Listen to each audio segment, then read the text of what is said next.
rained all day long in Philadelphia after the Blue Jays rained on the Phillies last night. But this is the way they think around here, folks. Winners laugh, losers say deal. The Phillies are ready to deal. Down 2-1. They aren't letting one lost night erase a season of very hard work. So Philly fanatic and all, here we are for Game 4. The comeback kids, the Philadelphia Phillies, against a team on a mission, the Toronto Blue Jays.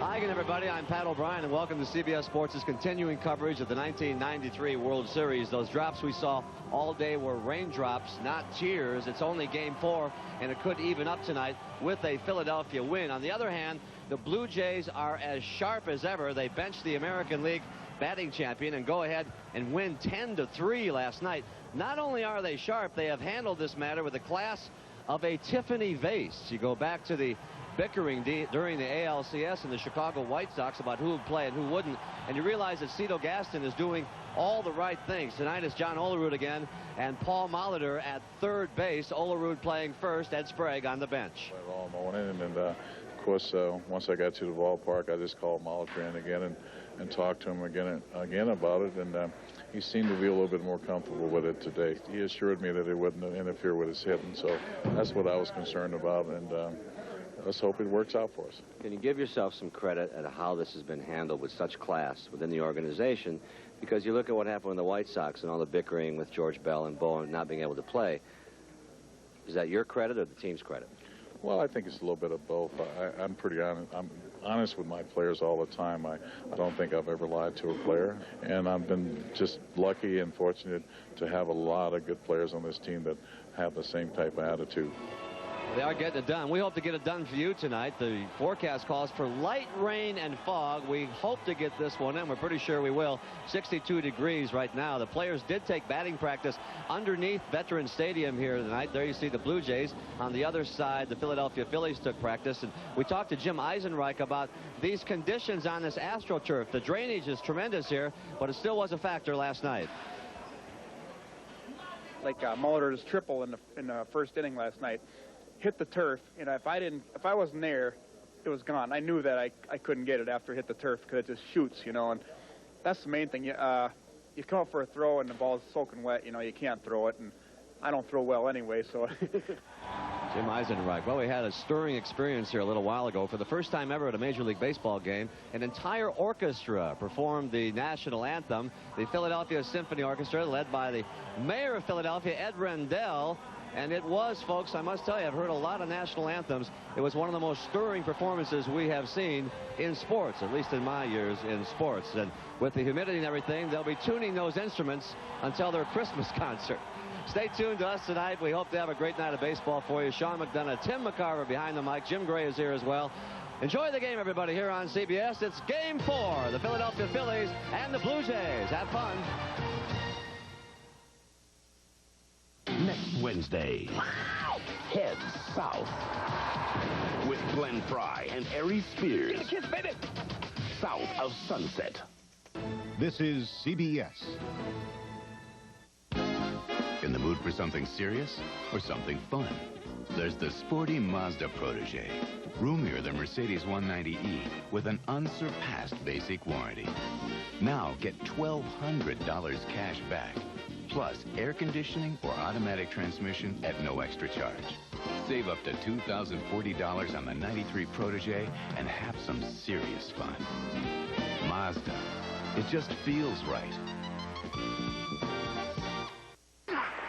My years in football taught me the value of a great health plan. Hello, I'm Dick Vermeil.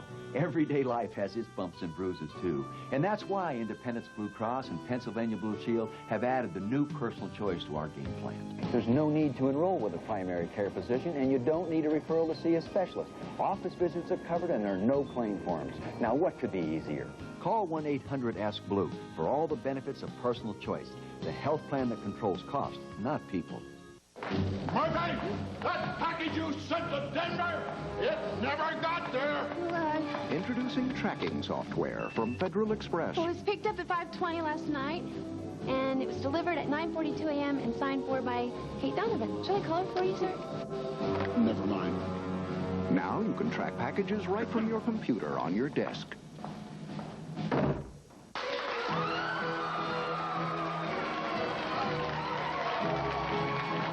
Highlights, player interviews, and fan reaction. Channel 10 News after the game.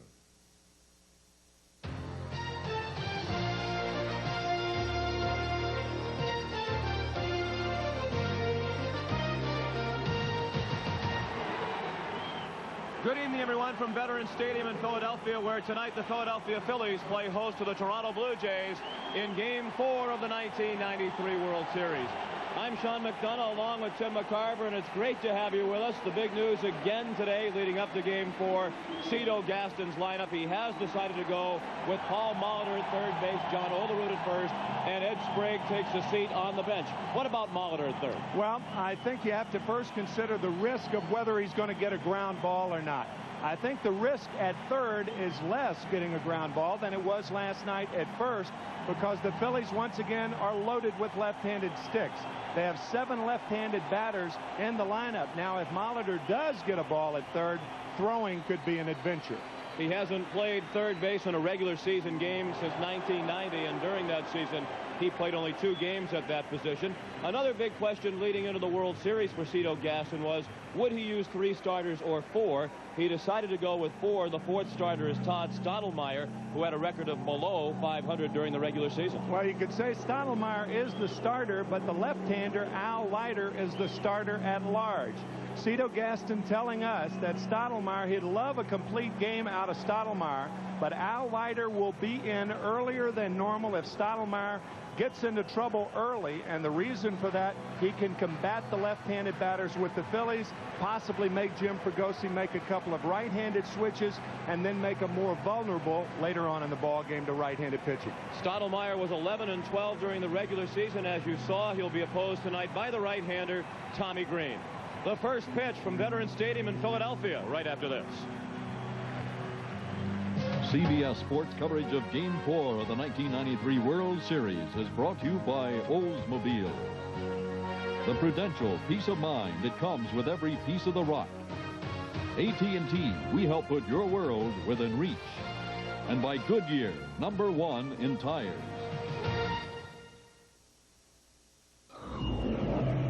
Start saving $300 a month when you're 23, and you could retire a millionaire.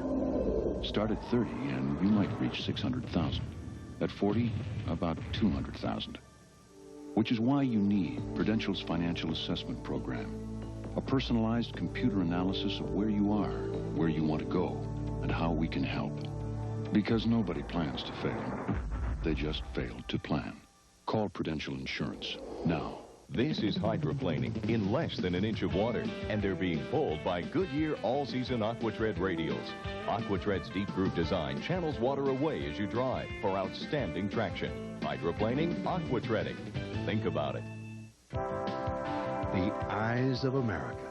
That's why Pearl Vision is now offering $50 off on each complete pair of glasses. Pick any frame in the store, add any lenses, then subtract $50. Right now and only at Pearl Vision. Excellent. Wait a minute, guys. There's more. Check it out. Guys.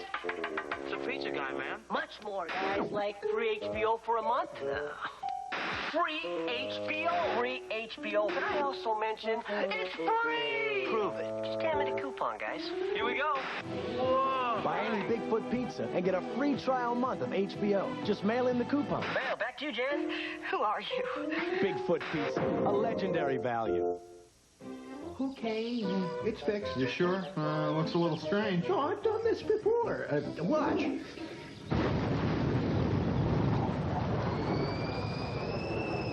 Just when you really need it. It's Service Stars Super Savings Days, Friday, Saturday, and Sunday. Service Stars Super Savings Days. Some of us need it bad, real bad.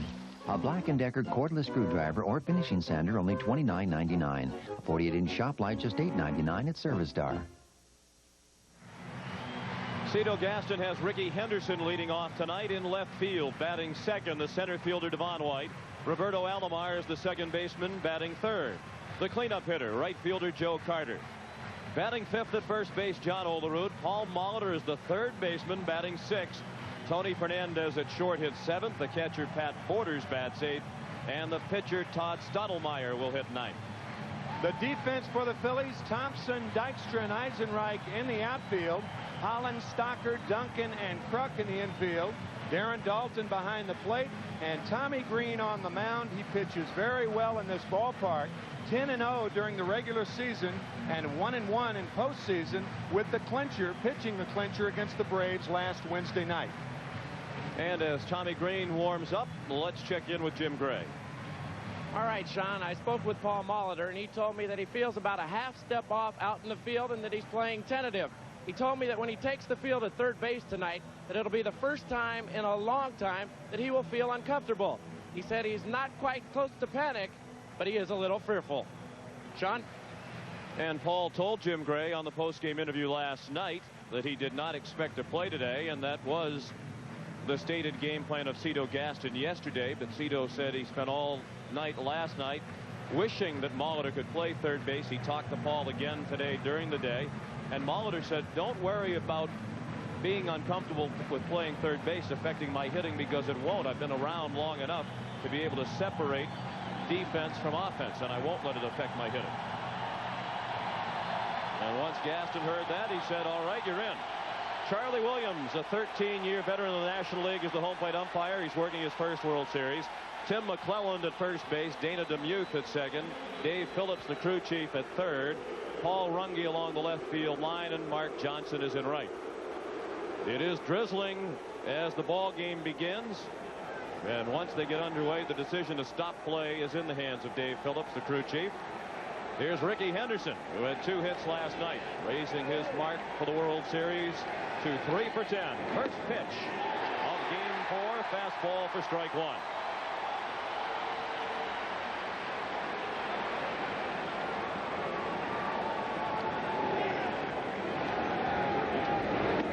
And a ball low.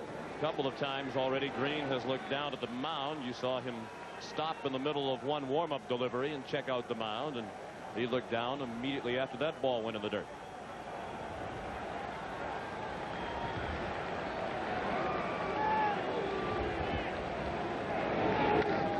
Well hit toward the gap in left center, and in for a hit on the wet turf. It scoots to the warning track, and Ricky Henderson has a leadoff double. Ricky Henderson led off last night's game with a base hit off Danny Jackson. And the one thing the Phillies do not want to do, they don't want to get their crowd out of the game early. And that's what happened last night when the Blue Jays scored 3 in the first. Combination of the hour and 12-minute rain delay and the early rally by the Blue Jays really did take the crowd out of the game last night. As you could tell during our opening, the crowd is ready to go tonight. Devon White is the batter.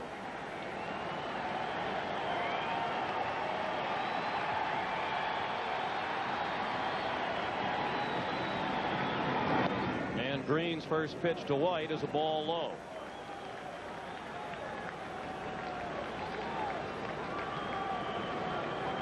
So many stories, connecting stories between these two ball clubs. Devon White, a roommate of the closer, Wild Thing, Mitch Williams, in winter ball about 7 years ago in Puerto Rico.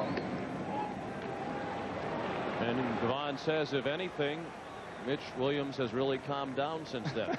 One can only imagine what he was like when he roomed with Devon White in winter ball. With the count 2-0, Dalton out to the mound. It wasn't all that long ago that it looked like Devon White's career was coming to a screeching halt when he was with the California Angels. Year to year, his statistics were going steadily downhill. Much of it the result of a personality conflict with then Angels manager Doug Rader. Devon White hit .217 for the Angels as recently as 1990 and was demoted to AAA during that season. Moved on to Toronto after the '90 season in a trade, and his career has been revitalized in a big way since then. And he walks on 4 pitches.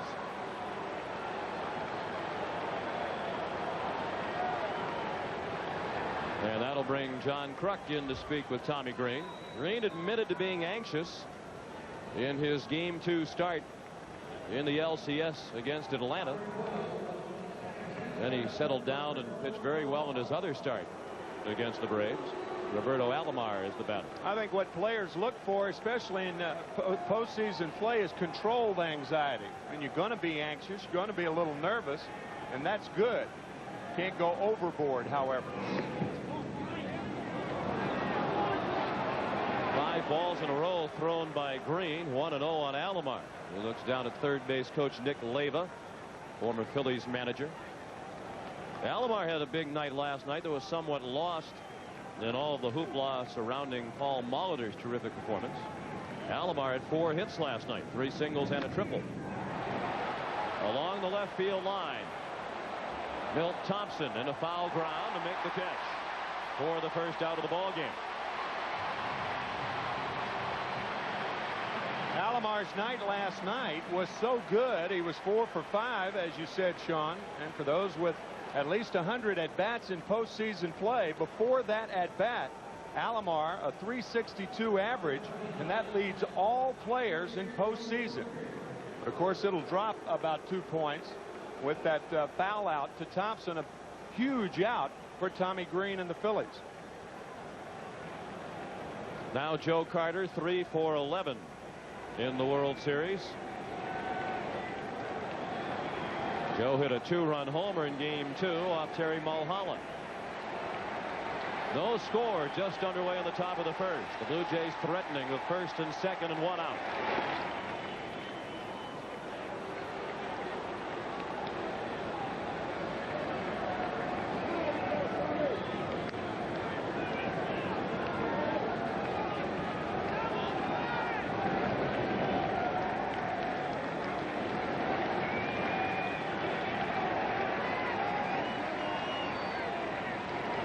Green's 1-0. Well hit. Great play by Hollins. And then his lob throw was not in time at second. White slid by the bag, but Duncan didn't realize it. And the bases are loaded with 1 out. Hollins made a terrific stop of the smash, but then couldn't get off a good throw. Yeah, the stop was so good, buried in the glove. He couldn't get it out of the glove, and a little lollipop toss to Duncan.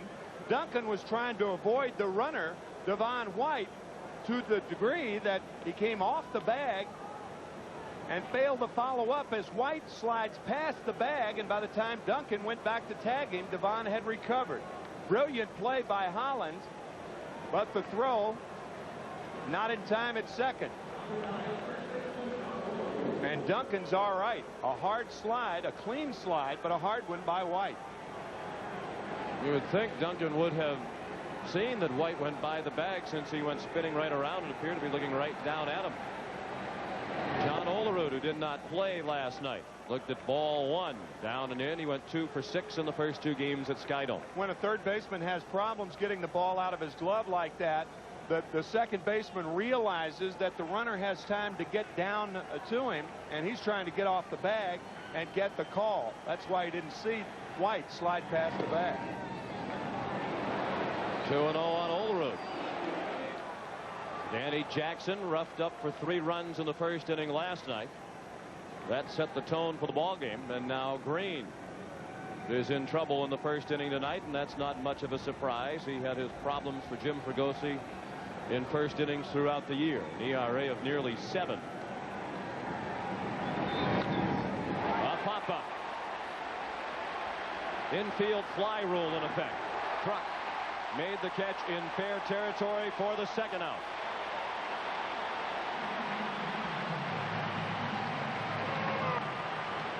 If you're scoring, credit Joe Carter with an infield hit on the smash down to third to Dave Hollins.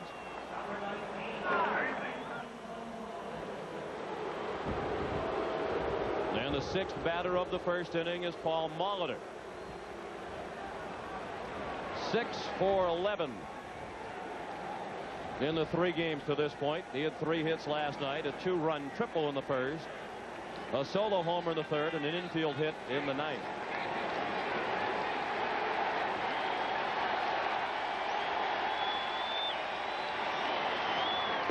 Ball one, low and away. Molitor said he did not feel comfortable at first base at any time last night, but yet it did not affect his hitting, and that's the point he made to Cito Gaston, trying to convince the manager that he could handle third base without it affecting his hitting tonight. In the dirt, blocked by Dalton, and the runners have no chance to advance. 2-0. The count on Molitor with the bases loaded. Molitor also with some interesting comments in the paper today. He said that his hit that drove in 2 runs, the triple in the first inning last night, helped him relax on defense. He's in another position where a hit would help him relax on defense. No score, top of the first. 2 outs and the bases loaded.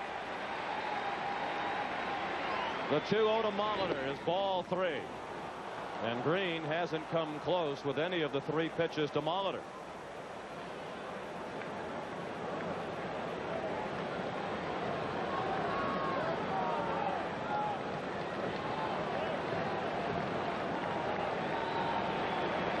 Green has to come in with a strike, and he did not.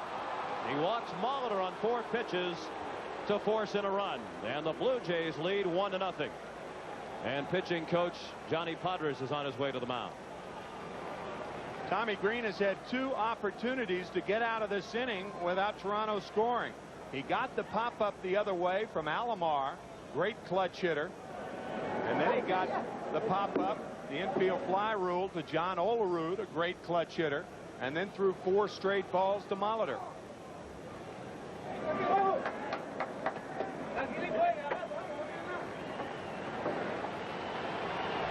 Ricky Henderson scored on the bases loaded walk to Molitor. It is Molitor's 5th RBI of the World Series. And the 7th batter of the first inning is Tony Fernandez.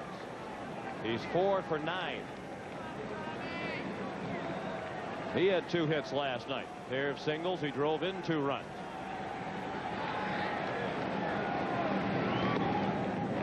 Five in a row outside the strike zone by Green, who has walked 2 here in the first and has surrendered 2 hits. You notice how all 5 pitches out of the strike zone have been low. It looks like Tommy Green is choking the ball. A lot of times when you are anxious and nervous, you're not throwing the ball normally. You have a tendency to grip it too tightly. Well hit, base hit. White is in. Carter will score. And the Blue Jays, for the 2nd straight night, have taken a 3-0 lead in the first. A 2-run single by Tony Fernandez. Frankie Frisch used to say, oh, those bases on balls. 5 straight balls and a fat fastball to Tony Fernandez, and he certainly takes advantage of it. Molitor to third has 2-run score. And the Blue Jays have already equaled last night's first inning. 6 runs batted in for Fernandez in the World Series. That leads all players. Pat Borders just 2 for 12. We saw a moment ago on a shot of Tommy Green that he has writing on the bill of his cap underneath. He has written on his hat the word aggressive. But that really wouldn't describe his pitching here in the first inning. It really looked like he was nibbling to several of the Blue Jay big hitters. Very tentative. Line to left. Thompson on the run makes the catch. After a half inning in Philadelphia. The Blue Jays 3 and the Phillies coming up.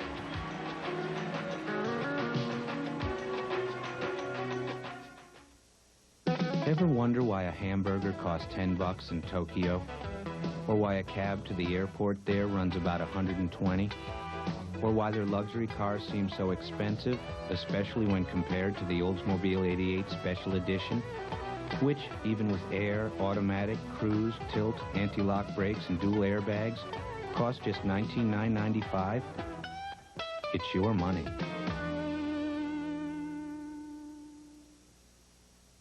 Rangers, Cherokees, Broncos, Explorers, Pathfinders, Blazers, Any pickup or 4x4, on-road or off. Introducing the tough new LTX Light Truck Series from Michelin. Fred's my AT&T sales rep. The country gives me the creeps, but I came out here to tell Jan about AT&T's Maximum Advantage. Everything about it is simple, except running it. Maximum Advantage doesn't work for you. You're automatically enrolled. You get AT&T's best service at our lowest price guaranteed. We'll look at your calling patterns quarterly and make new recommendations. Jan, with our international fax and calling plans for our 800 service, you could be hosting the whole world that you're in. Hi. We're the Raskins. Ah, welcome. Fred really knows my business. I'm sure I could get him up here full time. It's great. Paula Zahn. Ted Williams, the greatest pure hitter who ever played. Harry Smith. I just want to sit on here for a second. Do I look like Jack Nicholson or what? And Mark McEwen. Well, Cindy, first of all, what does winning? On CBS This Morning, breakfast for your head. Jim Fregosi has Lenny Dykstra leading off and playing center field. Batting second, the second baseman Mariano Duncan. John Kruk is the first baseman batting third. The cleanup hitter, third baseman Dave Hollins. Batting fifth and doing the catching, Darren Dalton. Jim Eisenreich in right field hits sixth. Milt Thompson is in the lineup tonight in left field batting seventh. Kevin Stockard, the shortstop, hits eighth. And the pitcher, Tommy Green, bats ninth. The defense for the Toronto Blue Jays. Ricky Henderson, the left fielder, Devon White in center, and Joe Carter in right. Paul Molitor at third base. He's the key defensively. Tony Fernandez at shortstop. Roberto Alomar at second.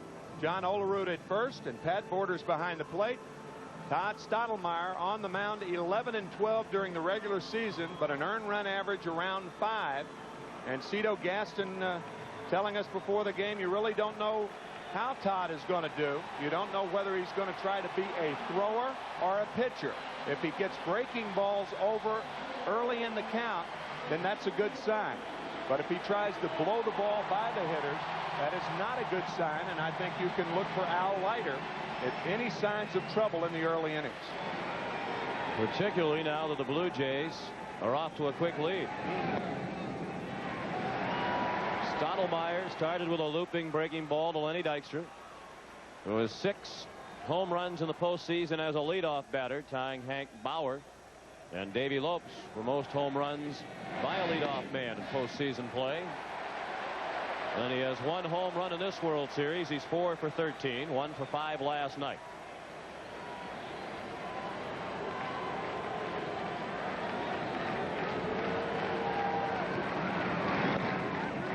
Up high, 3-0.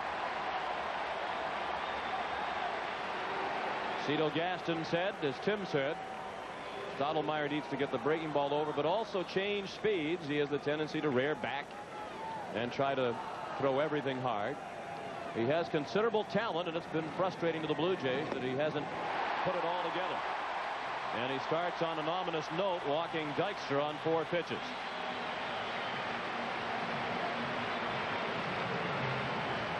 In order to be a pitcher and not a thrower, you have to stay ahead. You have to throw strikes early in the count so you can utilize your breaking ball.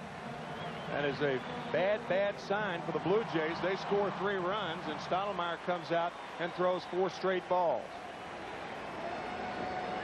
Now Duncan, who's had a terrific series, 6 for 14.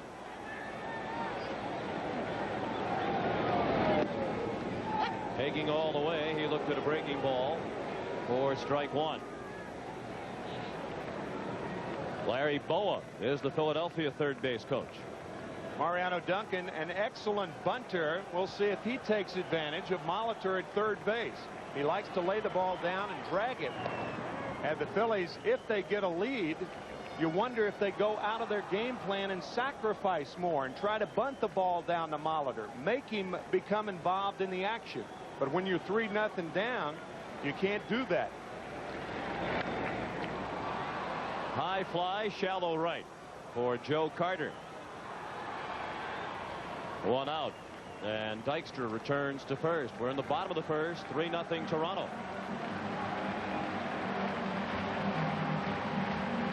The top of the order has not been the problem for Philadelphia as they trail in the World Series 2-1. Dykstra, Duncan, and Kruk have combined to hit .436, but the rest of the team is hitting Only 250. Kruk is the leading hitter in the World Series. 7 for 12, a .583 average. Middle of the order has been killing the Phillies.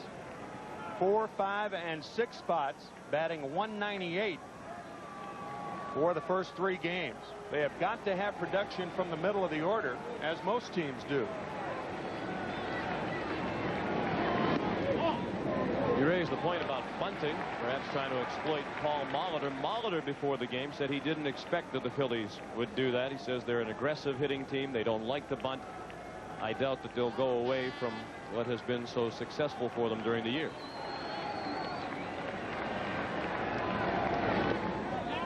Breaking ball missed. 2-1 on Kruk. An interesting note about Todd Stottlemyre and ground balls to third base. He has worked 176 2/3 innings this year, and there have been 33 balls fielded by the third baseman. That's about 1 every 5 innings. And with the left-handers the Phillies have up there, you'd have to think it was going to be less in this ball game. Unless you get a guy like Al Leiter in there, a left-hander, and then the Phillies move their right-handers in there, and that could change the picture. Something to think about. Dykstra has 1 stolen base in the World Series in his only attempt.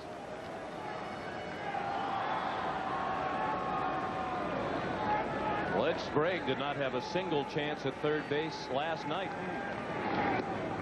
Check swing, looked like a good pitch. Called ball 3 by Charlie Williams. Change up, just missed. I mean, just outside. The camera does not lie.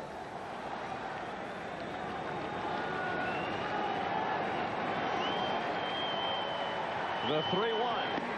There's a strike. Dykstra runs. There is no throw. And Lenny Dykstra has his 2nd stolen base of the World Series. With a count 3 balls and a strike, the catcher has a tendency to stay behind the plate a little longer than he would normally do, and the reason for that, he wants to strike. Borders stayed back there a little longer, and Dykstra steals uncontested. And the payoff to Kruk, he struck him out. Good fastball by Stottlemyre for the 2nd out of the inning. First strikeout of the night for Stottlemyre. That's the best fastball he's thrown so far. Little extra giddy up on this one, and in a good spot. Outside corner.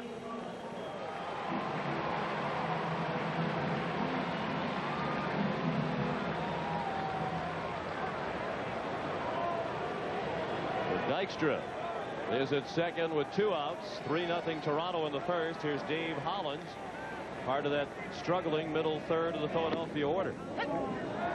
He's 2 for 11 with only 1 RBI through the first 3 games. Hitting coach Dennis Menke thinks Hollins is trying to hit the ball too hard. Perhaps he has a little extra adrenaline flow in the World Series. It's the same for pitchers and hitters. Pitchers who don't pitch well try to throw it too hard, and hitters who don't hit well try to hit it too hard. If you're a hitter and you're trying for those 5-run homers, that's not the right formula. Good pitch. 1-2 on Hollins.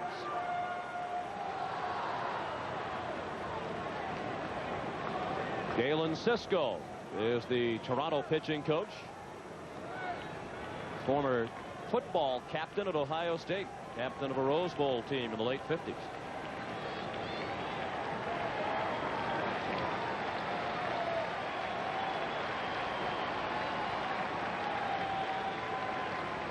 The 1-2 is high.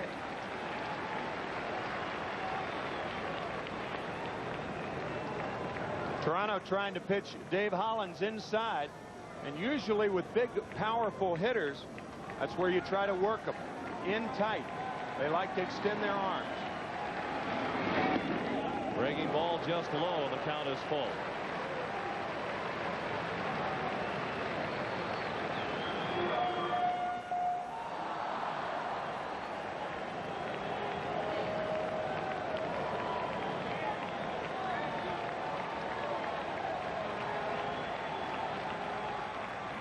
Fastball low.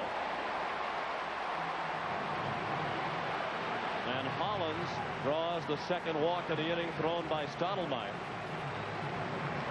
Green walked 2 in the top of the inning, and the Blue Jays made him pay. So the tying run is at the plate. Here's another struggling Philly. Darren Daulton 2 for 12. Dennis Menke thinks his problem is that he hasn't been seeing the ball well enough, that perhaps his stance was too close, so they've gone to a more open stance. He took extra batting practice yesterday.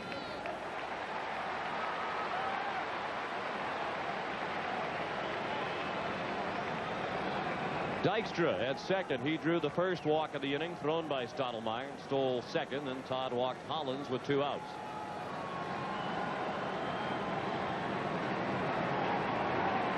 Stottlemyre is 28 years old, from Yakima, Washington. 6'3", 195 pounds. He misses low and in. And that brings Borders to the mound with the count 2-0. Sean, you mentioned Darren Daulton's problems. Some of those problems could go back to 18 months ago when he had the car accident with Lenny Dykstra, returning from John Kruk's bachelor party. And he still has, at times, double vision in his left eye. It's not a serious problem, but it does bother him on occasion. And that could add to his woes here in the World Series. The 2-0 is ball 3. And Stottlemyre is in danger of walking the bases loaded.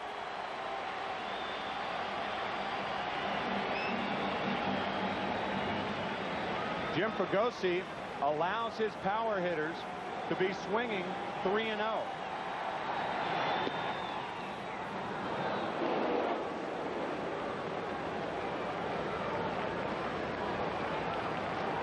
Three and one now. Certainly didn't look as if Daulton's taking all the way. No. He might have taken a rip if it was a pitch he could handle. That's ball 4 low. 3 walks have loaded the bases for Philadelphia in the first. The Blue Jays lead 3-0. Here comes Galen Cisco to the mound. There is no action in the Toronto bullpen.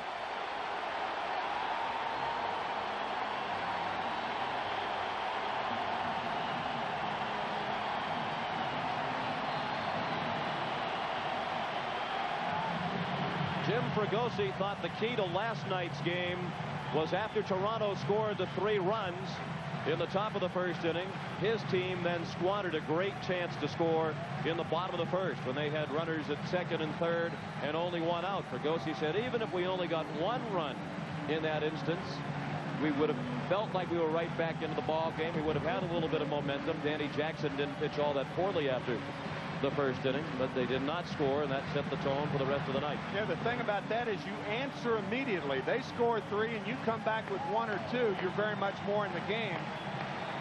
And if you were to end up with a 0, and the Phillies are facing that same problem right now.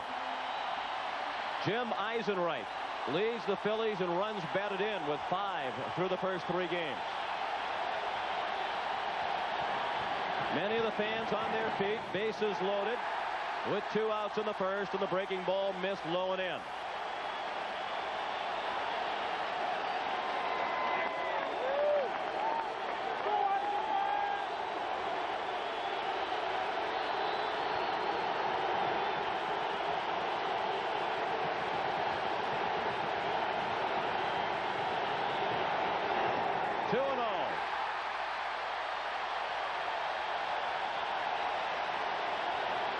The crowd has returned.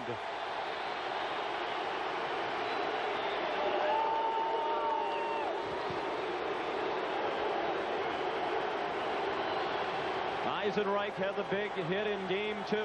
A 3-run homer in the 3rd inning that gave Philadelphia a 5-0 lead, a lead the Phillies never relinquished.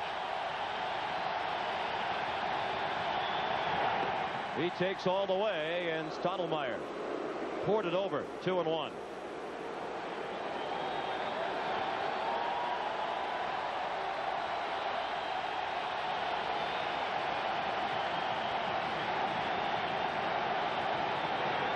Ball 3.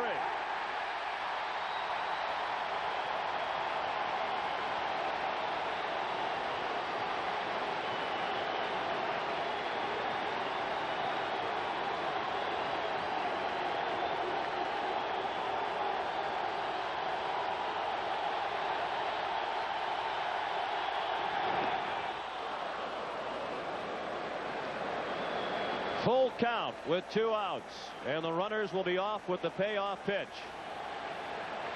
Todd Stottlemyre is 1 ball away from his 4th walk of the inning and walking in a run. He's also 1 strike away from getting out of this inning unscathed. The pitch. Low. Ball 4, walk 4, 3-1 Toronto.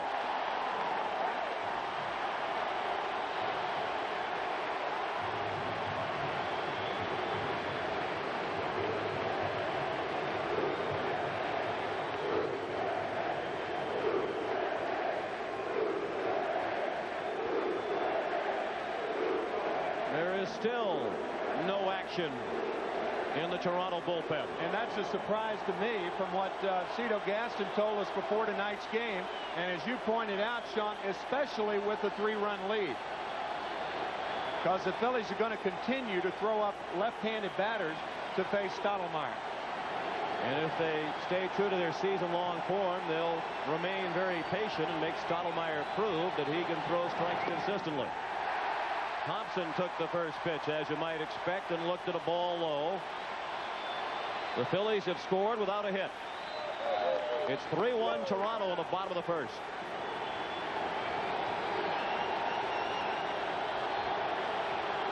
Four walks in an inning ties a World Series record.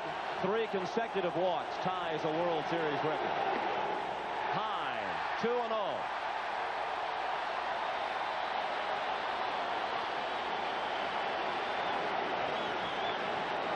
Stottlemyre has thrown 31 pitches in the first, 21 of them balls.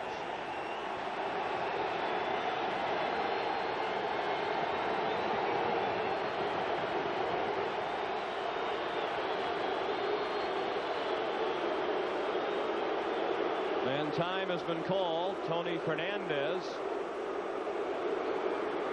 has summoned the equipment man.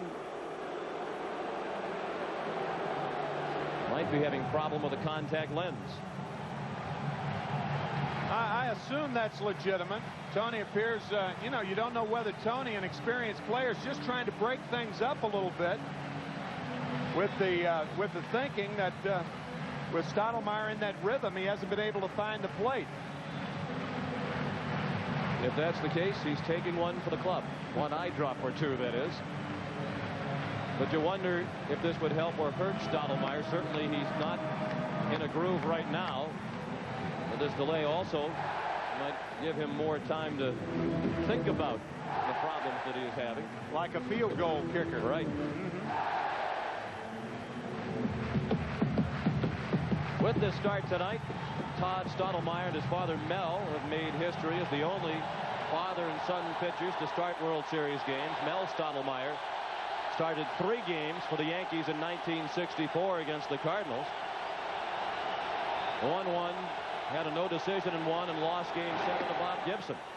He went head-to-head 3 times with Gibson. Todd Stottlemyre just threw strike 1. 2-1, the count on Thompson, the 7th batter of the inning. Well, maybe the delay helped. All of a sudden, Stottlemyre has thrown 2 strikes.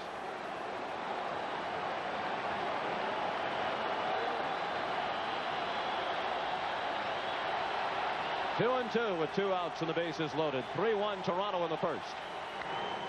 In the air to center. Devon White racing back at the wall. Can't get it. Hollins has scored. Dalton is in. Here comes Eisenreich. Thompson is at third and the Phillies lead.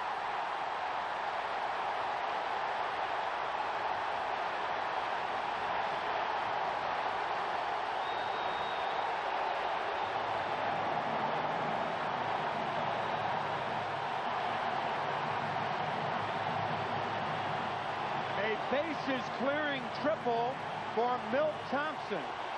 Coming into the postseason, Thompson had not had an extra base hit since August 25th. And in postseason, he has doubled, homered, and his biggest hit, a triple. And Devon White appears to be all right, as that right ankle appears to be stuck in that padding in center field. And then coming down, his right foot appeared to turn over, but he appears to be all right. And still no activity in the bullpen, and I cannot believe that. Nor can I. 4 walks, a triple, 8th batter of the inning. Kevin Stocker, he bounced one foul. He went up there swinging at the first pitch despite all the control troubles of Stottlemyre. So it's 4 runs on 1 hit for Philadelphia, 3 runs on 3 hits for Toronto. And what a first inning this has been. It's the first time in World Series history, in fact, that each team has scored 3 runs or more in the first inning.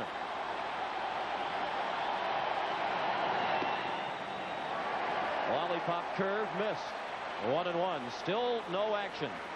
And you saw Al Leiter throw his hands up, perhaps as if to suggest, why isn't there somebody warming up? I'm ready if you need me. In many living rooms around Canada right now. Yeah. Well, Cito Gaston is known to be very patient with his starters. Sometimes too patient, in the opinion of his critics. Patience over a 162-game season is a lot different than patience over a 7-game maximum World Series. The 1-2 pitch. Slapped down to first. Olderud wins the race to the base, and that ends a wild first inning. After 1, the Phillies 4, the Blue Jays 3. Hold on. I don't just overnight the package. Yeah, sure. Overnight it. Might as well overnight it. Overnight this. Overnight that. Overnight. Overnight. Sometimes overnight is overkill. So kick the habit with Priority Mail from the Postal Service. It's not overnight, but it's fast delivery, special handling, and 2 pounds is only $2.90. Good morning. Thanks. When overnight is overdoing it, remember, we deliver for you. Call and we'll start today. They say good pitching beats good hitting any day. The Achieva Special Edition by Oldsmobile. Check out this slow curve. How about a backdoor slider? Here comes one all loaded up.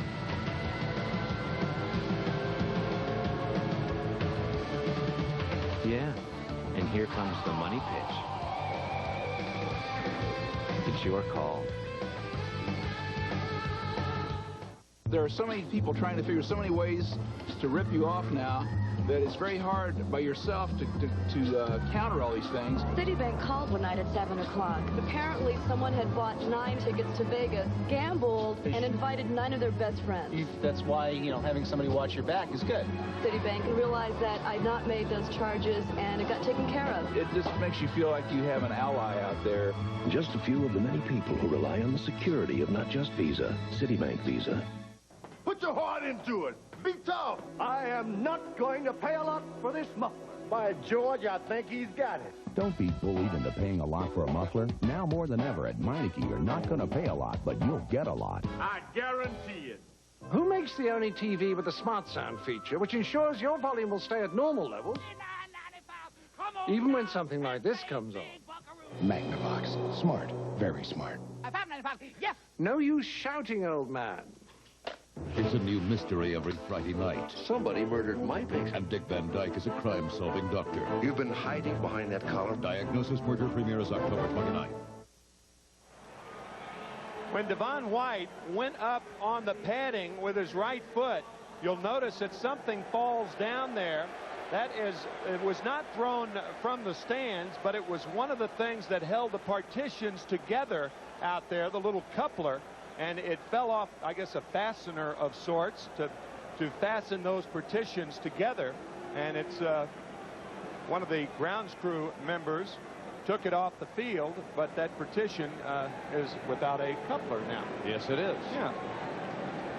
4-3 Philadelphia after 1 inning.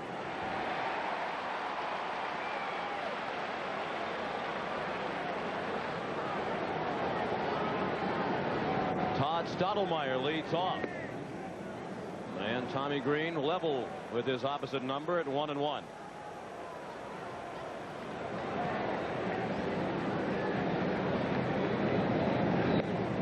Cito Gaston says his foremost concern about his pitchers when they're at the plate is that they avoid getting hurt. That Gillick, the general manager, talked about Very real possibility that an American League pitcher unaccustomed to batting could get hurt in this situation. I think that's one of the advantages that the Phillies have tonight. Tommy Green's an excellent hitter, and he is facing Todd Stottlemyre, his first major league at bat. And Todd has worked the count full. Green walked 2 himself in the first inning. Gave up 3 hits, leading to 3 Toronto runs. And he looks down at the mound as he delivered ball 4. So just after his teammates get him off the hook and hand him the lead, he makes the huge mistake of walking the pitcher leading off the inning. Well, I mean, if something's wrong with the mound, you get it fixed. I mean, you bring out the ground crew. There's no sense in continuing looking down at it as though it's the mound's fault. I mean, you get it fixed. Is something wrong, or is it not wrong? There are solutions to the problem. Right. If the mound is in a state of disrepair. Right now it's each pitcher's control that is in a state of disrepair. Green has walked 3. Stottlemyre 4. We've played an inning plus 1 batter.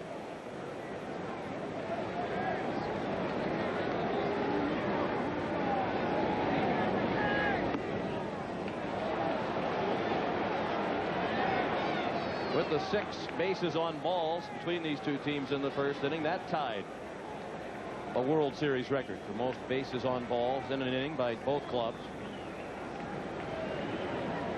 They have to go all the way back to 1926 to find the last time it happened.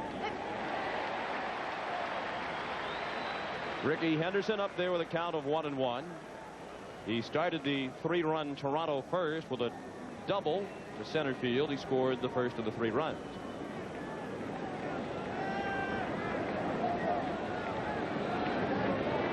We have word from the Toronto dugout that Tony Fernandez has gone to the clubhouse. Apparently he still has something in his eye. And they're trying to ease his discomfort. 1-2 now on Henderson. Good change of speeds by Green.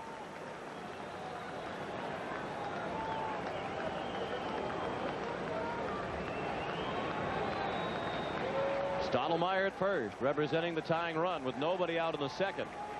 4-3 Philadelphia. Breaking ball just outside.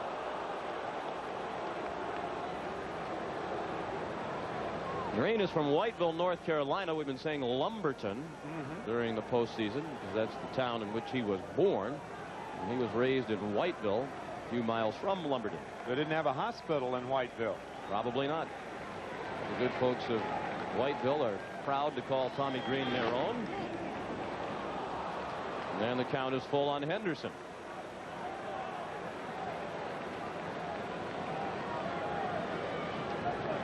Interesting situation here. If you're Cito Gaston, do you send an inexperienced base runner who's your starting pitcher with a count 3-2 and nobody out to Ricky Henderson? I would doubt it, since he has expressed so much concern in this series about players getting injured. Stottlemyre is not running, and it's fouled out of play to the right. Well, if that's true, if he's not running and you detect he's not running, there are ways to combat everything in baseball. If you're Jim Fregosi, why not play John Kruk behind Stottlemyre if there's almost no chance of him running? And he certainly wasn't running on that pitch. May not make a difference with a right-hander up there, but with Devon White up there, it could.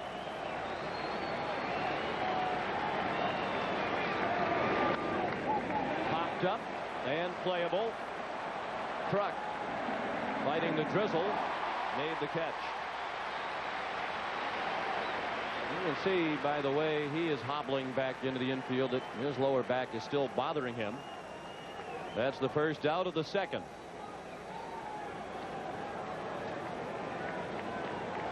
Game 1 went to Toronto. Roberto Alomar was the star with his defense and a 2-run double. Jim Eisenreich had the big hit of Game 2, a 3-run homer capping a 5-run Philadelphia third. The Phillies even the series. And then last night, Paul Molitor paced the 10-run Toronto attack.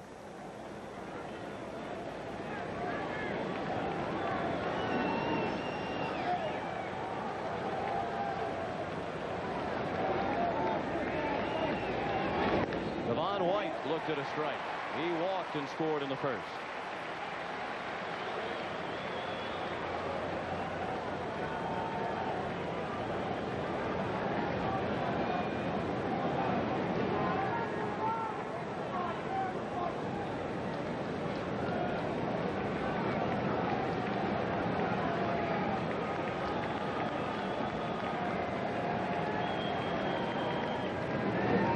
Breaking ball and a good block by Dalton. 1-1 on White.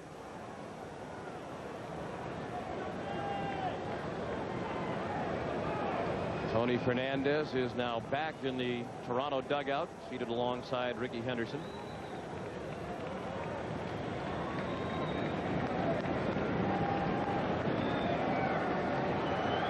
We're in the top of the second. The Phillies lead 4-3. Good breaking ball. 1-2.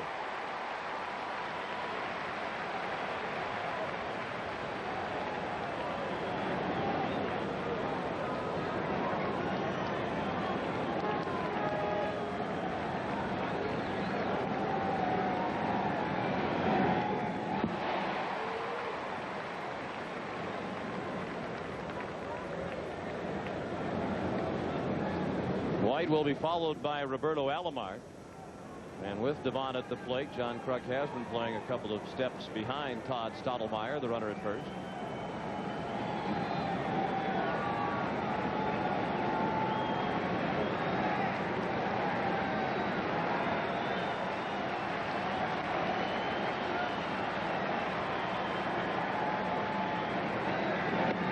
Green came inside and missed with the fastball. 2-2 on White. That's what Tommy Green has to do. He has to work both sides of the plate with the fastball. As you can see, that ball clearly inside. But when Tommy Green gets into trouble, he's like most pitchers. He finds the fat part of the plate. Doesn't matter how hard you throw, location is vital in getting hitters out. And working both sides of the plate is the best way to get hitters out. Another full count. Tommy Green has already thrown 40 pitches.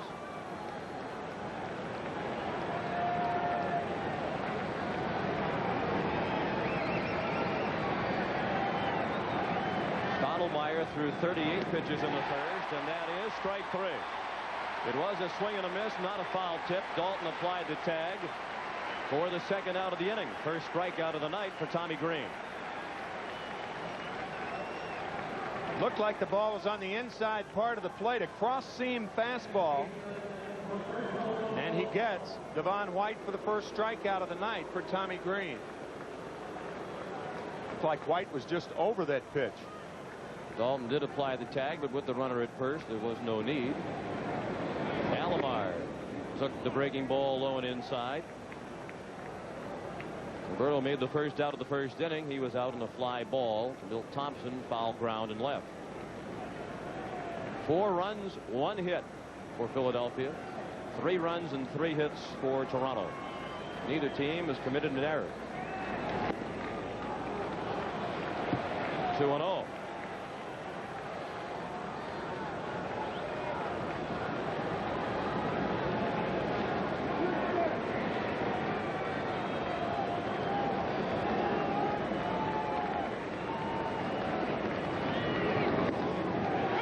Fastball, 2-1. Saw Cito Gaston and Jim Fregosi, who noted earlier in the series they belong to the same country club in Florida, and they'll have a lot to talk about during the off-season. A lot of 19th hole material. First inning alone would be a couple hours worth of rehashing. Chopped up the middle, base hit. Stottlemyre around second, and he'll try for third after hesitating. Stalker's relay out at third.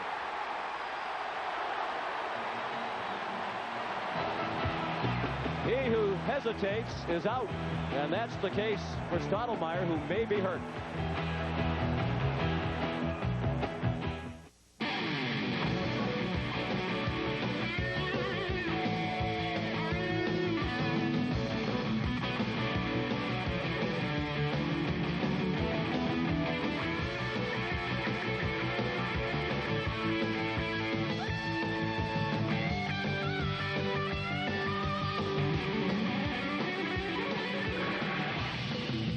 new Camaro. What else would you expect from the country that invented rock and roll? For the first time, there's a saw that combines a 12-amp motor, dust collection, and an auto brake. So there's no limit to what you can build. Introducing the Quantum Circular Saw, new from Black & Decker. Brave athletes challenge the notion that Kellogg's Frosted Flakes are just for kids. I play for the Mariners, but deep down, I'm a Tiger fan. Oh, go on. Frosted Flakes have the taste adults have grown to love. They're great.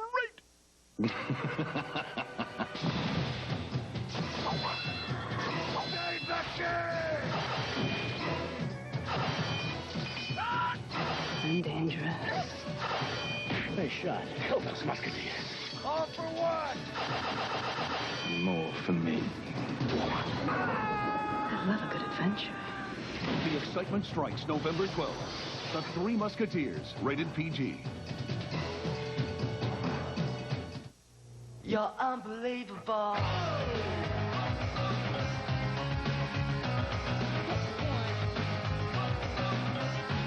You're so unbelievable.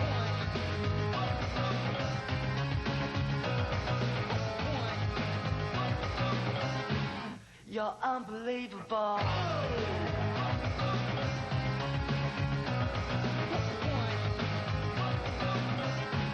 You're unbelievable. A thank you message from Major League Baseball. Get your game cards ready and stay tuned for the Budweiser World Series Classic Play at the end of the 5th inning. You could win $100,000. We're looking live at Todd Stottlemyre, who is still in the Toronto dugout. He just arrived in the dugout, spending all the commercial time on the field, being tended to. You saw the cut on his chin as a result of this play at third. This is the most aggressive base running by an inexperienced base runner that you will ever see. The tag was hard. Stottlemyre tried to decoy Lenny Dykstra. It is cut off by Kevin Stocker. The throw is on the money. The tag is hard, but it appeared that he scraped his chin going over the bag.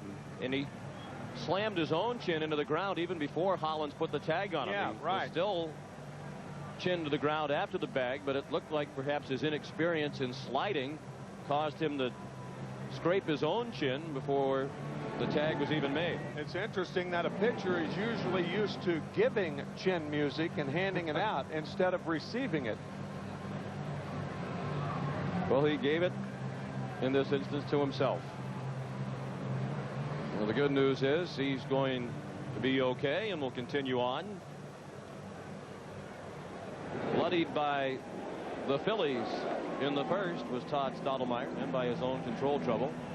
And now that goes back to the point we were making about Cito Gaston, his concern that his pitchers would be hurt while batting or running the bases, and it didn't take long for that to become a reality. Fortunately, in this instance, not a serious injury. This is game 4. There's one game remaining to be played in this series here at the Vet, and it's tomorrow night. 8 o'clock airtime on CBS. That's Eastern time, with the first pitch at 8:12. And then game 6 and 7, if necessary, at Sky Dome Saturday and Sunday. Ron White and Joe Carter waiting as Stottlemyre warms up.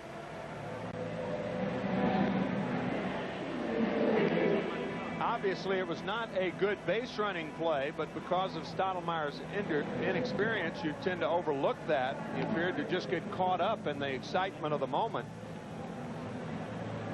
Certainly, trying to go to third base in that situation is not a good play, but pitchers aren't trained, especially American League pitchers. They rarely even talk about it.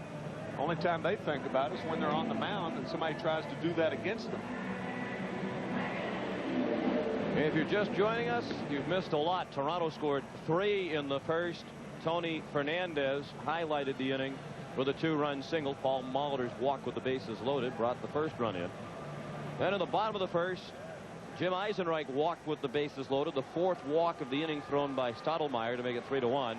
And then with the bases loaded, Milt Thompson ripped the triple off the fence in center to score 3. And it's 4-3 Philadelphia as the Phillies come up in the second with batters 9, 1, and 2. Tommy Green, the pitcher, then Lenny Dykstra and Mariano Duncan.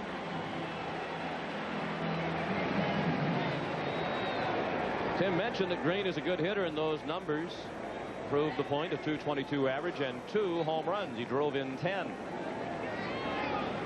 during the regular season.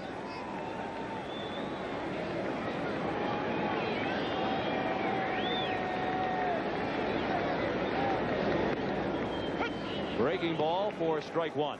Sean, I've seen Milt Thompson play in the National League for 7 years, and I don't think I've ever seen him hit a ball as far to center field as he hit that triple. Green lives up to his advanced billing. The line single into center field. Just the second hit for Philadelphia. And let's check in with Jim Gray. All right, Sean, Todd Stottlemyre has a laceration and an abrasion above just below his chin. He came to third base here, and he was dazed. Tommy Craig told us he didn't quite know where he was. They were unable to stop the bleeding during the timeout, so they're going to have to attend to him again during the half inning. Sean? No bandage on the cut. And you could see Stottlemyre wiping the blood on his jersey. He is still bleeding from that cut. Lenny Dykstra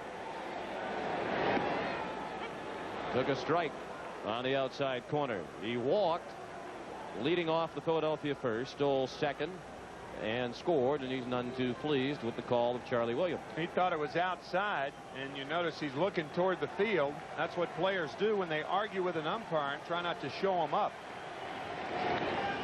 Well hit down the right field line toward the pole. It is a home run.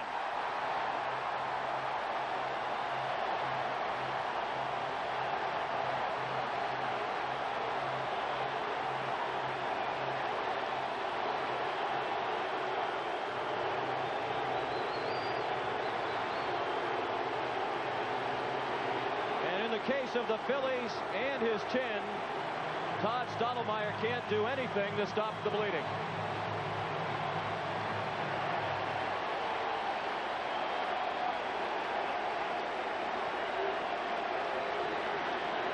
"5 feet fair." Dykstra led the Phillies with home runs against right-handed pitchers this year. He had 17, and belatedly the bullpen is up. It looks like Al Leiter throwing down there, but in my opinion, it's too late. Still nobody out in the second. 6-3 Philadelphia. Duncan the batter. Mariano looked at a ball low. It's 2-0. It is Al Leiter warming up under the watchful eye of bullpen coach John Sullivan.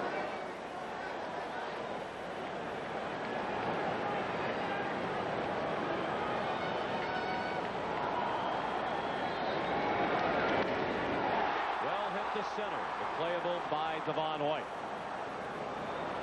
1 out.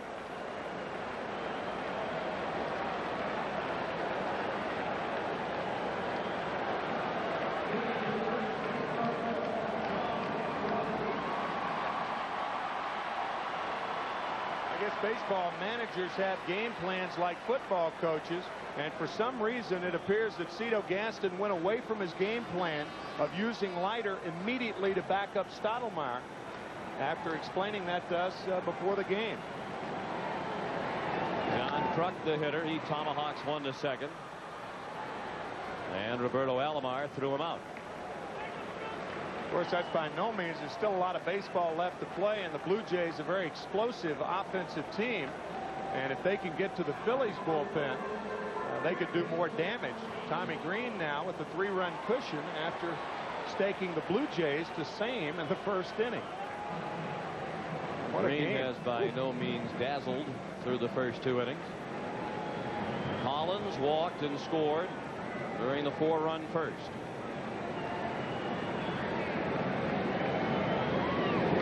And he looked at ball 1 high. 6-3 Philadelphia in the second.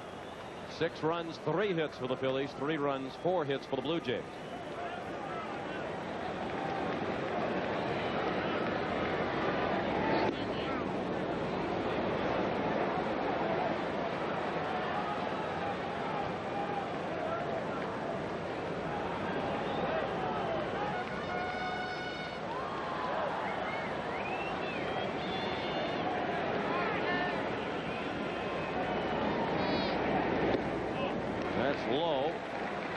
a little bit inside.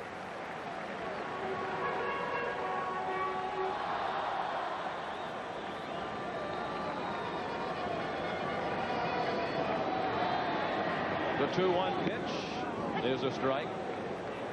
2 balls, 2 strikes, 2 out. Base is empty. 2 runs in this inning for Philadelphia on the home run by Lenny Dykstra. It was the 2nd home run in the World Series for Dykstra. The payoff pitch upcoming as Stottlemyre missed inside with the 2-2.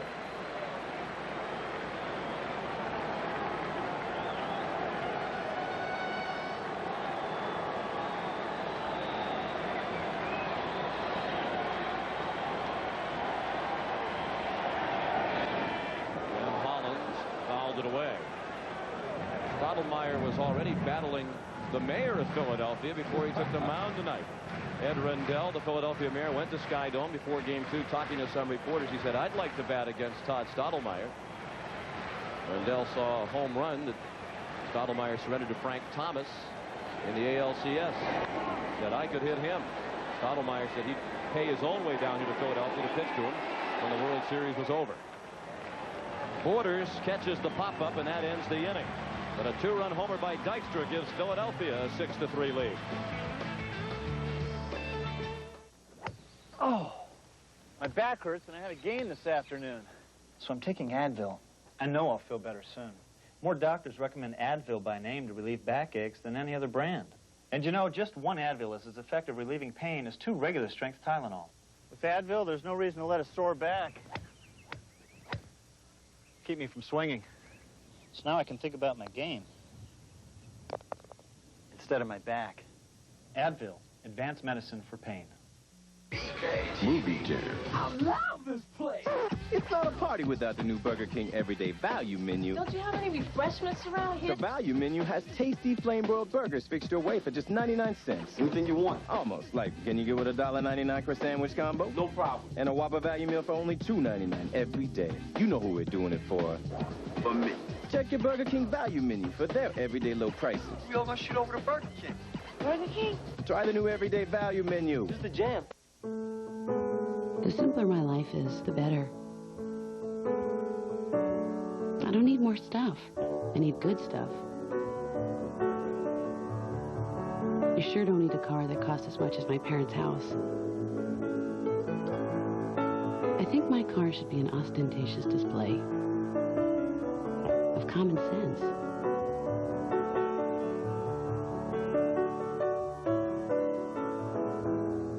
In Bosnia, CBS reported on a family separated by war, their home destroyed. This is just one image that stuck with me. I just knew that I had to do something. Touched by our story, David Sager arranged to bring the reunited family to a safe new home in America. The CBS Evening News with Dan Rather and Connie Chung, teamed to cover your world. CBS Sports coverage of Game 4 of the 1993 World Series is brought to you by Chevrolet. See all the new Chevy cars for 1994. Burger King and its everyday value menu. Have it your way. I love this place. Advil, advanced medicine for pain. And by American Airlines, something special in the air. Sean McDonough with Tim McCarver, Pat O'Brien, and Jim Gray back at Veterans Stadium, where the Phillies have bloodied Todd Stottlemyre for 6 runs, and they lead 6-3. As the Blue Jays bat in the top of the 3rd, Joe Carter leads off. He had an infield hit on a hot smash down to 3rd in the 1st inning, and he scored the 3rd Toronto run. That's a very high pop-up up into the drizzle. And the most significant breeze of the series. Obviously, isn't any breeze except for the air conditioning at Sky Dome. It's much windier evening here tonight than it was last night. And the rain coming down too, Sean. Often on a routine pop-up, an infielder looks up there and it looks like 1,000 baseballs that are coming down. You just hope you catch the right one. Flags would indicate that the breeze is blowing in, but in this circular stadium, sometimes the flags are deceiving. John Olerud, the batter.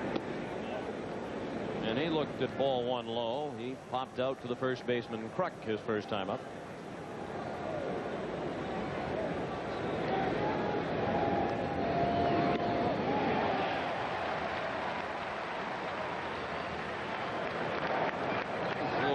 school side as well here tonight. That young fan came well prepared.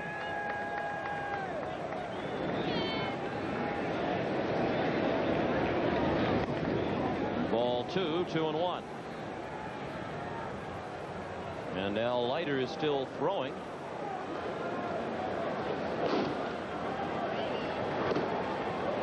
Stottlemyre would be the 6th batter of the inning. Anthony, strike 2, 2-2.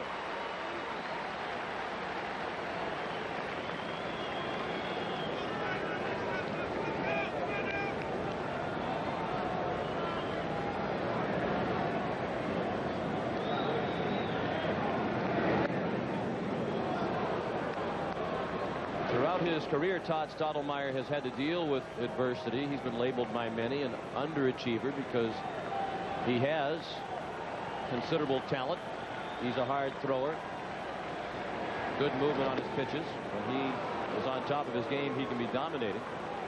Todd says no matter what people say about him and no matter how tough the times are, he has learned to handle the situation because of tragic circumstances earlier in his life. When he was 15 years old, his 11-year-old brother Jason died after a 4-year battle with leukemia.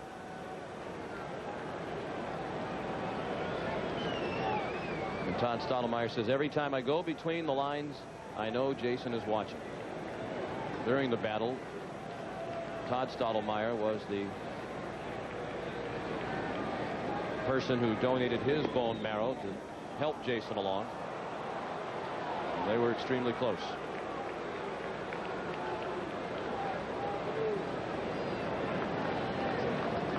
Paul Molitor is the hitter with Olerud at first and 1 out. Well, 1-0 to Molitor. Rare swing at a bad ball by Paul, and it's 1-1.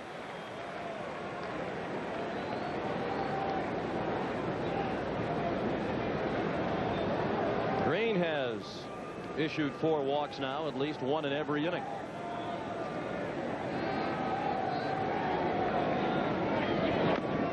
Chop foul.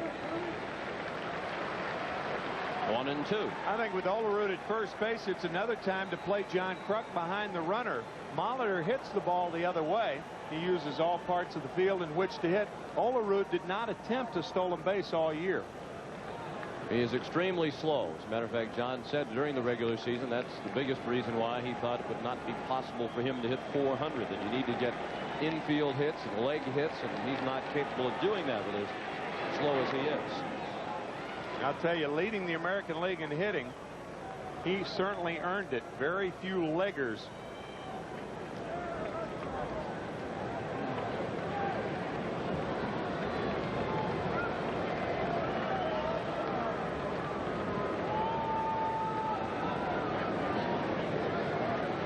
There was so much talk last night about Olerud, leading hitter in the league, sitting out. But if Molitor had been the one to sit out tonight, would have been the second leading hitter in the league who had to go to the bench. He does go to the right side, and it's in for a hit. Eisenreich, a good play to stop it on the wet turf, and he'll hold Molitor to a long single. Olerud to third on the play. So here come the Jays right back at the Phils with first and third and 1 out. Molitor going to right field. A fine play by Jim Eisenreich to cut this ball off on the wet turf and to position himself to make a good throw to second base and hold Molitor to a single. So once again, the Blue Jays will bring the tying run to the plate. Tony Fernandez, who singled to right to drive in 2 in the first. He has 5 hits in the series and 6 runs batted in. He and Jim Eisenreich are the series leaders in runs batted in with 6 apiece.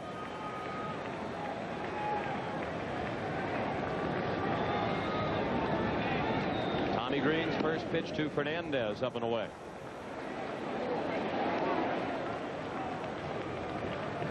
If both teams go to the bullpen, the obvious advantage would go to the Blue Jays. The Phillies early and middle relief have been a very, very big problem with them all season long.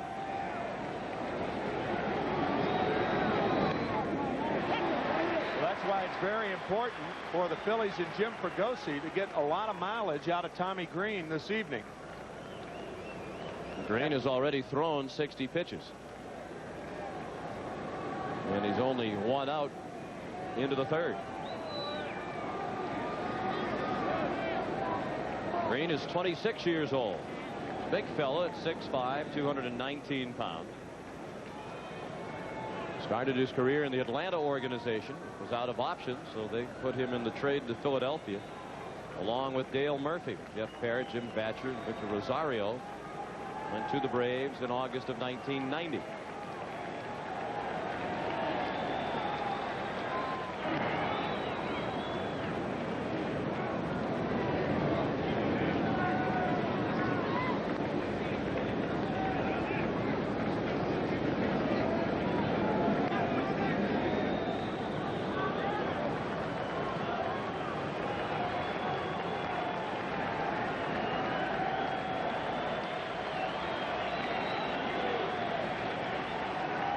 The 1-1 to Fernandez is a strike, 1-2.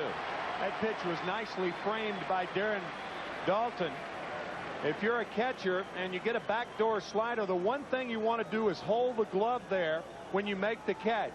See how Dalton just holds it and gives Williams a chance to make the call. That ball right on the corner.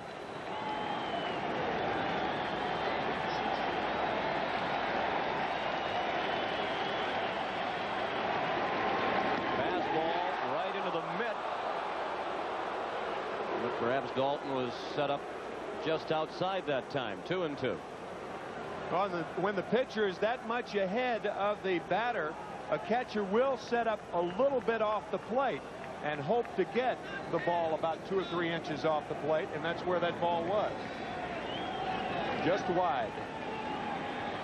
So level the count at 2-2. Borders is on deck, and then Stottlemyre is scheduled.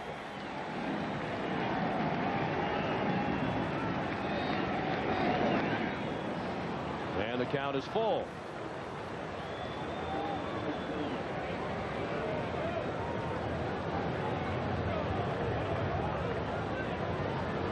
I think you'll see Molitor running here, even though the Blue Jays are down 3-2. By sending the runner on a ground ball hit to the middle infielders, you do prevent the double play. Fernandez is a very tough man to strike out. He only whiffed 26 times and 353 at-bats after joining Toronto from the Mets. So Molitor does run, and Fernandez lobs one to right. It falls for a hit. Olerud is in, Molitor to third, and the Blue Jays are within 2. It's 6-4. Tony Fernandez with his third RBI of the night.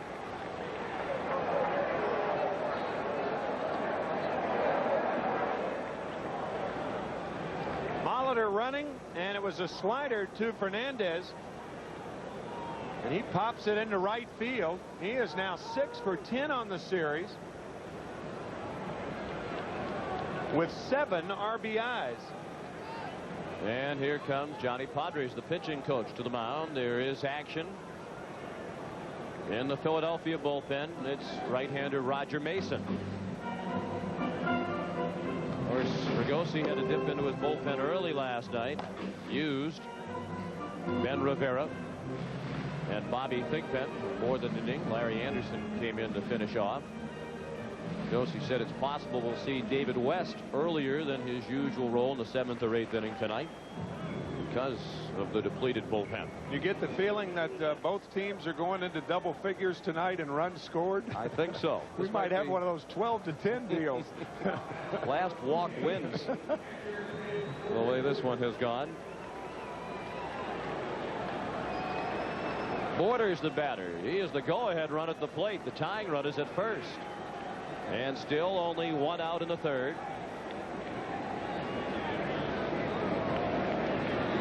Rod Stottlemyre is standing in the on-deck circle.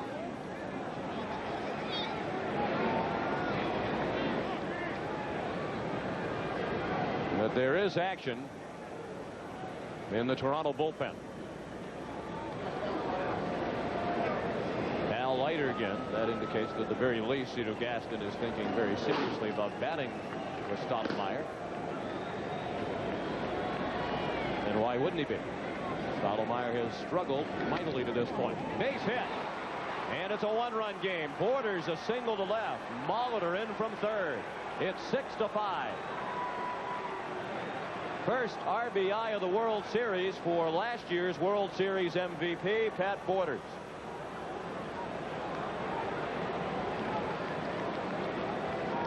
Hanging breaking ball to Borders.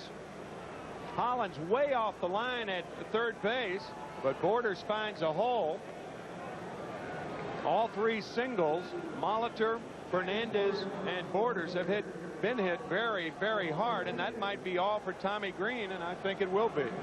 It will be, and it will be all for Todd Stottlemyre as well, as he has been pulled back for a pinch hitter. Rob Butler was introduced as the hitter, and Roger Mason will be summoned by Jim Fregosi.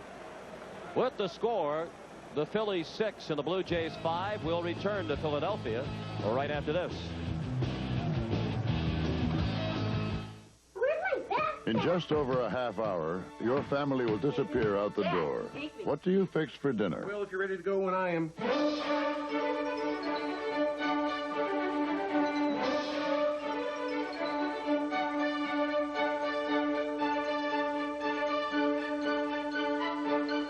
It's quick. It's easy. Oh, I invited Bobby over. It's beef. Hey, Bobby, pull up a chair. It's what's for dinner. Introducing the Quantum Random Orbit Sander. It works 4 times faster than a finishing sander with swirl-free results. So now you can tackle any project from start to finish. The new Quantum line from Black & Decker. Brave athletes challenge the notion that Kellogg's Frosted Flakes are just for kids. I play for the Mariners, but deep down, I'm a Tiger fan. Oh, go on. Frosted Flakes have the taste adults have grown to love. They're great. Okay, it's fixed. You sure? Looks a little strange. Oh, I've done this before. Watch.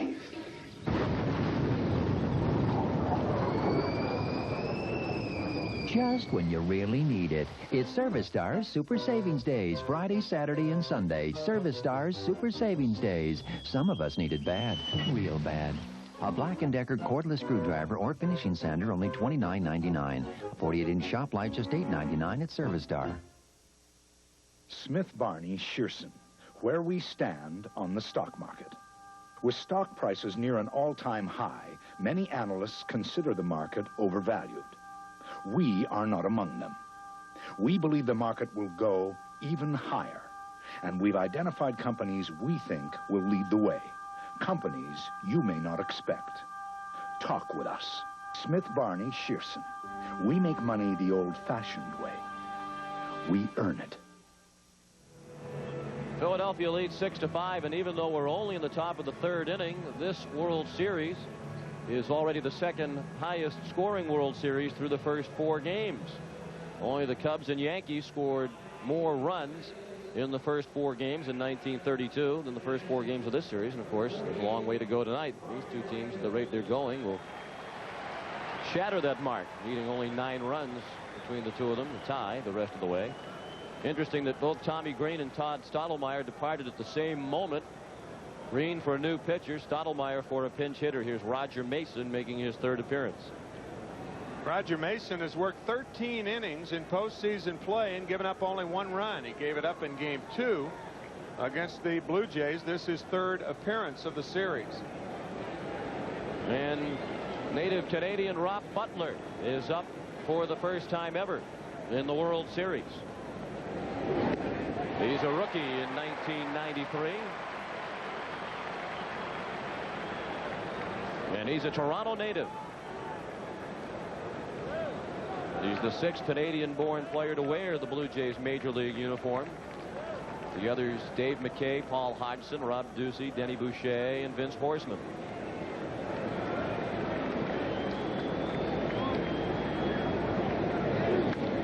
Out of play, 0-2, the count on Butler. They talk about the Phillies being a throwback. A lot of their players throwbacks. Well, Robbie Butler certainly a throwback. He looks like he could have been a player in the 20s with his socks up that high. It's fashionable now in Major League Baseball to wear your pants almost like pajama pants with elastic on the bottom. I think George Hendrick was the first to go to the pair of slacks. The fashion statement that has been copied many times since. But you've seen the pants worn much higher on several players lately. Jim Thome, another young player for Cleveland, who has the socks all the way up to the knee. The 1-2. He tied him up. It's Weekly to first on a hop. Kruk to Stalker, and that's all they'll get. They erase Borders. The play goes 3-6. And now the tying run in the person of Fernandez is at third with 2 outs. Butler safe on the fielder's choice. When a ball isn't hit hard to the right side of the infield with runners on at first and second, the shortstop realizes he can't get the double play, but look at the fake throw by Stalker and then look to third, perhaps allowing Fernandez to round the bag too far and then to throw behind him. That's a young shortstop with an experienced play, and that's what Jim Fregosi talks about when he talks about Kevin Stalker. And even though he had only 70 games this season, he is a guy that you'd think had been around for 10 years.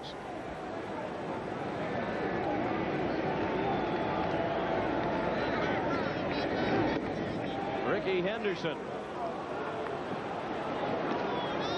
looked at ball one. He doubled and scored in the first. Fouled out to the first baseman Kruk in the second.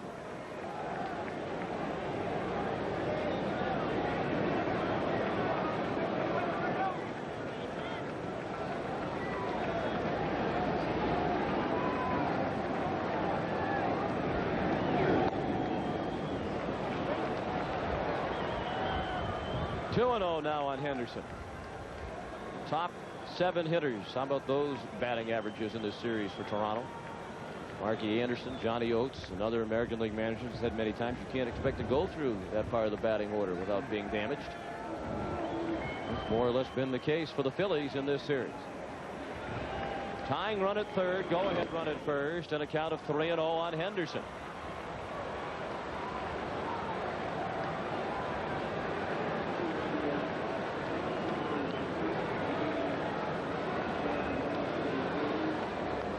Thing about the first 6 players in the Blue Jays lineup, there are no soft spots. You can't pitch around any hitter. And now you have production out of Tony Fernandez. Pat Borders drove in a run in this inning. And that's ball 4. Loads the bases and puts the go-ahead run in scoring position.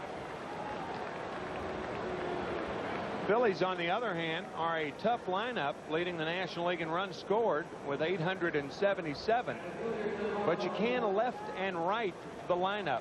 They have 3 regular players who are left-handed hitters, 2 platoon players in the lineup tonight, left-handed hitters, Jim Eisenreich and Milt Thompson. So you can make the Phillies make some moves, but not the Blue Jays. Devon White, the 8th batter of the inning.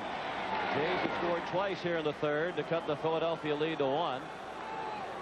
Mentioned Rob Butler, native Canadian. He's the first Canadian on a World Series roster since Reggie Cleveland of the Red Sox back in 1975. Rob's a Toronto native. His family is from Butlerville, Newfoundland.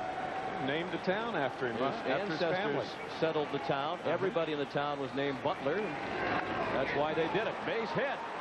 Butler will have a chance to score the go-ahead run, and he will as the throw goes to second.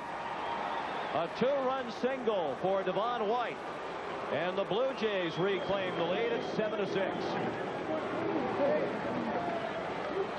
First hit of the night for White. He's hit in every game in this series, and he's now driven in 5 runs. He and Lenny Dykstra are the only 2 players who have hit in every game in the series, and the hits keep right on coming. You feel like a disc jockey up here, don't you? Spinning them out. Those runs charged to green.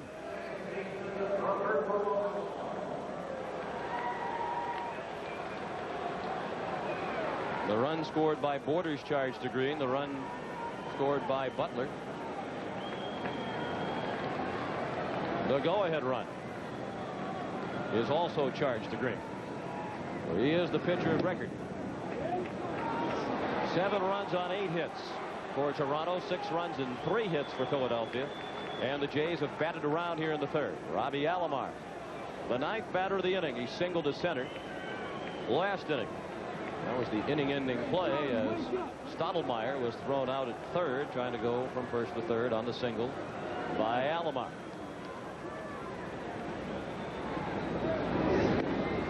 Rob Butler told the story about when he was young. His dad, Frank, took him back to Butlerville, Newfoundland. They went to a softball game. He said every player on the field had the name Butler on his back. About 200 families live in Butlerville, Newfoundland. What a thrill for Rob. In his first World Series game, he scores the go-ahead run.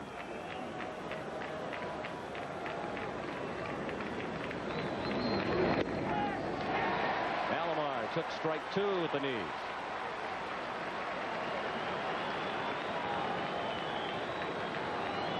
If you're just joining us, this game has been played in a light drizzle throughout. It's rained almost all day here in Philadelphia.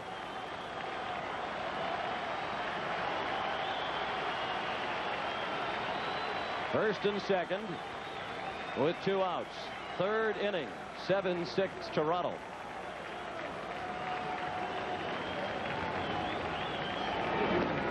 The runners go, and it's a double steal for Henderson and White. Both with outstanding speed, and they were able to steal and move up without a throw. There was no play on Ricky Henderson. There was, however, a play on Devon White. Watch how he delays to make sure Henderson runs before he runs. The trail runner must be sure that the runner at second base isn't faking going to 3rd. He's got to be sure he makes it. So a double steal against Roger Mason. And 2 more men in scoring position. And those 2 runners are the responsibility of Mason. Green's line complete, 2 innings and a 3rd. And he allowed 7 runs, all earned. You might think about walking Alomar in this situation if the count weren't 2-2. But I think Mason's going to try to get him to go after a ball in the dirt. The problem with that thinking is Henderson's on 3rd. Wild pitch, he scores. The 2-2. Probably not where Mason meant to leave that breaking ball, up high.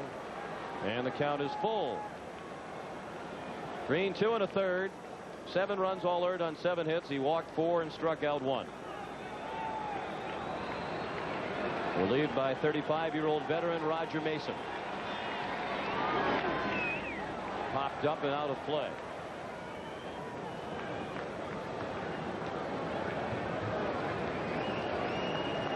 Game 5 tomorrow night.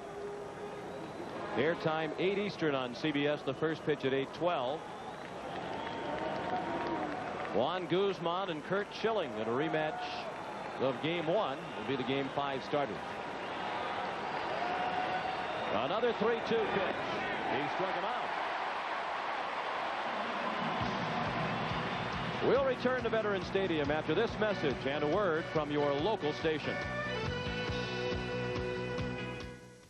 What would you do? Don't make a sound. Just give me the keys. How would you react?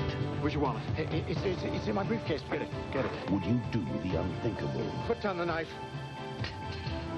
Experience TV's most shocking hour. Experience Emmy's best drama. The season premiere of Picket Fences in 2 days. John Ritter and Marky Post are moving back home. I thought everyone around here was supposed to be happy. They were when I left. Maybe you should leave again. Hearts Afire returns next Wednesday. This is CBS. Is Spectrum 2 on thin ice? On the Channel 10 News after the game. Ben Franklin, please. It's his agent. Benji, baby. Of course I got your message. I can't afford to miss messages, especially yours. You're my #1 client, Ben. George, sit. Yeah, that's why I have answer call here at the house, Ben. Yeah, I get my messages through the phone. It even takes them while I'm on the phone.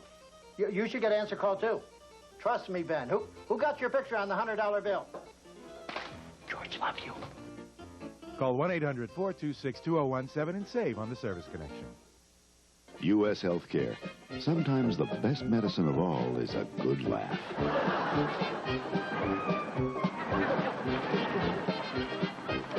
is, I can't hear. Look, here, try it yourself now. See that? Can you hear anything? What? Can you hear me? Huh? You can't hear anything, can you? How can I hear if you're going to put these in my ears like that? I mean, after all, I can't hear if you got them in my ears. Huh? Oh, hold me closer. Closer. Closer. I'll hold you any closer, I'll be in back of you. This gift is from Jackie. Oh, golly, oh, shucks. I hope that you like it. It costs $40. All other husbands have their wives behind them. Napoleon had Josephine behind him. George Washington had Martha behind him. Mark Antony had Cleopatra behind him. What have I got behind me? Don't you dare! U.S. Healthcare, a health plan for living.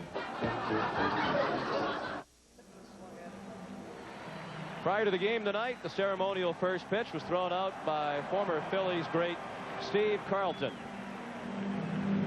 And the only thing missing was his former battery mate, Tim McCarver. I asked the two gentlemen during the break between innings how long they played together, and Steve Carlton said too long. Timmy was there in spirit tonight. I told you to throw the ball up in the booth. Oh, I didn't make it ready. I didn't make it to the catcher, you know. Now, is that at all a nerve-wracking experience to go out on the field and throw out a ball before a World Series game? That's a lot of fun, you know. Even the game, I got over the nervous part of it, you know, and turned it into more of a science. And I eliminated the hitter and went to just playing that advanced game of catch, which is, I think, is more of an elevated way to pitch. Now, obviously, this has not been a pitcher's night tonight. What's your read on the way this game has gone so far? You know, watching Tommy Green, he came out. I think he might have been a little nervous.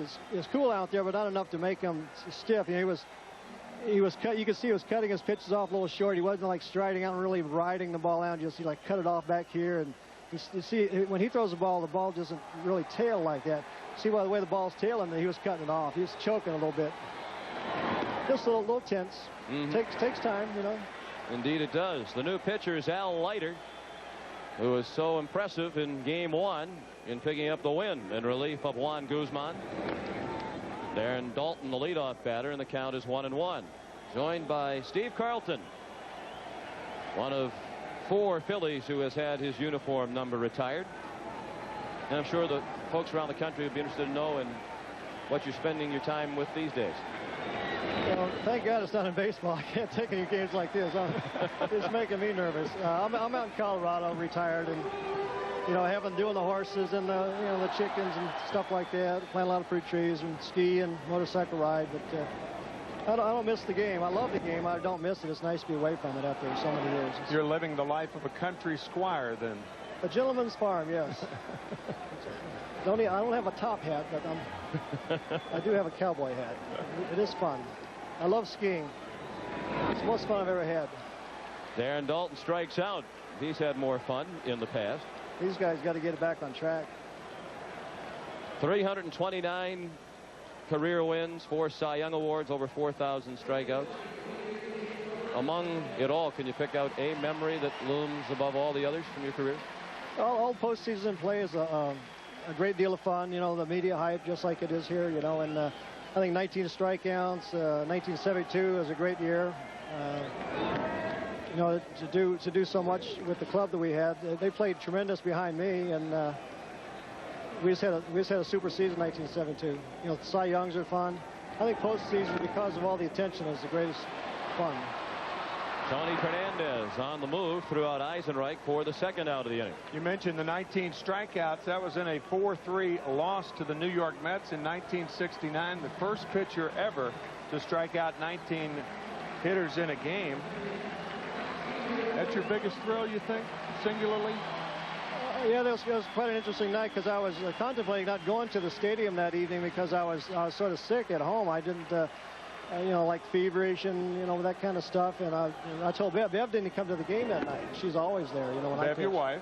She did not, yeah, Bev. And she did not make it that night because she felt that I would just go there and, you know, not end up pitching. But when I went to warm up, I must have been so loose or something like that. It just is incredible. The ball just kind of jumped out of my hand. I never threw so hard.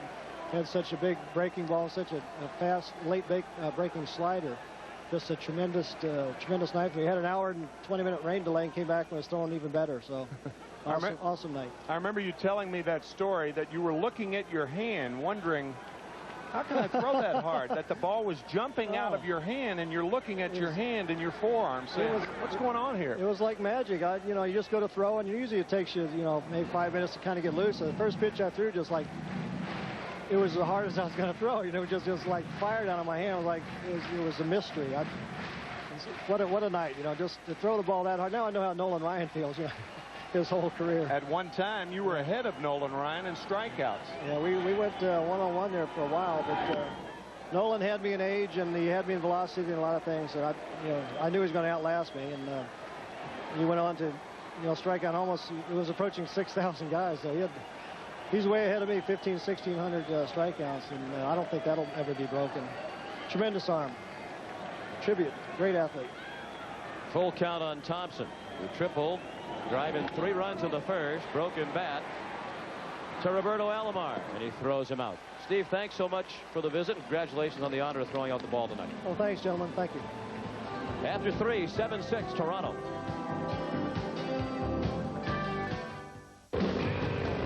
We thought we'd been everywhere, seen everything. We were wrong. We're back to the bone. We're back to the bone. These guys were weird, and we liked it. Later, they took us to the Tower of Bud. Brother, tomorrow we ride again. I don't say this to many people, but the job we do is the most important job I can think of. Okay, guys, listen up. I mean, there's no such thing as a B-plus mechanic on this airline. Let's do it. Let's go. Even the most junior mechanic can keep an airplane in this hangar if there's a hint of a problem. We might think a job like this would become routine, but every now and then, I just take a walk through the terminal, and right there, you see what's important. My life isn't about throwing money around. It's about hanging on to it. It's not about owning a $40,000 car. It's about owning a good car. It's not how much something costs that matters to me. It's how well it works. Look, don't tell me what I want. Show me you've got what I need.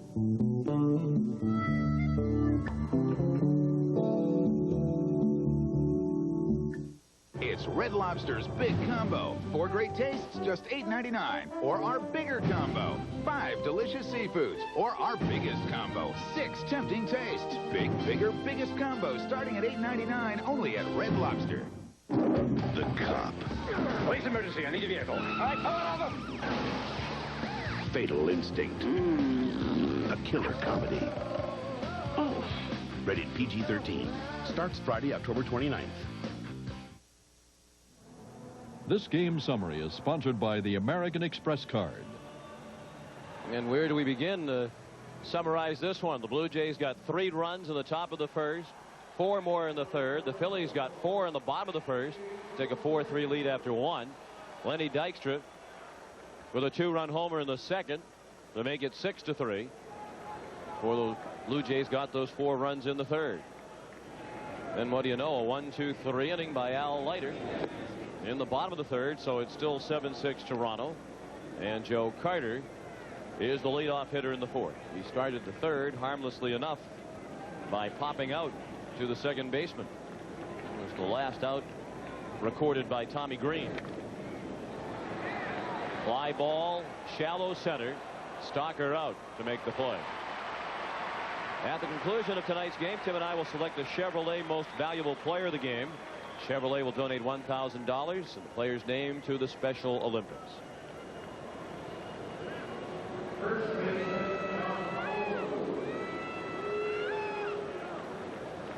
With the early departures of Green and Stottlemyre, this is the first time since Game 1 of the 1966 World Series that each starter was knocked out within the first 3 innings.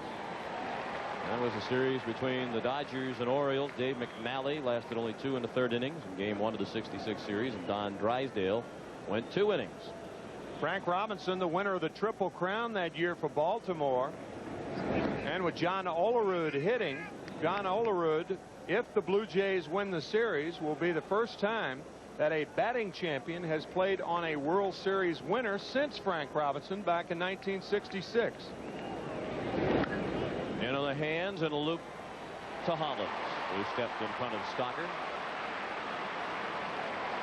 So Olerud is 0 for 2 now with the walk and the run scored last inning. He started the 4-run rally with the 1-out walk. He scored the first of the runs.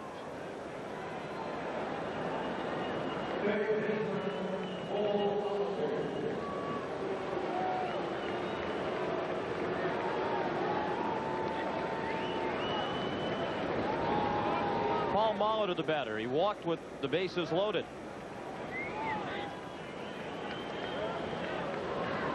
And singled and scored in the third. Popped up along the right field line. Eisenreich makes the catch. And that ends the inning. A 1-2-3 inning for Roger Mason.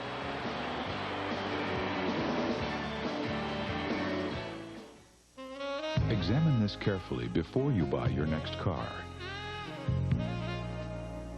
Not just because it has standard dual airbags and starts at under $11,000, but because this is the new Geo Prism, and 98% of the people who bought a Prism would recommend Prism to a friend.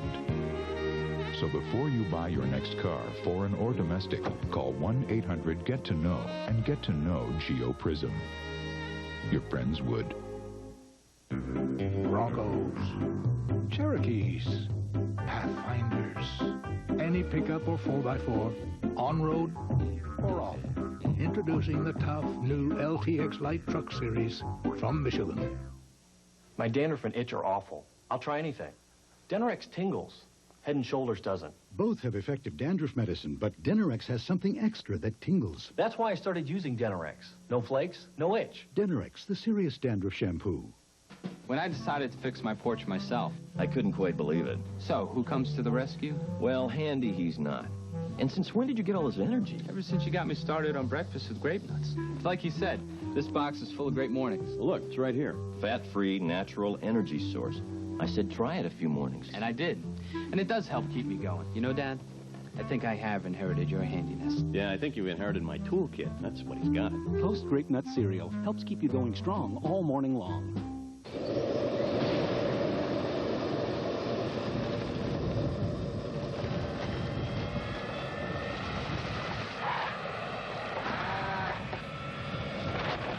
At Radio Shack, we've always made the latest technology easy to understand for your family. And now our CD-ROM computers make it easy to bring entire libraries to life. Experience the power of Tandy multimedia computers. Only at Radio Shack. The Saints were undefeated until last Sunday when... Hello, Pittsburgh. Now they have to regroup against the Falcons. Look, there it is. Sunday on CBS. We're big fans. Welcome back to Veterans Stadium as we head to the bottom of the fourth inning. I'm joined by a man who is synonymous with the World Series, the only man to be the MVP in both leagues, Frank Robinson. And Frank, how do you begin to analyze this game? Well, you don't. The only thing I can understand is why is it so difficult to throw strikes? I just don't understand that. Frank, would you like the general manager? You are now an assistant general manager for the Baltimore Orioles. Would you like the general manager manage once again? Well, the idea right now for me, Joel, is to be a general manager one day. I would not rule out being a manager again, but it would have to be a very special situation. Would that situation occur in Baltimore possibly? Would you like to go back to the Orioles? Not as a manager, no. My ambition is to be a general manager, and I say it'd have to be a very special case to become a manager again. My ambition is one day be a general manager. We hope you obtain it. Let's go back upstairs to Sean. Thank you, Jim. First batter of the inning, Kevin Stocker out on the pop-up to Tony Fernandez at short. And all of a sudden, 7 Phillies in a row have been retired by Toronto pitching. Stottlemyre retired the last 3 he faced. And Al Leiter's entered the ball game and set down 4 in a row. We're in the fourth inning, and the Blue Jays lead 7-6. Roger Mason will bat for himself. And he looked at strike 1. And Cito Gaston has achieved in the early going what he wanted to achieve with Al Leiter. He had Al Leiter pitch against Jim Eisenreich and Milt Thompson, 2 left-handed batters. And the reason that Jim Fregosi left them in, it's really too early to take them out, especially with nobody on base. So Fregosi will save the right-handed hitters in Cavilla and West Chamberlain. I ducked too, by the way. Yeah, On that looked like it was coming right into the living room of everybody watching. What about three-dimension? That 3D, it would have really looked like it was coming right at us. But that's the reason that Fregosi is saving his right-handed batters. Mason hit it pretty sharply, but right at the center fielder White for the second out. So the thing is, Gaston has got Fregosi right now, any way you look at it. If he leaves the left-handers in, then he's got Leiter pitching to him. And then if he brings the right-handers in, that sets it up for later on for a guy like Danny Cox or Dwayne Ward or one of the right-handers in the bullpen. Mike Timlin. Yeah. Yeah, Timlin more than Cox tonight, since Cox worked a lengthy inning and a half last night. 2 outs, bases empty.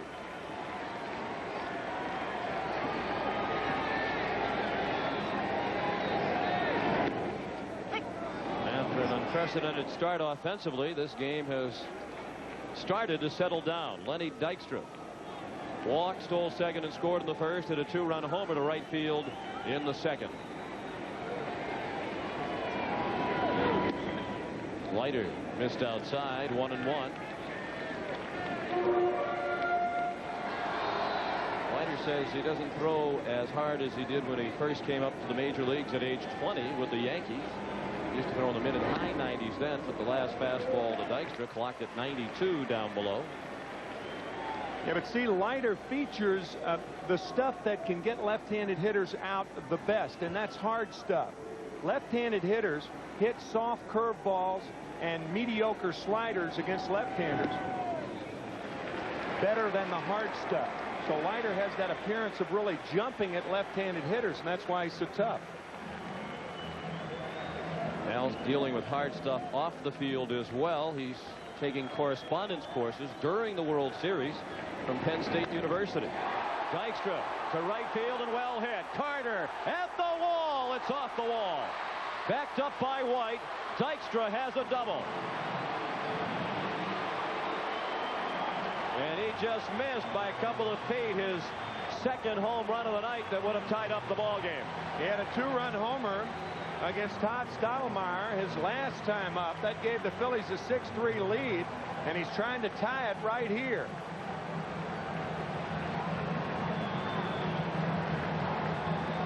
By about 3 feet. Joe Carter back, realizing that Devon White's going to be there to back him up. Looked like Dykstra was kind of in his home run trot. He's only going to go to second base anyway, and he makes it easily. Tying run in scoring position for Mariano Duncan. Ball one way inside. Duncan, who had 6 hits in the first 3 games, is 0 for 2 tonight. He's flying to right and to center. A double by Dykstra, just the 4th Philadelphia hit, his second. Toronto has 7 runs on 8 hits. The Blue Jays leading 7-6. Mentioned Al Leiter taking correspondence courses during the World Series. His teammates tease him because he'll be spotted from time to time in the clubhouse reading textbooks. He just finished a course in political science and astronomy, math, and English. Going to have to wait until the season is over. He has about 50 credits toward his degree.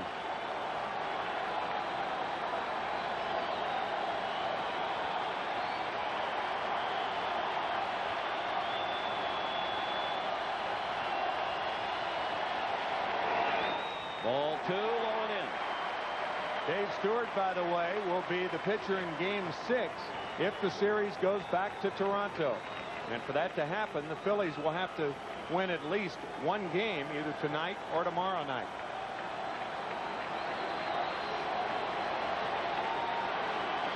The 2-0. Breaking ball, and Duncan couldn't get to it.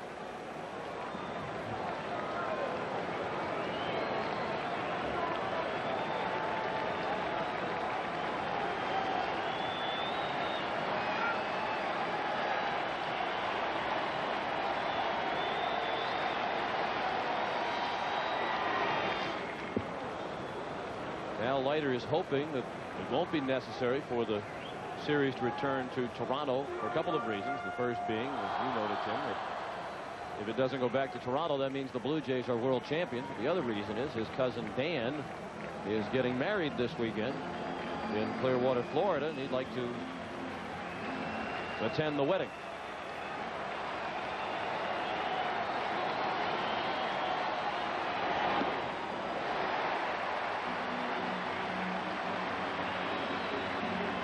Duncan was the best Philly in this situation during the regular season. He had .316 with runners in scoring position. Despite the 6 hits in the first 3 games, he has only 1 RBI. Payoff pitch. Little looper. Could be a problem. It is. Dykstra around to tie the game at 7.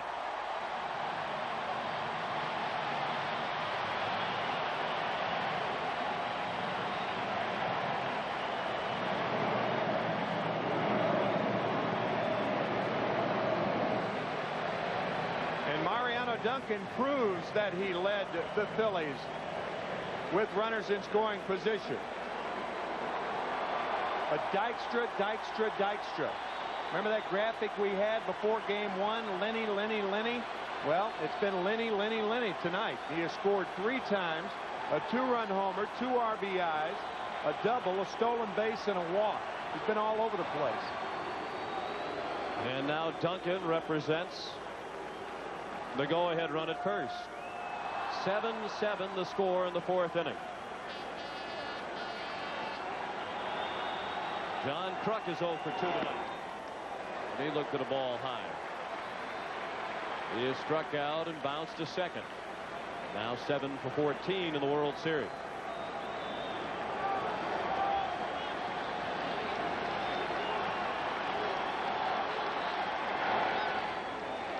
Porter's dropped the pitch. It was up and in, 2-0.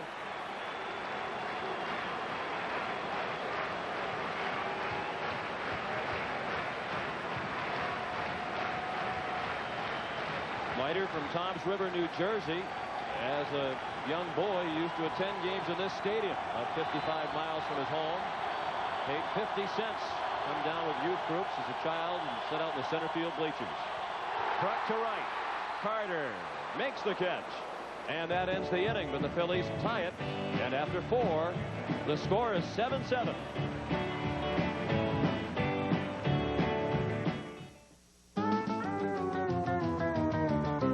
You've got to attack the courses. You've got to master the machinery.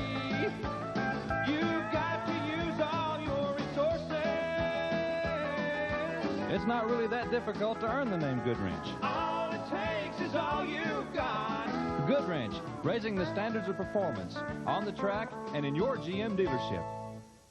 Still going. Nothing outlasts the Energizer battery. It keeps Gentlemen, this pink fuzzy bunny is killing us. The future of Supervolt batteries looks bleak. And the latest attempt to develop our own mascot, the Supervolt Weasel, has fallen dreadfully short. To survive, we need to neutralize the Energizer Bunny. But how? His battery. We get his battery, no more Energizer Bunny. And I'm in the process of finding individuals who can, how shall I say, assist us.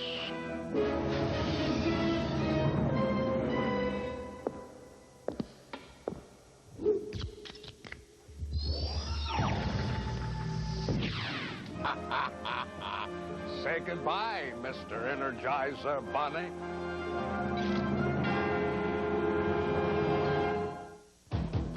Now you can have the perfect World Series souvenir, the official 1993 World Series video.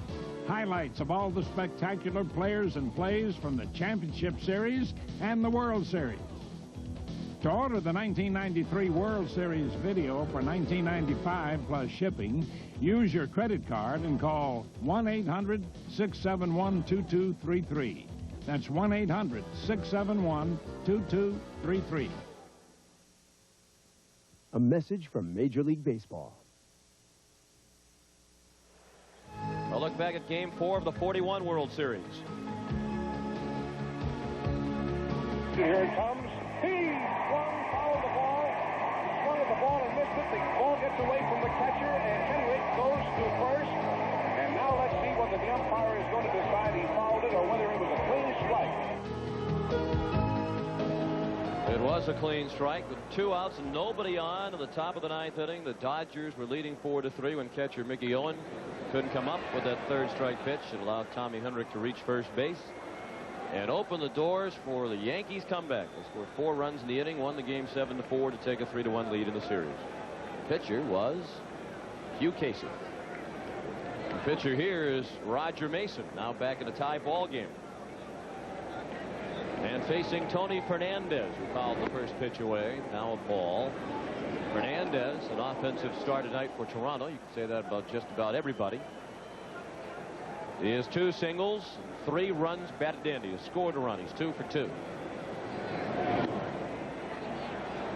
Every time I see that clip of Mickey Owen reaching into the glove, and everybody talks about how catchers nowadays, because of the new mitts, with the split in the mitt, that they've become one-handed catchers.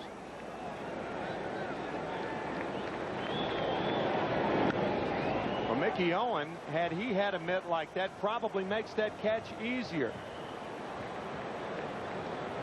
Should say easily. Bill Dickey told me that until you become a one-handed catcher, you're not a proficient catcher. And I found that to be true. Darren Dalton with the split in the mitt. Catchers use that almost like a first baseman's mitt now, but there are the critics that say that catchers reach for too many balls. They don't get their body in front of it. But if you combine the two, the new mitts and the body in good positioning, then that's the proper defensive setup as Mason gets Fernandez for the first out here in the 5th inning. First time Fernandez has been retired tonight. It's the 2nd strikeout for Roger Mason, who's now retired 5 in a row. Pat Borders, the hitter. Line foul. And misplayed by the ball girl in left. But it was a tough chance. And it gave Milt Thompson the opportunity to make a friend in the stands.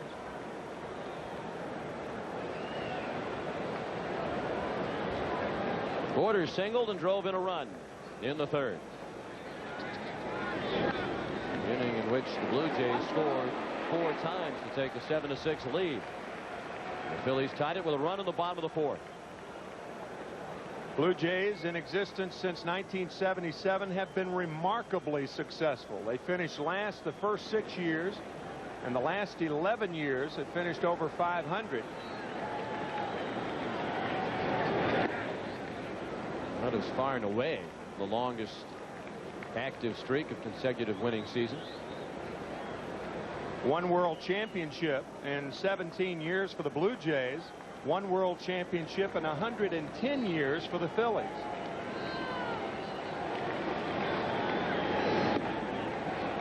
Ball inside. We could certainly make an argument for the Blue Jays organization as the best in baseball. Pat Gillick and his staff do a tremendous job. They have outstanding prospects in the minor leagues and have had that for many years. They do things in a very first-class manner. Of course, they have a lot of money with which to work. Owned by a brewery, they draw over 4 million fans. They have national TV contracts in Canada in addition to the money that they get from the national TV contracts with CBS and ESPN. But organizations have proven that just to have the money, that's not enough. That's for sure. New York Mets lost 103 games this year. The New York Yankees haven't been to postseason play since 1981. The Dodgers haven't seen postseason play since 1988. Wealthy clubs. Leiter down the left field line. Fair ball. Bouncing into the corner. Retrieved by Thompson. And Al Leiter has a double.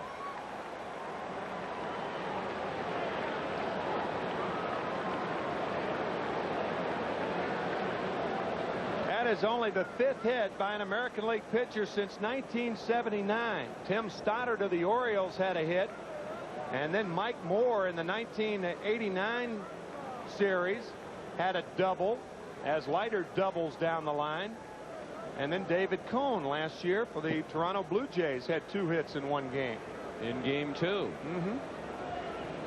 So Leiter represents the go-ahead run. At second base with 2 outs in the 5th inning for Ricky Henderson, who has doubled, popped out, and walked.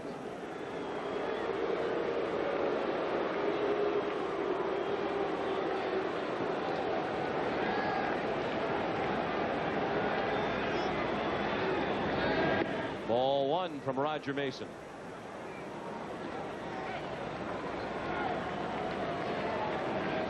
For the most part, since 1976, pitchers on both sides have not been a factor. Tim mentioned only 4 hits for the American League pitchers since then, prior to the hit by Leiter. National League pitchers have only had 9 hits since 1976.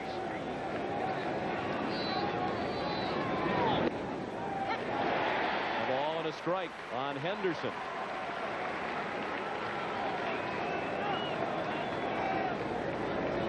Easily over the inside corner. Ricky Henderson, we mentioned in game 1, he has that accordion strike zone. He keeps going up and down, much the same as Lenny Dykstra does from the other side of the plate. Very small strike zone. Ricky was hit on the left elbow by a pitch last night. A solid hit on the elbow, but Cedal Gaston told us before the game tonight. Ricky told him the elbow feels just fine. 7-7 the score. 5th inning. 2 outs. Al Leiter, the runner at second. 2 balls and a strike on Henderson. Past the mound. Duncan shovels out at first. All in one motion. Duncan picked it up with the glove and flipped it to Kruk, and they just did get Ricky Henderson to end the inning. Terrific play by Mariano Duncan. He didn't need the bare hand, just the glove. Glove to glove.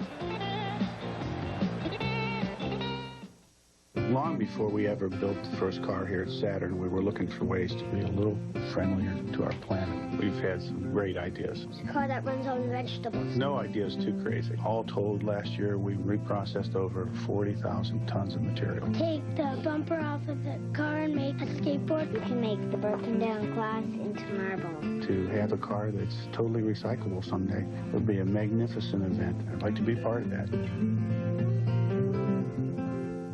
You think you're big time? Pacino. You're gonna die big time! De Palma. Never give up your friends, Dave. You are the only person that I can trust.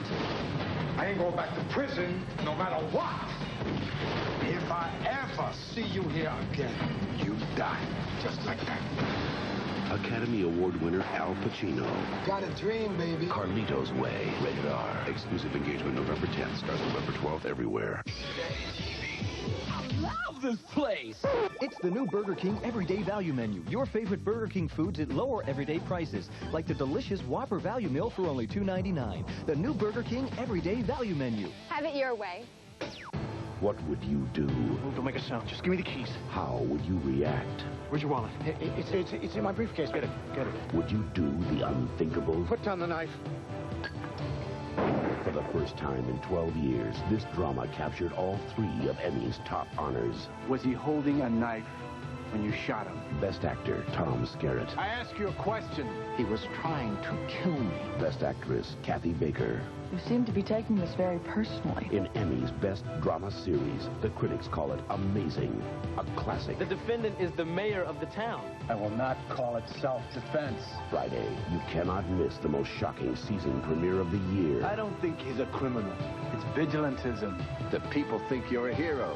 I looked right into his psychotic eyes, and I pulled the trigger. Experience TV's best hour. Will the defendant please rise? Don't miss the explosive season premiere of Picket Fences in 2 nights. A remarkable play to end the 5th inning by Mariano Duncan to just get Ricky Henderson right there. Ball's in the glove, hand is not on the bag. We talked about the gloves of a catcher. Sometimes the larger gloves for an infielder can be an impediment to making a play like that because the ball gets hung up in the web often. Ricky thought he was safe, but as you could see, he was out. Tim McClelland of the American League is the first base umpire. So halfway through the ball game, we're tied at 7. And Dave Hollins leads off. He's a switch hitter, a much better hitter right-handed. He hit almost 100 points higher from the right side this year. He walked and scored in the first. Popped out to the catcher Borders in the second. Al Leiter's pitched 2 innings of relief. He's allowed 1 run. A bunt and a good one. Molitor not in time. That was Molitor's first chance on a bounding ball down at third base, and he handled it cleanly, but simply had no chance to get Hollins on a good bunt. Playing deep, and he does make a nice play on the ball. So even though Molitor did not get the out, possibly that primed him for a play later on in the ball game, as Hollins becomes the first Philly to take advantage of Molitor defensively.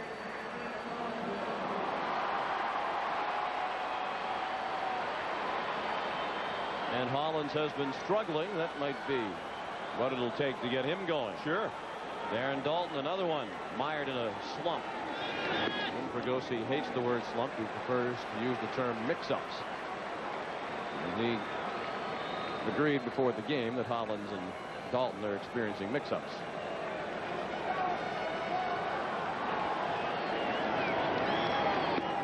Breaking ball for a strike, 1-1 on Dalton. Well, and during the season, it is a mix-up. But in the World Series, in Game 4, it's a slump.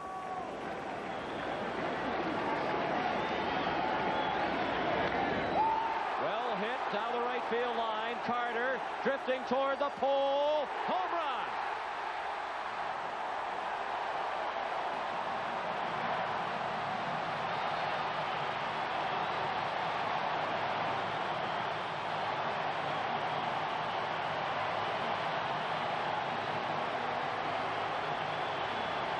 Perhaps that's the end of the mix-up for Darren Dalton. A 2-run homer, and the Phillies are back on top 9-7. How do you get out of a slump?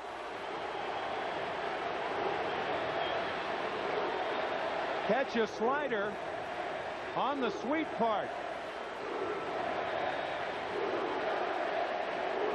Dalton, with awesome strength, muscles the ball out and right and gives the Phillies the lead again.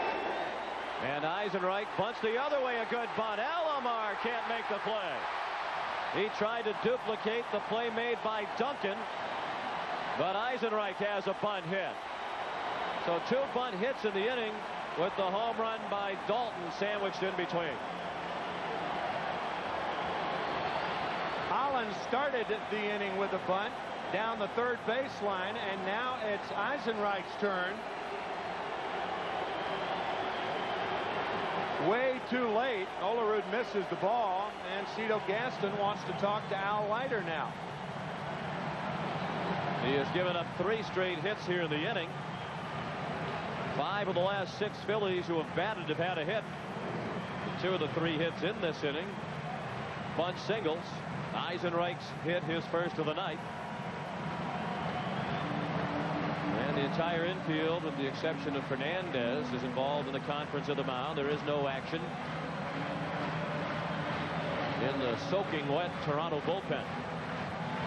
The rain has not dampened the spirits of the 62,000 plus of the vet tonight.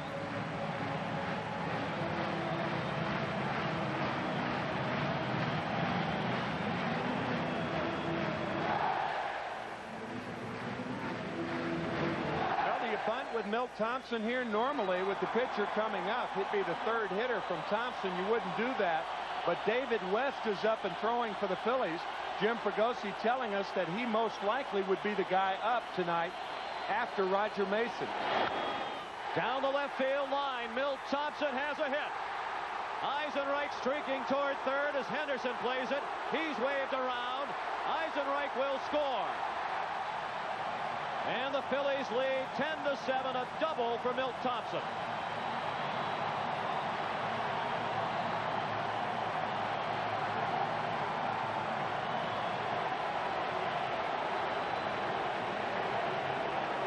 sometimes in a meaningless game, a guy can get an opportunity to play the next night. In the blowout last night, the only time Thompson hit, he hit a home run. That gave him the entree to play tonight, and he's driven in 4 runs with a bases-loaded triple and now a run-scoring double. But were it not for that home run last night, Incaviglia may have been the left fielder this evening. Terrific night for Milt Thompson. 4 straight hits in the inning, the last 3 by left-handed hitters against the lefty Leiter. Stocker, a switch hitter. Bats from the right side. He's 0 for 2 tonight. 0 for 1 against Leiter. He popped out against Al in the 4th. And the first pitch fouled away. You could see Stocker trying to go to the right side, and the reason for that is Roger Mason is no longer in the game, or won't be, once the pitcher spot comes up, because Ricky Jordan is on the on-deck circle.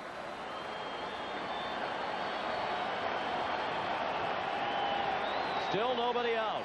5th inning, 10-7 Philadelphia. They've taken the lead with a field goal here in the 5th.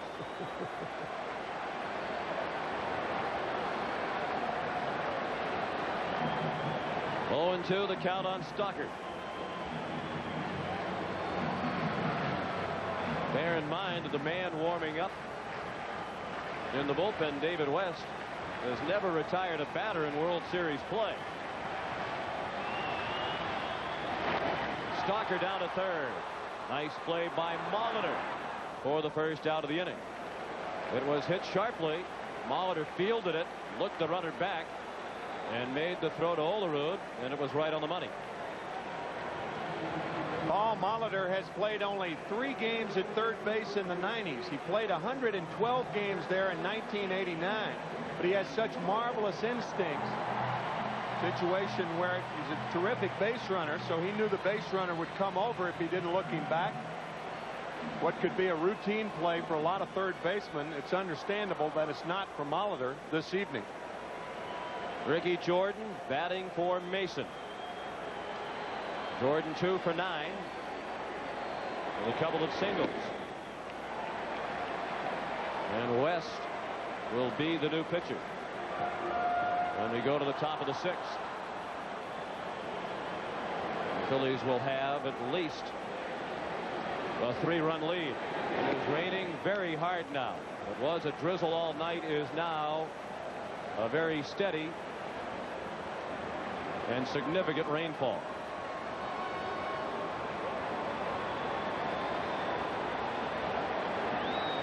And umbrellas pop up everywhere. The man charged with stopping the game, he deems it necessary, is Dave Phillips, the crew chief, the third base umpire tonight. Fernandez throws out the pinch hitter Jordan for the 2nd out. There has never been a rain-shortened official game in World Series play.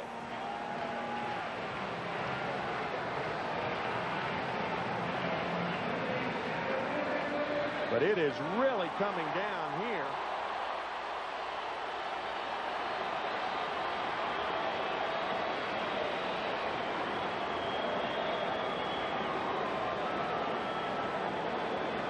And once the Phillies record their 3rd out, this game is official.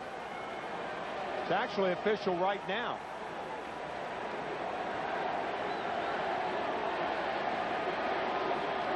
Dykstra the batter. And he looked at a ball inside. He's been on base all 3 times tonight and has scored 3 times. He walked, stole second, and scored in the first, and a 2-run homer in the second. Just missed a home run with a double off the wall and right in the 4th and scored again. And he hits one deep to right. Forget about it. Way out of here.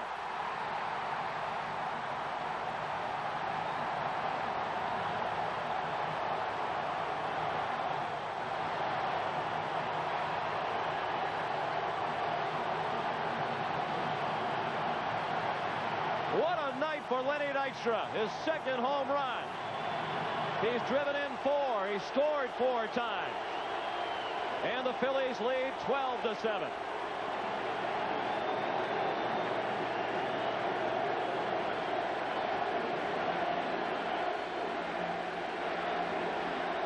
awesome. I mean, did he ever get all of this one? And he just missed a home run by 3 feet his last time up. 2 home runs, a double, 4 RBIs, 4 runs scored, and we're in the 5th inning. So Al Leiter, who was so impressive in relief in gaining the win in Game 1, has been pounded by the Phillies tonight. He gave up 1 run last inning and 5 here in the 5th. And just as Stottlemyre stayed in to absorb a beating, Leiter continues on.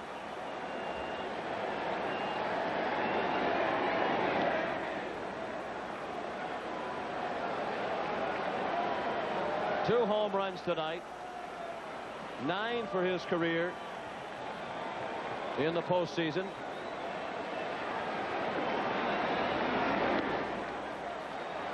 And a count of 1-2 on Duncan.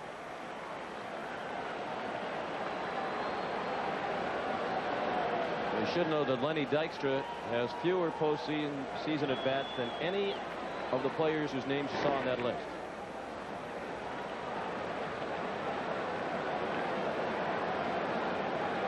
It is an official game, and the heavy rain has subsided back to the light, persistent nuisance drizzle.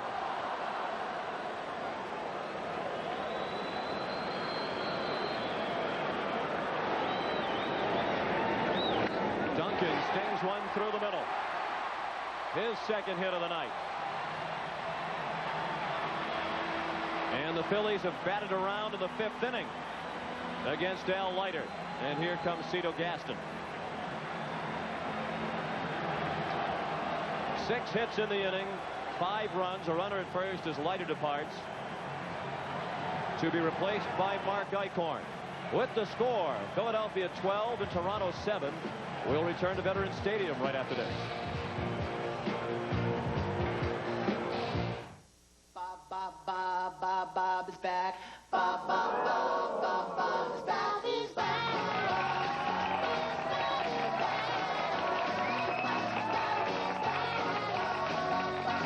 Bob, you lost somebody night, the cherry burns and red and wine. Bob is back on CBS. Hunger in the United States is at a record level. The best estimates are that there's 30 million people that are hungry in this country. There are many, many infants and young children who suffer from malnutrition. There's just no excuse for that kind of tragedy. What Sheriff Strength does is we get resources to communities so that they can feed more people more effectively. It's going to take a lot to solve hunger in this country. We're grateful for American Express card member support in helping to provide a meal every time they use the card. Now till December 31st, use the American Express card to help feed millions of people. The charge against hunger is a battle that we can win. Everybody thinks programming a VCR is so incredibly complicated. Record Channel 3 Sunday, 7 p.m., 8 p.m. What's the problem? Magnavox, the only VCR with Smart Talk remote. Smart, very smart.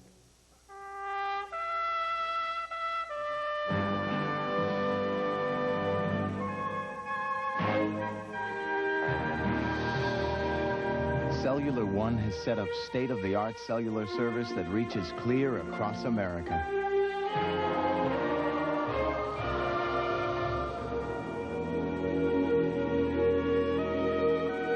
Beautiful, isn't it? Really want to pass the test. That test's going to be hard. Bradshaw's test, we got to study. Yeah, really I'm sure got to study this tough thing. questions on Terry Bradshaw, yeah. I don't know. Doesn't look good for us. All crib sheets and study aids will be confiscated before the exam. That's Sunday on the NFL Today. This is on tape moments ago. Cito Gaston arguing with the umpires, and that's Mark Eichhorn, who came in from the bullpen, and apparently the wrong pitcher came in. It looked for a while, based on the way Gaston was arguing, that they were going to make Eichhorn stay, but they allowed Cito to send Eichhorn back to the bullpen, and Tony Castillo has been summoned. We didn't even see Castillo down there warming up in the bullpen. No. Nor did we see Cito Gaston touch his left arm. Usually if a left arm if a left-hander and a right-hander are warming up, a manager will go to the arm that he prefers, and Cito Gaston's argument was that he was going to the left-hander. And now Jim Fregosi is being apprised of those moves, but Eichhorn obviously was not in the game.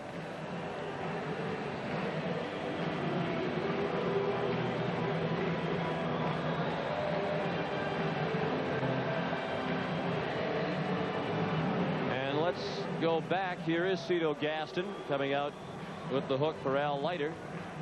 And he did gesture with his left hand, pointed to his left arm, and then pointed to the bullpen with his left. So he did send out the call for Castillo. The wrong man simply ran in.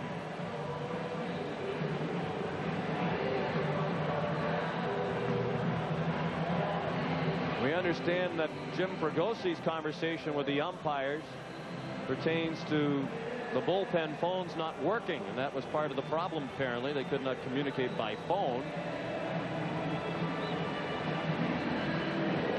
Sean, we were kidding earlier about double figures for both teams. I still feel like that is a distinct possibility. A lot of time left for the Blue Jays to get in double figures. But look at the run total in the 4 games.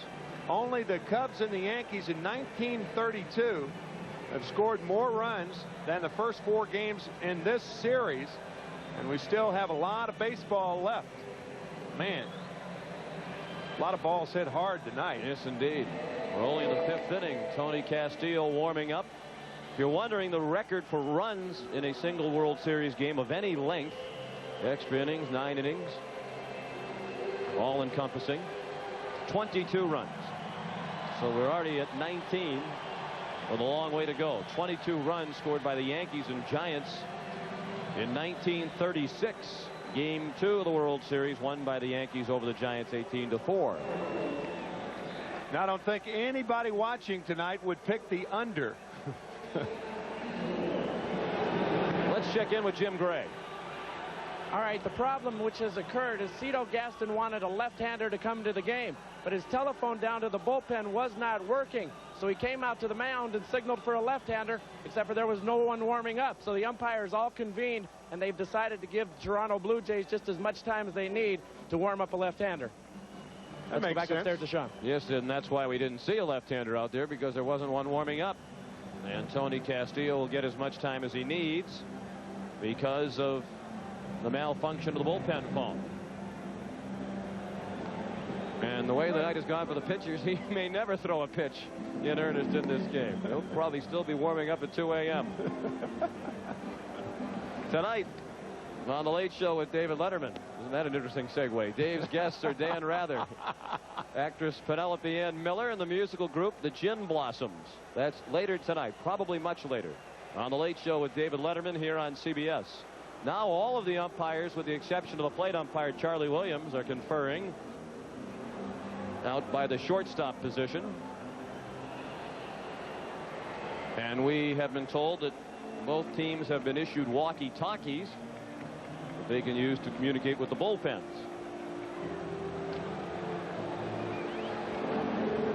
Well, what else can happen tonight? 12 runs, 11 hits for Philadelphia, 7 runs, 9 hits for Toronto. We're in the 5th inning. When play resumes, Philadelphia will have Mariano Duncan at first base with 2 outs and John Kruk at the plate. Darren Dalton, a 2-run homer much earlier in this inning off Al Leiter, who worked 2 2/3. Thus far charged with 6 runs all earned on 8 hits, including 2 home runs in this inning. The other 2-run homer by Dykstra. Leiter didn't walk anybody. He struck out 1. Take a look at the 2 home runs by Lenny Dykstra in the 2nd inning off Todd Stottlemyre, the starter, about 5 feet fair.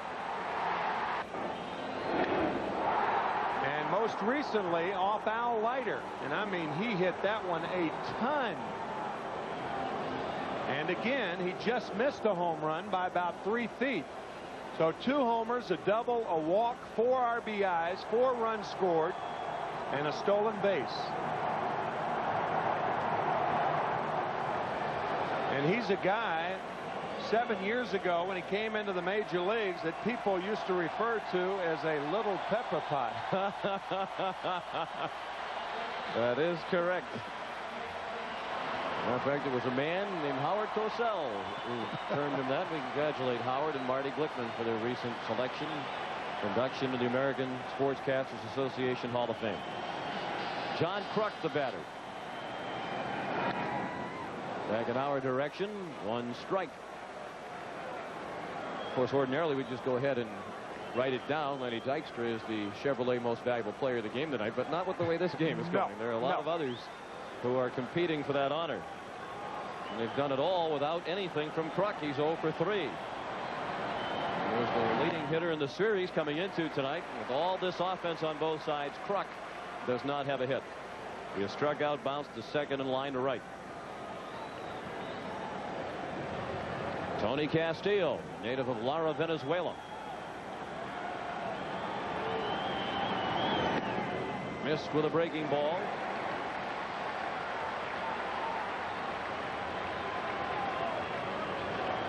Talked about Cito Gaston's game plan tonight to start Stottlemyre and then have Leiter as the starter at large. Didn't work out. Well, to this point, have each been charged with 6 runs. Robert E. Lee said ideas are easy to conceive, but less easy to execute. And I think that's the case so far tonight for the Blue Jays.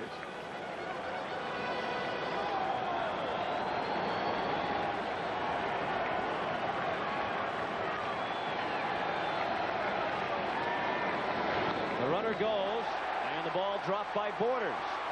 So Duncan has a stolen base, his first of the game and second of the World Series. People might think, well, with a 5-run lead, is it time to call off the dogs? Not in a game like this. I think you open things up. No lead is safe. Duncan running, and Borders actually thought he caught the ball. He reached in to grab it, but it was trickling behind him. Now a runner in scoring position, and the count has gone full on Kruk.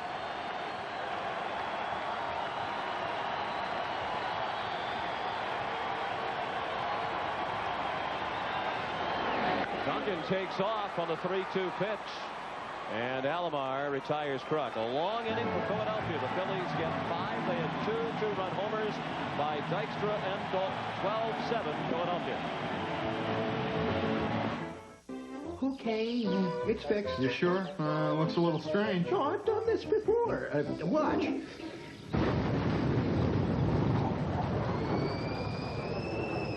Just when you really need it. It's Service Stars Super Savings Days, Friday, Saturday, and Sunday. Service Stars Super Savings Days. Some of us need it bad, real bad.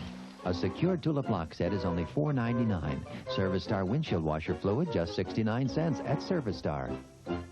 We have to have a communication system that never fails. Patty was losing calls. Losing calls to her could possibly mean losing a life. If the ambulance crews can't talk to the dispatch center, we can't run an ambulance business. If I could bring my monthly costs down, I could afford to budget state-of-the-art telephone system. That's what MCI did. I had a great sense of responsibility. MCI backs the product. You try to do the good thing. She sat there and really listened. Introducing one of the most visually distinct automobiles you've ever seen. If we show it to you now, you'll be so busy looking that you won't be listening, and you won't hear about its precision handling, sophisticated safety systems, and that it's the most technologically advanced Celica Toyota has ever created. Okay, now you can look. The all-new Celica. Watch out, it's coming. Senior year. For tough headaches, I took Tylenol. But sometimes it didn't get rid of all the pain. Today, I take Advil. For my tough headaches, 2 Advil work better than 2 Tylenol gel caps. I've learned what works better for me. Advil. Advanced medicine for pain. When the doctor told me to come in right away, I was scared. But this burning pain was real. Was eye relief when my doctor said Mylanta. For heartburn, Mylanta is the antacid doctors recommend most. My doctor said Mylanta. Get out your game cards. It's time for the Budweiser World Series Classic Play. Game 4, 1986. Gary Carter hit 2 home runs as the Miracle Mets tied the series with a 6-2 win over Boston. Carter's 2 home runs. Write it down. You could win $100,000 from Budweiser. There's bullpen coach John Sullivan of the Blue Jays with the walkie-talkie. The bullpen phones are not operating at the moment. And chances are there isn't anybody out in the bullpen who would want to answer the phone the way this game has gone anyway. There's some relief pitchers hoping those walkie-talkies go on the fritz. Ordinarily, you'd like David West's chances of improving his World Series career ERA because it is infinity. In the 91 World Series and this one combined, he's faced 8 batters without retiring anybody. He pitched in 2 games for Minnesota in 91. And all totaled, he's given up 6 runs in his World Series appearances without recording an out. His ERA is infinity.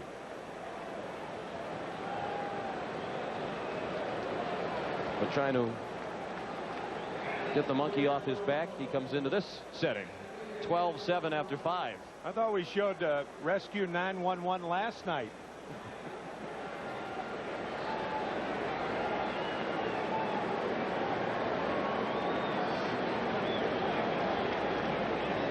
Devon White rings one down the line.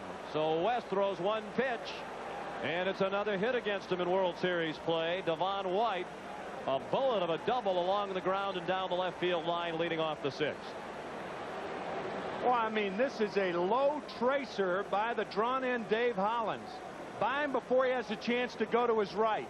By the time he moved to his right, the ball was by him. Check the reaction. Players refer to that as a seed. That was a seed down the left field line.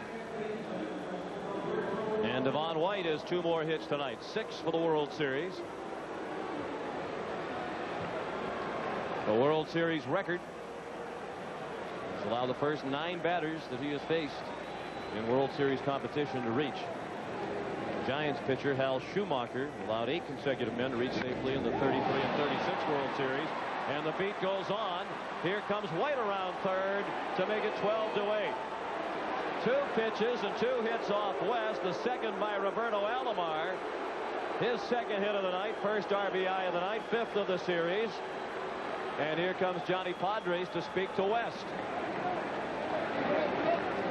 So far tonight, it is almost as though the players have been hitting the ball off tees. There have been as hard to hit balls in this 5+ innings as I've seen in a long, long time. And that ties the record for most runs combined over the first 4 games of a World Series. Blue Jays and Phillies with 56 runs combined in the first 4 games. Still a long way to go tonight. One of the strange things about this game, 12-8 in the top of the 6th inning, no errors on a wet field. Joe Carter, the batter. He had a single in the 1st inning and scored. He's popped out twice since then.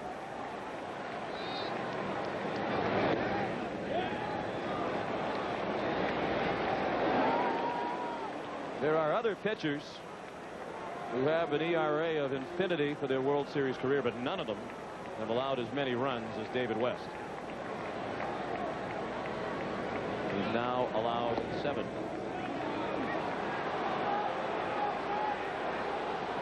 Or check that, 6. He had 5 allowed coming into tonight. 2-0 the count on Carter. His first 2 pitches were strikes that were ripped for hits. His next 2 balls to Carter. Oldroot on deck. There's a strike. There has been some speculation that lately West is tired. He's unaccustomed to being a relief pitcher. He appeared in 76 games during the regular season. But David disavows that theory. Says, I am not tired. Fatigue has nothing to do with it.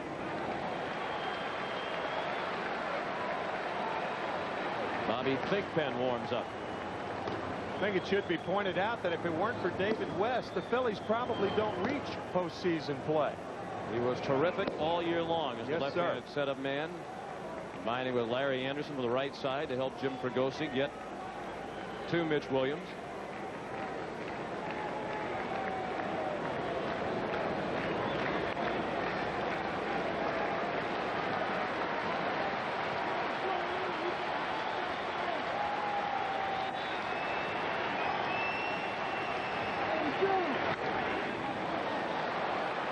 That should be an out. And it is. Eisenreich makes the catch. Alomar tagged. And that brings David West's World Series ERA down to 162. He has pitched a third of an inning officially now in World Series competition, over 4 appearances, and has been charged with 6 earned runs.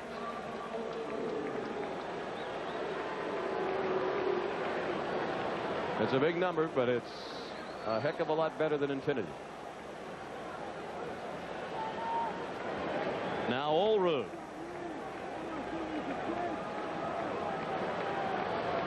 (12-8) Philadelphia in the 6th inning. Alomar at first. Olerud to left. Long run for Thompson. He won't get it. Alomar on his way to third. Olerud will stop at first. And all of a sudden the Blue Jays have the tying run in the on-deck circle. And Olerud has his first hit of the night.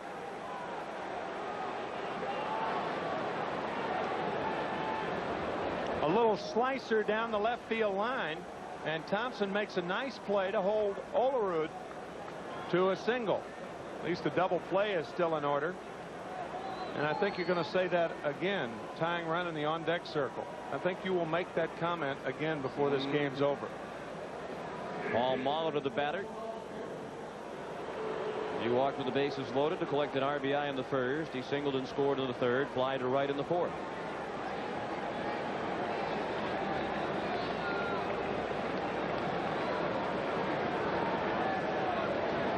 Tony Fernandez. Potential tying run in the on-deck circle. The Blue Jays are now out hitting the Phillies 12-11. Out. Hit him on the knee.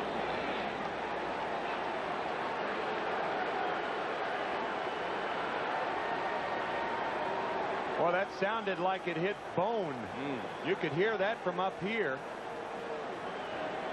It looked live, and of course tough to tell with a pitch of that velocity, is if it hit him right on the knee. Right on the kneecap, it appeared. Oh boy.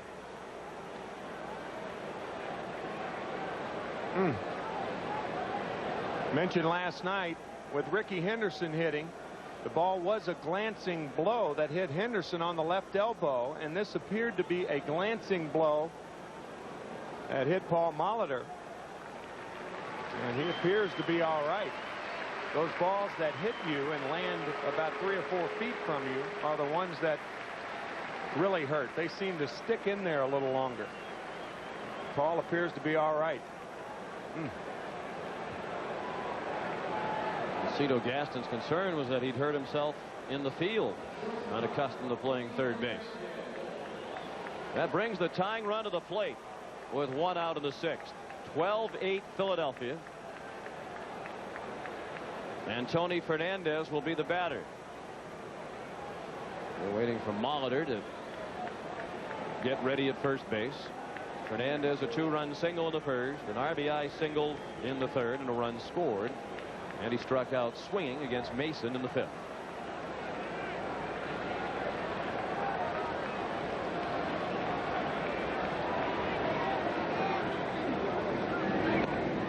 You wonder if Mason had reached the end of the line because he had pitched 2 2/3 innings of scoreless relief. Of late, he's been their best middle and long reliever, but Jim Fregosi, already ahead in the game, elected to hit for him for more offense. And Jim told us that David West would be the 3rd pitcher tonight following Mason if Tommy Green got in trouble. You know, there again, Fregosi going back to the season, I mean, he understands that West hadn't retired anybody in World Series play, but he's not going to let that affect his selection. And how can you? Who else are you going to go to, really, when you think about it? Unless you left Mason in. Of course, we don't know if he was about out of gas after 2 2/3. 1 ball and 2 strikes on Fernandez.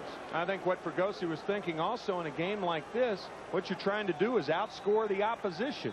You know it's not going to be any one-run affair unless it's 15-14 or a game like that, the way this game's going. The 1-2 is low. Pat Borders is on deck.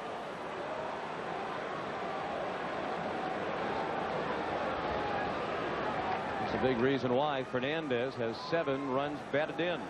Lead all players in this World Series.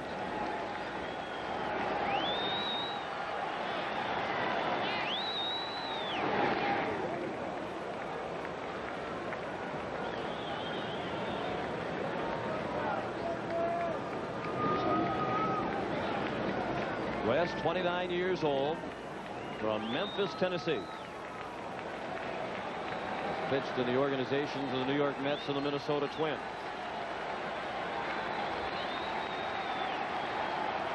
His 2-2 is slashed foul.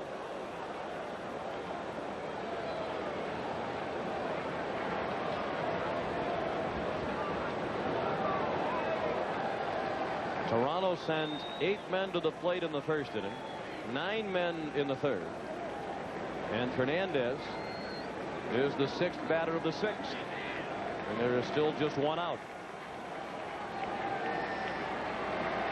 West has given up 3 hits in this inning, and he has hit a batter.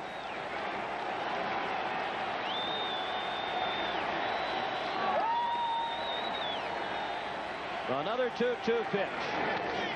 Chopped over the mound slowly. They won't get 2. They may not get 1.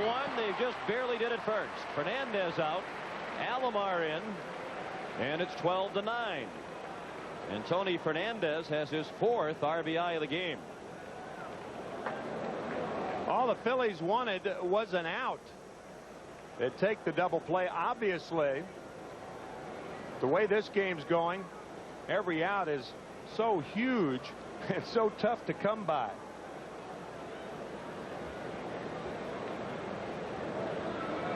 So the Blue Jays have scored twice off David West here in the 6th.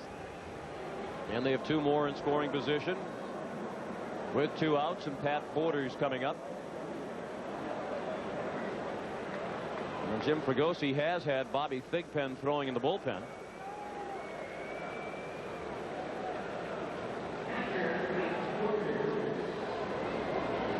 But West will continue on to pitch to Borders, who's 1 for 3 with an RBI single. That was in the 3rd. He's the tying run at the plate in a 12-9 game in the 6th inning. And these 2 teams are now 1 run away from the highest scoring game in World Series history.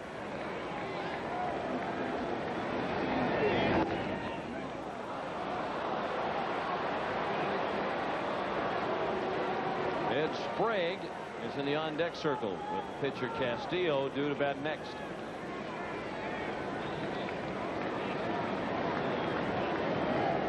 Borders ahead 2-0. To right center. Eisenreich hesitated, then had to pick it back up. He put it away, and that ends the inning. The Blue Jays get 2, and we'll return to Veterans Stadium after this message and a word from your local station. You know the zip code for Beverly Hills. You've been to a place off a street named Melrose. Starting next Wednesday, there's a new place for L.A. action. Having fun, boys? Head south with L.A.'s wildest detective team. You know, you're a little overdressed for Compton. So are you, Bubba. Yeah, but I look good. Glenn Fry and Ari Spears. Give me a kiss, baby! South of Sunset premieres next Wednesday. This is CBS. Introducing Roy's Reuben.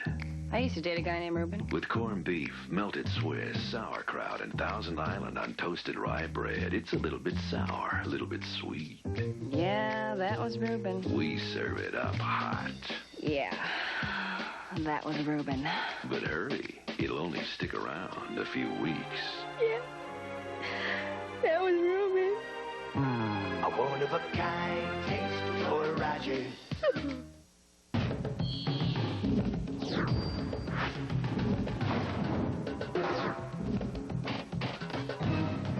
It's here. The new 94 Plymouth Voyager. Dual airbags, reclining integrated child safety seats. The safest minivan in the world. And with air and automatic, you get all this for just this. Want the safest minivan ever? Come to the minivan store.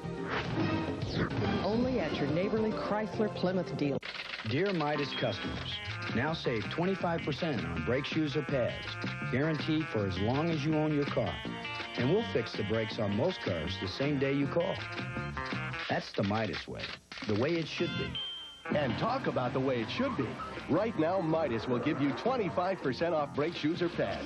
And with your 25% off, you'll also get a free oil change, a free lube, and a free filter. But you better hurry. This offer ends soon. World Series wall to wall. On the Channel 10 News after the game. Mike Schmidt threw out the first ball before last night's game. 548 career home runs, 3 times the MVP, and he joins us here in the booth. And on a night like tonight, you must want to grab a bat and go back up there to the plate. I don't know about that, Sean, but it is a great hitter's ball game. You know, we haven't seen one in a while, at least when both teams are knocking the ball all around. And I don't think we're done yet, Timmy. What do you think? 12-9? I don't think it's going to end that way. No, we're picking the over, Sean and I. There are people tuning in. 14-13, you know, 16-14. We've been involved in a few of those. I'll tell you there are 2 games that I remember. You against the Chicago Cubs. Right. You had 4 home runs in April of a 1976 game. And Great memory. In that game, we were behind 13-2 with nobody on and 1 out in the 6th inning. Mike hit his first home run off Rick Russell. He hit his 4th home run off Paul Russell to win it for us in the 10th inning. We win 18-16, and the other game was in Chicago when we won 23-22, and the score after 1 was 8-7. How do you remember these things? Vivid I played in both those He does games. research. Look at all this stuff right here. He knew I might be on tonight. That's right. I knew it was going to be this type of game. Good seeing you guys. You want me to stick around? Absolutely. Hey, you need a little help. All right. We're going to be here a while, Michael. Dave Hollins rings one to left center. White watches it fly off the wall and a hop. And Hollins on the first pitch of the bottom of the 6th has a double. Timmy, you described that. I think you're supposed to jump in right there. This is a tracer to left center, another one. Perhaps the best thing that happened to Dave Hollins was the bunt single in the 5th inning that opened the door to 5 runs scored by the Phillies. Hey, if I could comment on that, I'm sitting with Robin Roberts. At the time, it was 7-7. This is your cleanup hitter, right? Right. Not a bad play if you're 2 or 3 runs down. Cleanup hitter, drop a bunt and get on. But 7-7, and bingo, that started this whole thing off. Sure did, with Molitor at 3rd, taking advantage of it. Dalton followed that bunt single last inning. It seems a lot longer ago than that, with a 2-run homer. That got the Phillies off and running toward a 5-run 5th. They lead 12-9 after Toronto got 2 in the 6th. The hits are now even at 12 apiece. That's the first off Castillo. That's sliced to left. And Ricky Henderson, in fair territory, made the catch. 1 out. And Hollins back to second. We're at Veterans Stadium in Philadelphia. Sellout crowd of 62,000 watching a slugfest in Game 4 of the World Series. Toronto leads 2-1, but in Game 4, Philadelphia has a 12-9 lead. Sean McDonough with Tim McCarver, Pat O'Brien and Jim Gray, and joined in the booth at the moment by Mike Schmidt, one of the 4 Phillies who has had his number retired. Jim Eisenreich, been on base twice with a walk and a bunt single. He has scored twice and driven in 1. Timmy, you've probably talked, you know, I go to bed around 10:15 every night. So I miss a little the end of these games occasionally. Have you discussed Eisenreich's health problem that he rebounded from and came back? Oh, absolutely. We covered that in the first 2 games. Hollins running on the pitch. Eisenreich fouled it off. Mike is referring to the battle with Tourette syndrome waged by Eisenreich that caused him to leave professional baseball for the better part of 4 years. Eisenreich said he never lost sight of his dream with medication to stabilize his situation. He's back in the big leagues and playing in the World Series. 4 years. Let's see. I retired in '89. This is '93. I think maybe his muscles and bones were a little younger at the time, so I forget it. No thoughts of coming back. Yeah, having too much fun, Sean.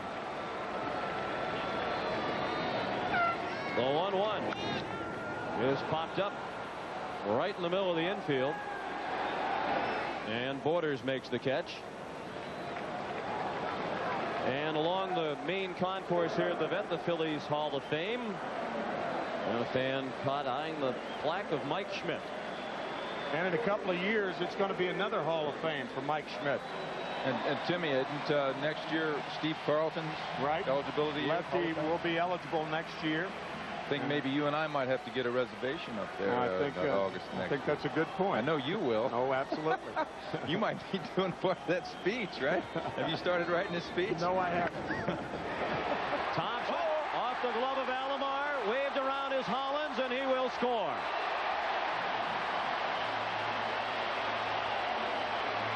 (13-9) Philadelphia.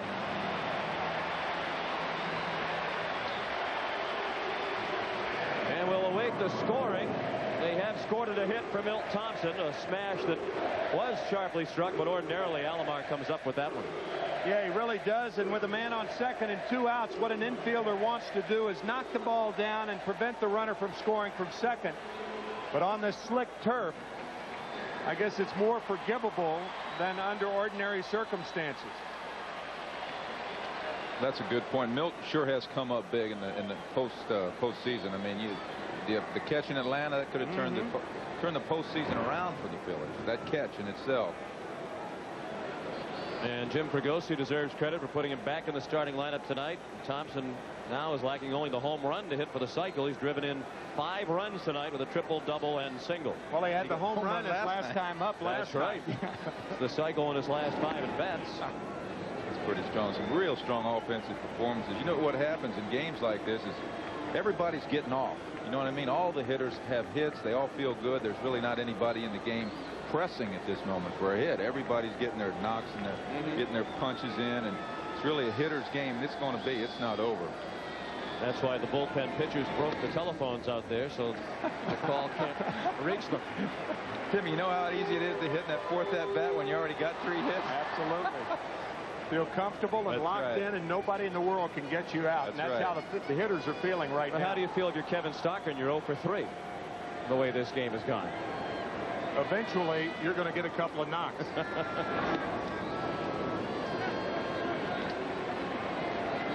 The record has been tied with the 22 runs in this ball game. The tie is not only a World Series record, but a postseason record. Most runs in any postseason game. Game 2 and 36 in this game tonight. My guess is we're going to go to 30 hits here before the night's over, Sean. Only 5 away. This record may never be broken in our lifetime. 25 hits between the two teams. 22 runs. Still no errors. The run in this inning, the first charge to Castillo. In the 6th, 13-9 Phillies, and a ball just outside. It's ball 4.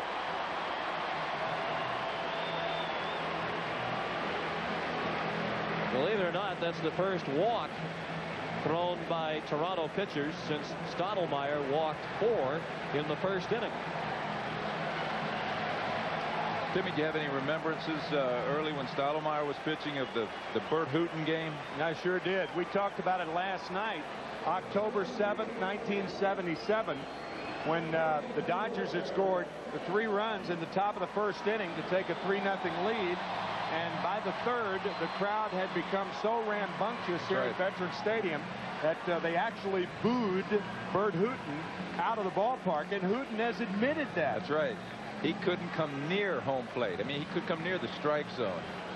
And Robin and I were also talking about that. In fact, I was wondering why somebody didn't jump out of the dugout and say, "Scream louder, scream louder." Yeah, right.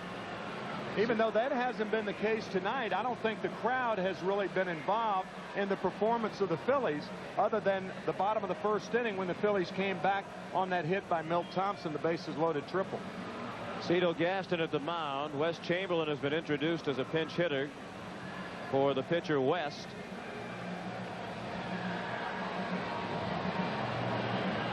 And there is no action in the bullpen. for Toronto. And they've allowed Gaston a very lengthy discussion. Finally, he heads back to the dugout. So here comes Chamberlain, the 6th batter of the inning. And if he could get on, what kind of stage would we have set with the guy on deck? That's right. Lenny Dykstra is on deck. He's already hit 2 home runs tonight. Has driven in 4 and scored 4. But first, Chamberlain with 282, with 12 homers during the regular season, while platooning in right for the most part with Jim Eisenreich. He's up with first and second and 2 outs. 1 run in here in the 6th. Castillo's first pitch, a strike. Any way you look at it, this young man's got to be pretty nervous. First at bat, might be his first at bat of the series. I'm not sure. He has appeared briefly prior to tonight, but for the most part has been a spectator because of the right-handed starters thrown by Toronto. And Jim Fregosi says that Chamberlain all season long has accepted his platoon role well. He's only 27 years old. He'd like to play every day, obviously, but part of his process of maturing this year was accepting the platoon situation very well. The numbers off that Phillies bench are amazing this year. I know you guys have touched on it many times, but it's good to see it's a 25-man game. And Chamberlain strikes out, ending the inning. Just 1 run for Philadelphia. Mike Schmidt, thanks so much for the visit. Sean, a pleasure to be here. Thanks, Timmy, Michael. thank you. You guys do a wonderful job. Good luck the rest of the way. I'll be watching. All right.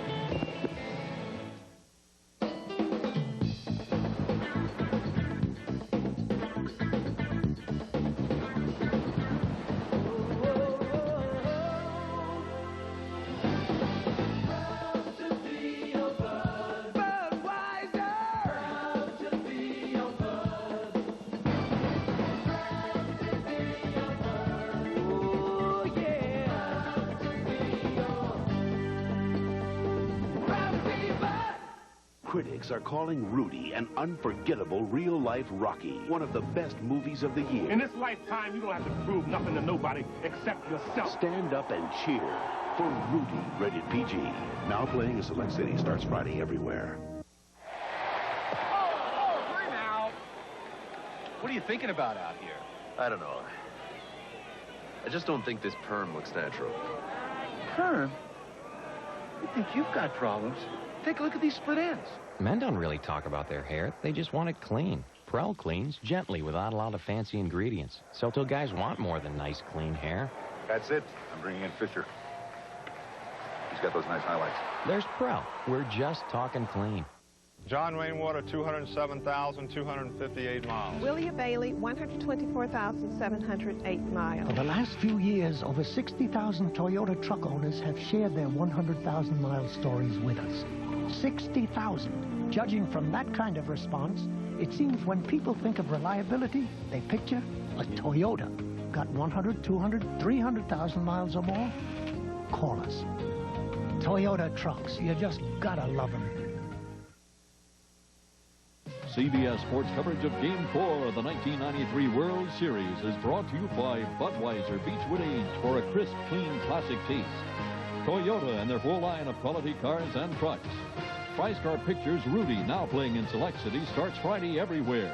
And by Compact Computer Corporation. Through 6 innings, the Phillies lead 13-9. They've out-hit the visitors 13-12. Neither team has made an error. And as we go to the 7th, the new pitcher for Philadelphia is Larry Anderson. He's the 4th Philadelphia hurler of the night. Larry Anderson, the oldest reliever in the National League, 40 years old. The only pitcher older than Larry, Charlie Huff of the Florida Marlins. He's appeared in 2 games, worked 1 2/3 innings, and he has given up 2 earned runs on 3 hits. It's 13-9 Philadelphia, and a note just handed to us. The Philadelphia Eagles football team has only scored 16 points the last 2 weeks. So if the Phillies score 3 more runs, they'll catch them in points. They had troubles with the injuries at quarterback. They might want to consider Lenny Dykstra. He's had no trouble putting points on the board tonight. And how about this? Tony Castillo is batting for himself. There are other options out there in the Toronto bullpen. Timlin, Eichhorn. Although you wonder if Eichhorn's appearance actually counts. He trotted all the way in, then they sent him back.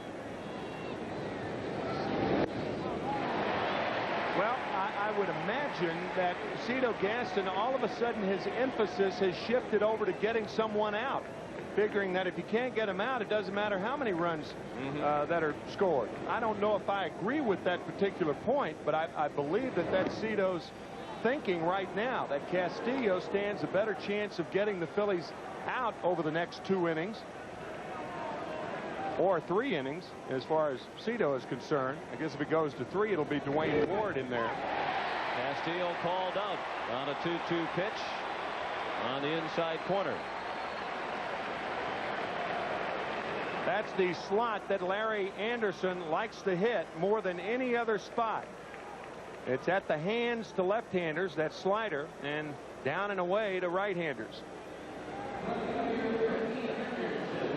And perhaps Cito Gaston is thinking, even if you give up, for all intents and purposes, the first out of the inning, the way this game is going, with only 2 outs with which to work, you might score 4 or 5 runs. Yep. Certainly reasonable thinking, but usually in the 7th inning, you just don't see that when you're trailing by 4. Ricky Henderson, 1 for 3, a double in the first inning. He's also walked tonight.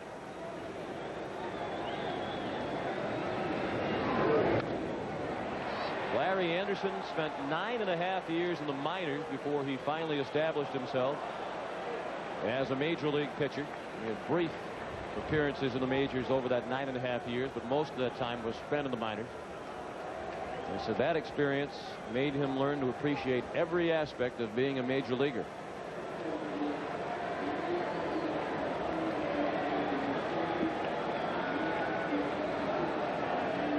Two to count on Henderson. Devon White on deck.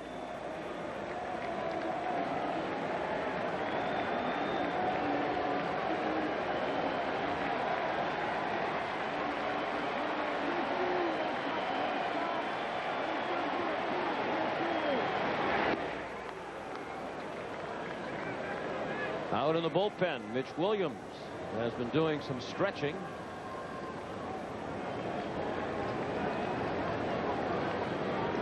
How could a game like this possibly end without Wild Thing entering it at some point?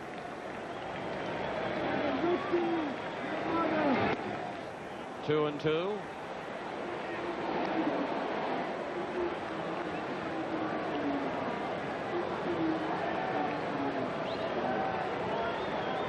$62,731 the paid attendance here tonight at the Vet. We'll be talking about this one for a long time. Henderson called out. Back-to-back strikeouts here in the 7th for Larry Anderson.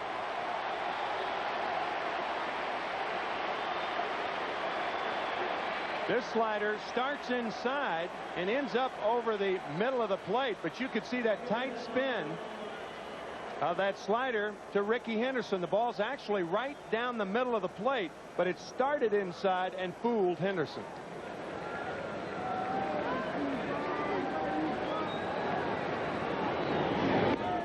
First pitch to White, apparently high. He has singled and doubled and walked, has scored twice and has driven in 1. 13-9 Philadelphia in the 7th. The ball outside, 2-0.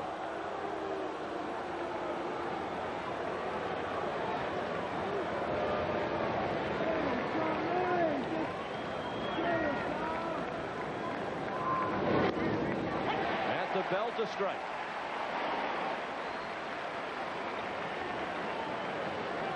Anderson has pitched with Cleveland, Seattle, the Phillies, Houston, Boston, San Diego, and back to the Phillies. A pop-up in foul ground, playable. Hollins puts it away. A 1-2-3 inning for Anderson. 7th inning stretch, 13-9 Philadelphia.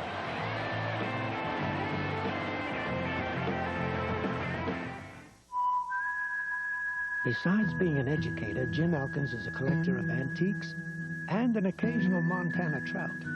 Having owned a dozen Toyota cars, Jim naturally made the T100 his first Toyota truck. Your typical big truck owner? No. But then the T100 is not your typical truck. Observe the Detroit Free Press. The cabin reminds one of the Toyota Camry in equipment and comfort. The Toyota T100 puts you in a whole new class. What do you mean I can't do that?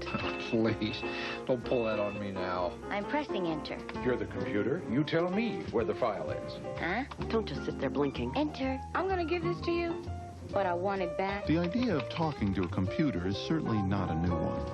Open status report. Getting a response certainly is. The new Desk Pro with business audio from Compaq. My wife asked me for a diamond, so naturally I went to True Value. Where the guy got me the right brush, roller, all the right stuff. He even kidded me. Paint it and he will come. Will he ever face a big league hitter? Who knows? But judging from the drool on his chin, I'd be waiting on the spitball. For your free 101 Painting Tips booklet, visit your local participating True Value. Oh, Mr. Energizer Bunny, out for a stroll.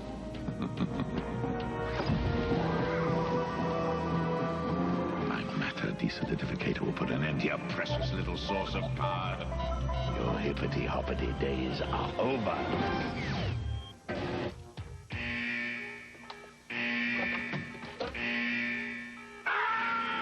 Still going. Nothing outlasts the Energizer battery. It keeps going and going. Tonight, Pigman attacks none, escapes in UFO. Dan Rather drops by. Hi, I'm Dave Letterman, and I can eat my weight in ballpark nachos. Seventh inning stretch, and this raucous crowd of the vet on its feet. Looking forward to the next at bat of Lenny Dykstra, who will lead off the bottom of the seventh.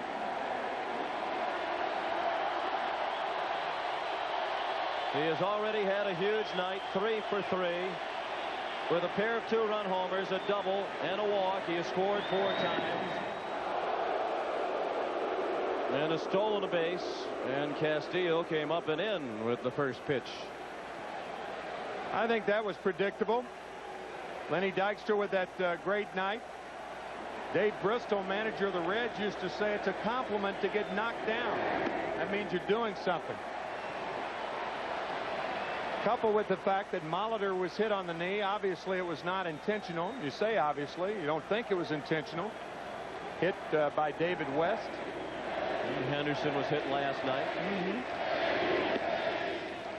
Taking all the way, and it's 2-1.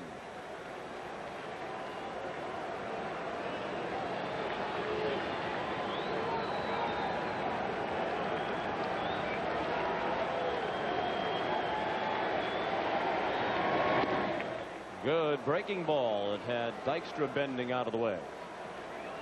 Dykstra, the first Philly ever with 2 home runs in a World Series game. This is only Philadelphia's 5th trip to the World Series.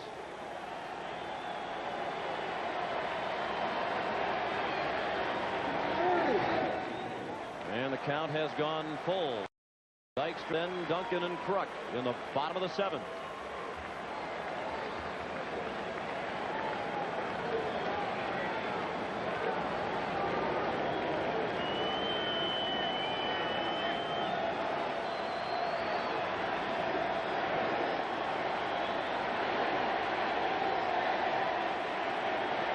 The payoff pitch on the ground. Nice play by Alomar with the backhand. And they retire Dykstra for the first time tonight.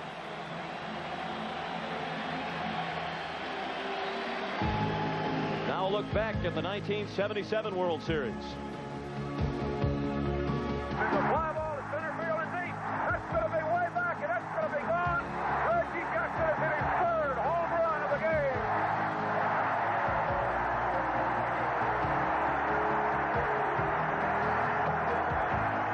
Dykstra might have another chance to hit his 3rd home run of tonight's game. That was game 6 of the 77 series. 3 consecutive home runs by Mr. October off Bert Hooton, Elias Sosa, and Charlie Huff.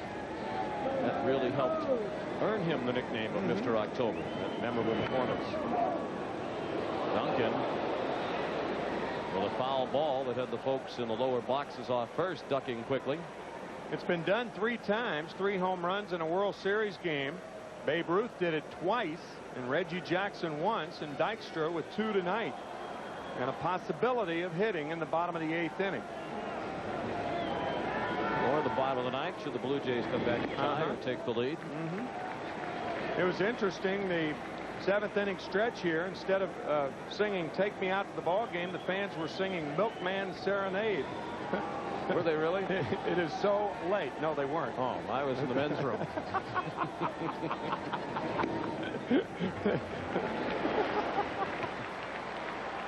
Sometimes you have to be brutally honest in this job. 3-1 the count. I mean, the game is past the 3-hour mark. Duncan over the head of Castillo. Fernandez safe. And Duncan has his 3rd hit of the night. All of them singles. And that's 3 singles in his last 3 at-bats from Mariano. Castillo tries for it. He can't get it. And by the time Fernandez makes a nice play, the throw's too late. Duncan just beats it.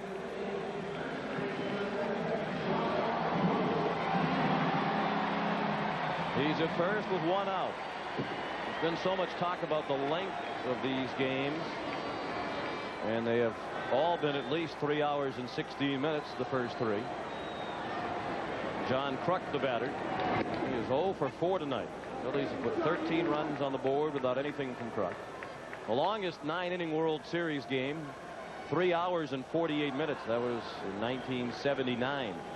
Game between the Orioles and Pirates. This game started at 8:14 Eastern time, so we're at 3 hours and 10 minutes already, 38 minutes short of the record, and still a long way to go.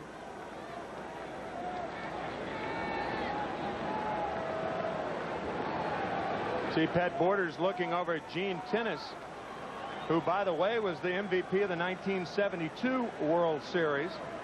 Tennis playing with the Oakland Athletics. They played the Cincinnati Reds, and he is flashing signs to Pat Borders. That's not for the pitch, the call of the pitch, but whether Borders should pitch out or not.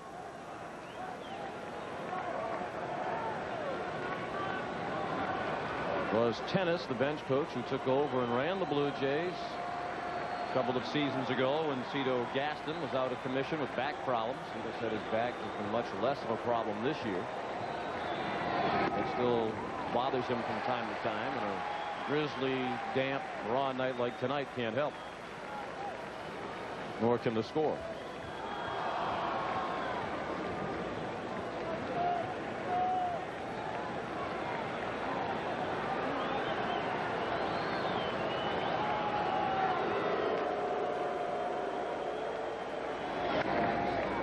Pop foul and out of play.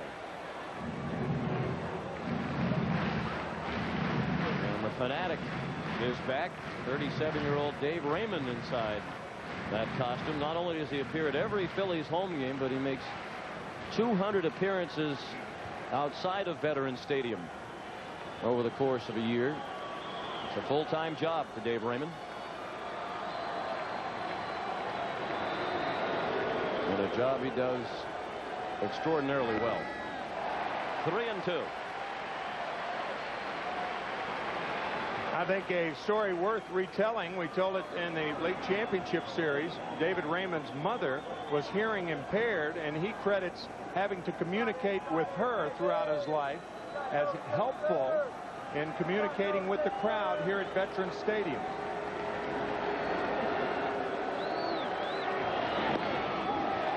Ball 4. Duncan was running with the 3-2 to Kruk. So Kruk is aboard for the first time tonight. That's the second walk thrown by Castillo, the 6th issued by Toronto pitching tonight. Phillies have scored in every inning except the 3rd. And they have 2 men on with 1 out here in the 7th for Dave Holland, who has scored 3 times tonight. He walked and scored in the 1st, had a bunt single and scored in the 5th, doubled and scored last inning.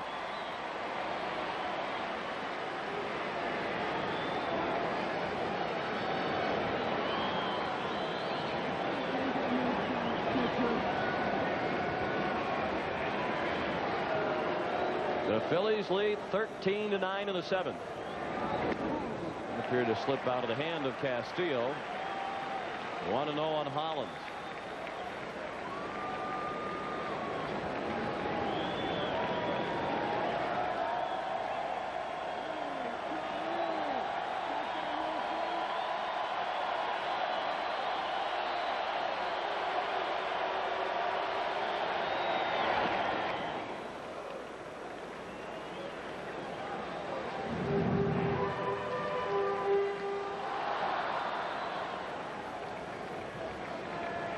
Even though the Phillies did not score in the 3rd, the Blue Jays did. So there's been at least 1 run scored in every inning between these two teams tonight.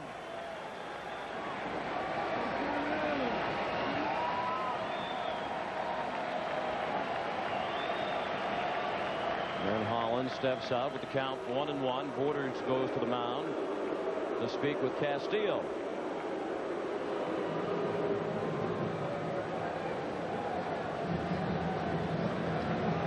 That's Ed Sprague who handled the situation tonight with as much class as John Olerud did last night. The Blue Jay players involved in the maneuvering to get Paul Molitor into the lineup deserve a lot of credit. Matter of fact, before the game in the clubhouse tonight, Sprague was going over the scouting reports of the Philadelphia hitters with Paul Molitor and giving him advice on where he should position himself for each of the hitters.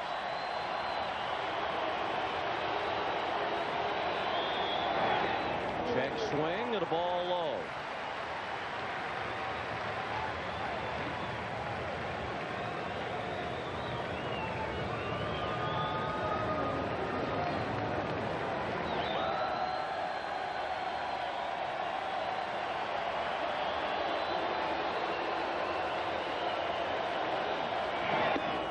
And another ball low, and a count of 3-1 on Hollins with Darren Dalton on deck.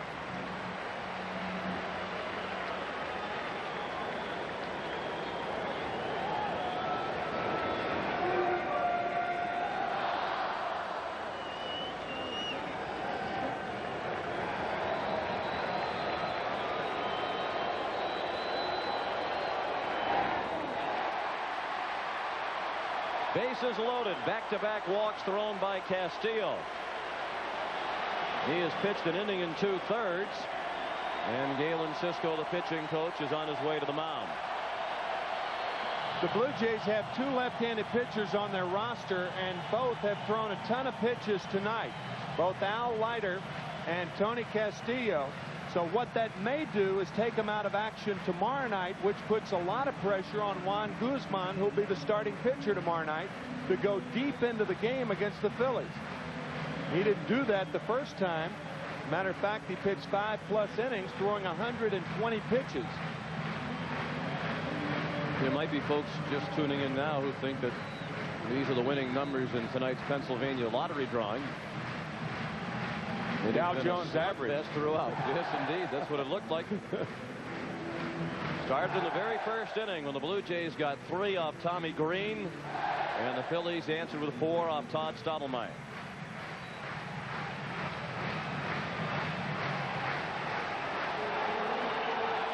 It's a 4-run lead for Philadelphia. They have a chance to break it wide open. Darren Dalton hit a 2-run homer in the 5th. He walked and scored back in the 1st. Voters thought the pitch was a strike. It was not a called strike, nor was it a swing, says Davey Phillips. It was a slider. It looked like it was off the plate, and Dalton held up. Properly called. And as that camera has demonstrated many times tonight, Charlie Williams has had a very good night calling the balls and strikes. Yep. 2-0 the count. Bases full of Phillies. Duncan the runner at 3rd. Kruk at 2nd. And Hollins at 1st with 1 out. 13-9 Phillies in the 7th inning. Fouled out of play.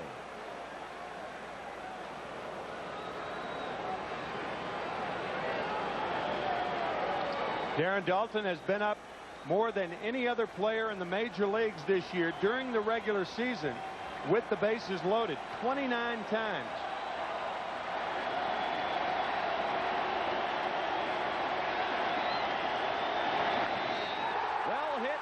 It stays fair. It's gone. It is a foul ball.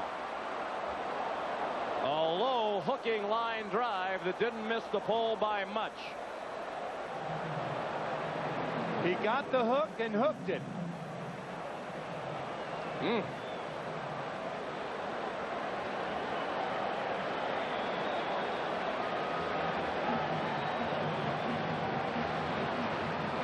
And Castillo breathed a sigh of relief. Tim mentioned 29 times Dalton batted with the bases loaded. He went 8 for 20 and hit 2 grand slams. 30 of his 105 runs batted in during the regular season came out of bases loaded situations. The 2-2 pulled foul past Mel Roberts in the first base coach's box.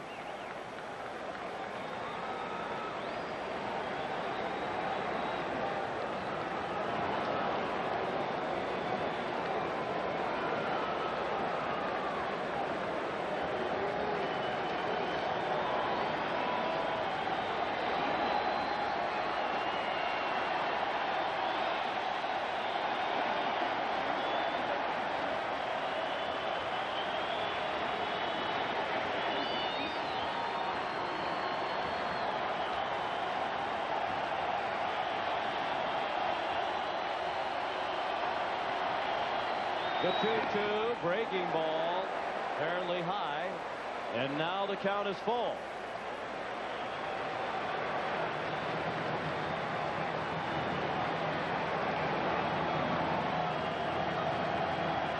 There is no action in the Toronto bullpen.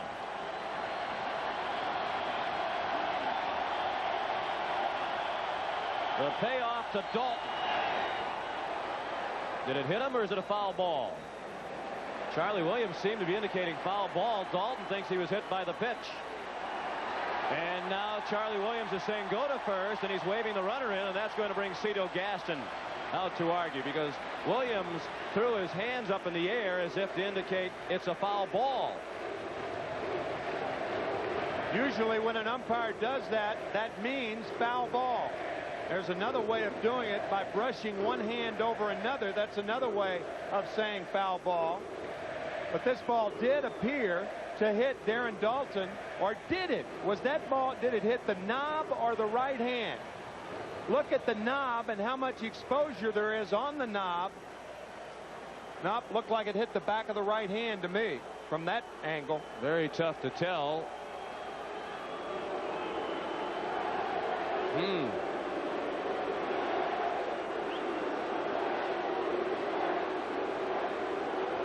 Boy, it looked like from knob. that angle, it looked like a knob. From behind him, it looked like the knob. I think when an umpire is in doubt, the only thing that he can rely on that is usually genuine is the reaction of the player. A player can't think fast enough to act like it hit him. He's got to immediately grab something, and that's what Daulton did. And judging from that, the ball hit him, even though the pictures are inconclusive. So another run for Philadelphia. 14-9. Eisenreich first ball swinging, and it's a pop-up. Kruk does not tag as Fernandez made the catch in shallow left. And tonight, folks, you have watched the highest scoring game in Major League Baseball postseason history. 23 runs. This is postseason game number 779 in Major League history. And more runs have been scored tonight than in any other game. I've always said 779 is a charm. I've heard you say that many times. Milt Thompson fouled it off, rattled the mask of the umpire Charlie Williams. Thompson's had a great night. A 3-run triple in the first to give the Phillies a 4-3 lead. He doubled a drive and a run and scored in the 5th. Had an infield hit to drive in a run in the 6th. 5 runs batted in. The World Series record is 6, and he has a great shot to do it with 2 men in scoring position. Up the middle slowly. Alomar flips to Fernandez. They force Dalton, and that ends the inning. 1 run for the Phillies in the 7th. We go to the 8th. 14-9. Philadelphia.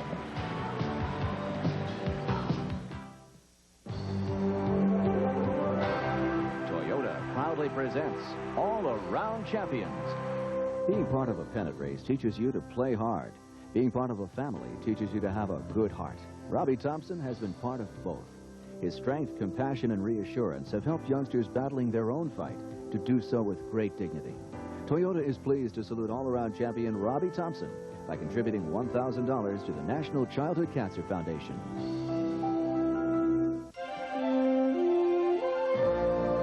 No matter how far the journey,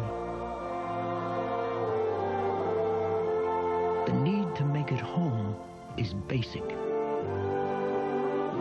instinctual, undeniable. The 1994 Toyota 4Runner. For the way there, for the way back.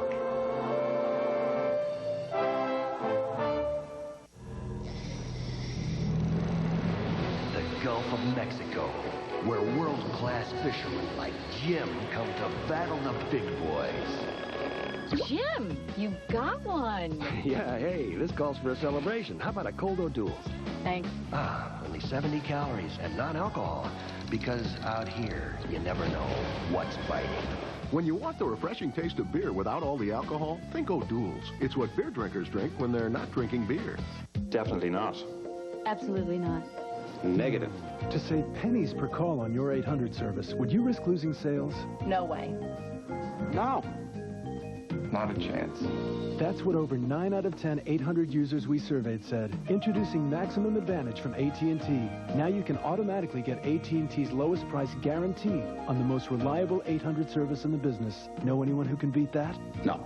Maximum Advantage from AT&T, the best in the business. This game summary is sponsored by AT&T. And the top line says it all. Runs, runs, runs. A World Series record 23 runs for these two teams. The Phillies lead 14-9. They've been paced by Milt Thompson and Lenny Dykstra. They've combined to drive in 9. Dykstra has scored 4 times. Thompson has scored once. And we head to the 8th inning. Larry Anderson about to begin his 2nd inning of relief. He worked a 1-2-3-7. Roberto Alomar, Joe Carter, and John Olerud due up in the 8th.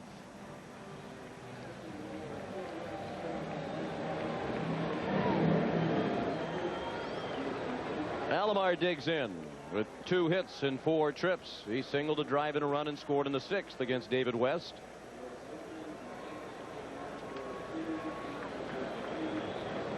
Roberto's now 8 for 16 in the World Series.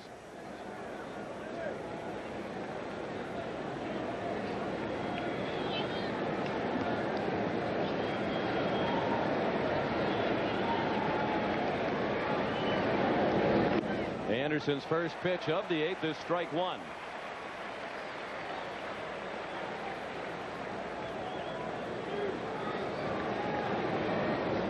Like many relief pitchers, he works from the stretch even when there isn't anybody on base. And he's quickly ahead of Alomar 0-2. That trend started about 8 years ago. Just when Bruce Sutter was with the Cardinals about a decade ago, I suppose. Chopped down to third. Hollins just did get Alomar by a half step. This Sunday on the NFL Today, it's Terry Bradshaw's National Football Quiz. You know how many NFL coaches played in the league, or what famous kicker was known as the toe? Tune in Sunday and test your knowledge on the NFL Today, 12:30 Eastern Time. And there's the menu of NFL games that follows NFL Today. Atlanta and New Orleans, Green Bay and Tampa, the early games. Joe Carter, the batter. That's toward the gap in right center, and Eisenreich races over to cut it off. And Carter has his 2nd hit. 2 singles tonight for Joe. He's 2 for 5. Mike Timlin is warming up in the Toronto bullpen. First baseman, John Olerud. And that's the first hit allowed by Larry Anderson. He's pitched an inning and a third. Now John Olerud.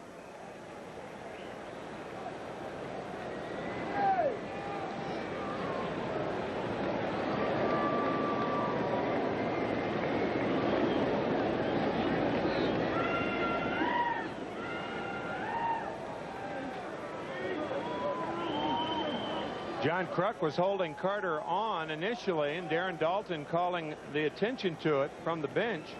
Actually, Darren to the bench, and they relayed that to Kruk. And John moved behind Joe Carter.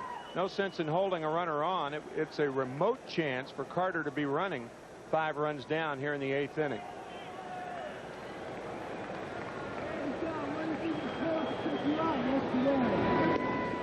John Olerud says the first time he ever used a wooden bat was as a major leaguer. Through Little League and youth baseball, high school and college ball, he used a metal bat, aluminum bat, and then of course when he left Washington State, he went right to the majors without ever playing minor league baseball. His adjustment period to the wooden bat was as a major leaguer. He said that definitely affected him during his rookie year.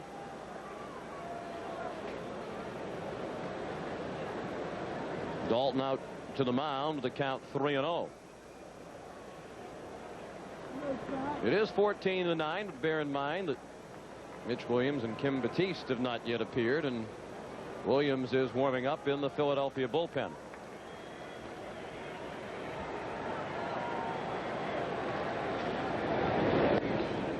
And that's ball 4. Anderson walks Olerud on 4 pitches. So the Blue Jays have only scored 2 runs since the 3rd. That's a very low scoring pace the way this game has gone. Have first and second and 1 out. And here comes Johnny Padres to the mound. He'll need a new pair of shoes when the game is over. And Mitch Williams has been throwing for several minutes now.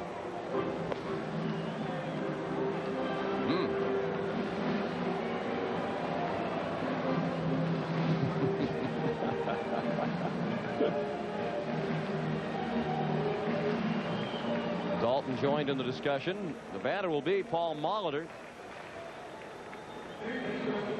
His playing third base tonight has not been a factor. He's handled a few chances he has had cleanly. He walked with the bases loaded in the first, singled and scored in the third, flied to right in the fourth, and was hit by a pitch on the knee in the 6th. Davey Phillips, the crew chief and third base umpire, came trotting in from his position toward the Toronto dugout as if to ask Cito Gaston a question, and has returned to his position.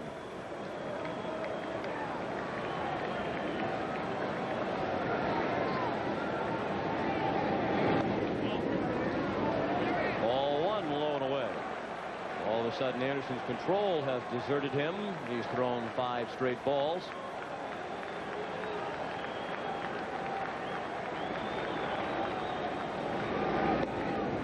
6 in a row. And think of the dilemma that is building for Jim Fregosi.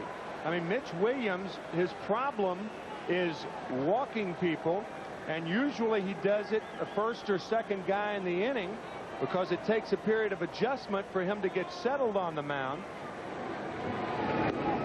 So it's imperative that Anderson throws strikes and that the Phillies get an out.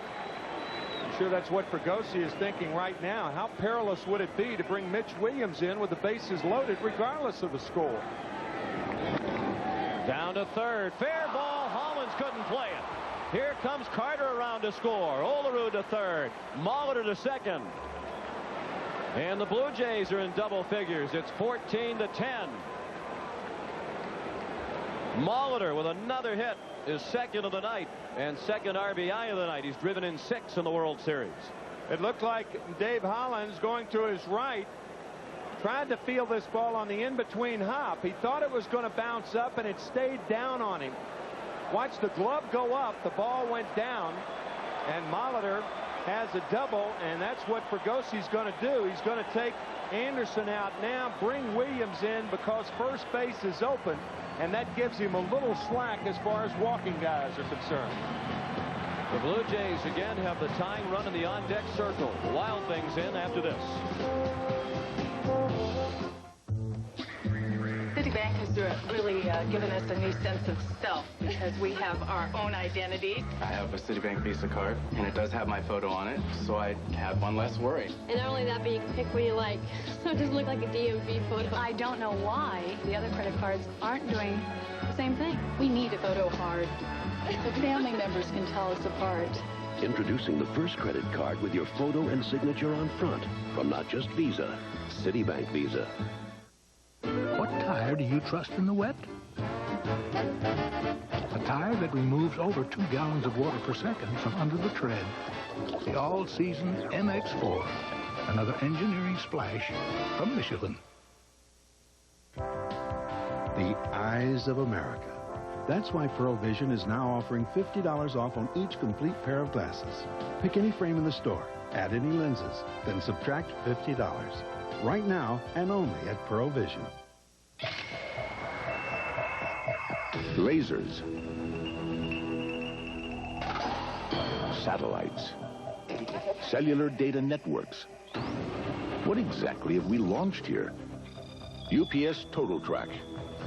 The only tracking system that can confirm delivery of your air and designated ground packages coast to coast in seconds. Package was signed for at 9:26 this morning by Mr. The arms race may be over, but the package race is just heating up.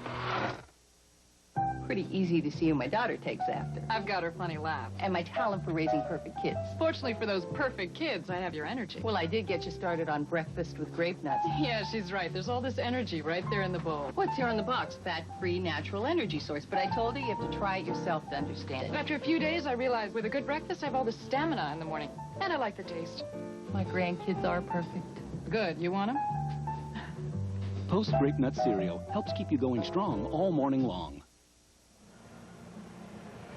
This copyrighted telecast is presented by authority of Major League Baseball and may not be reproduced or retransmitted in any form without the express written consent of Major League Baseball.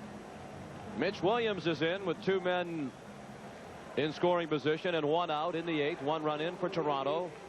The lead is 14-10 for Philadelphia. This is the first game in postseason history that both teams have scored in double figures. The highest scoring game in Major League Baseball postseason history. And the tying run is in the on-deck circle with Tony Fernandez at the plate. He's already knocked in 4 runs tonight. And by the way, that ball hit by Molitor, I assumed it was a base hit. He was given an error on it from the get-go. Don't agree with that scoring. However, that's the way it stands. Tough error charged to Hollins. It's the first error of the game. Base hit. Olerud scores. Molitor is stopped at third. And it's 14-11. And again, the Blue Jays will bring the tying run to the plate. Tony Fernandez with 5 runs driven in tonight. And 9 in this World Series. That is already a World Series record for shortstops with more games to come. He has been up 5 times, and in 4 of those at-bats, he has driven in at least 1 run. Hollins dives for it. The ball scoots on by him, and it was hit so sharply that Molitor has to stop at third.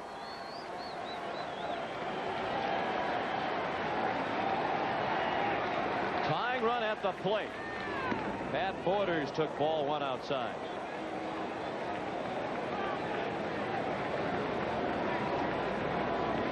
That is Mitch Williams' fiancee, Irene. They will be married on December 26th. Doesn't look like even Irene wants to see this. She's got the bill down over her eyes. Just a peek, however.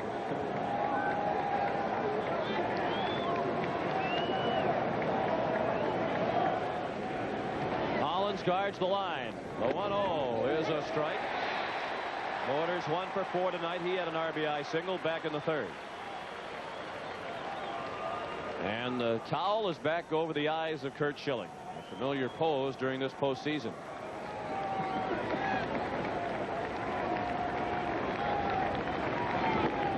Outside.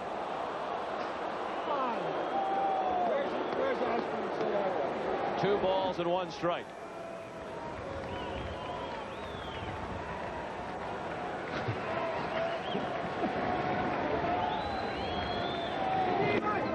Three balls and 1 strike. Williams 1 ball away from putting the tying run on base and bringing the go-ahead run to the plate in the 8th inning.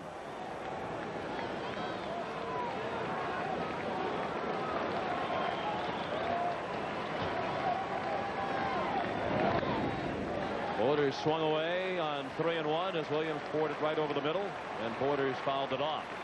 Mitch Williams in there now. This might become the greatest game that nobody's ever seen. Gloves up in front of their face.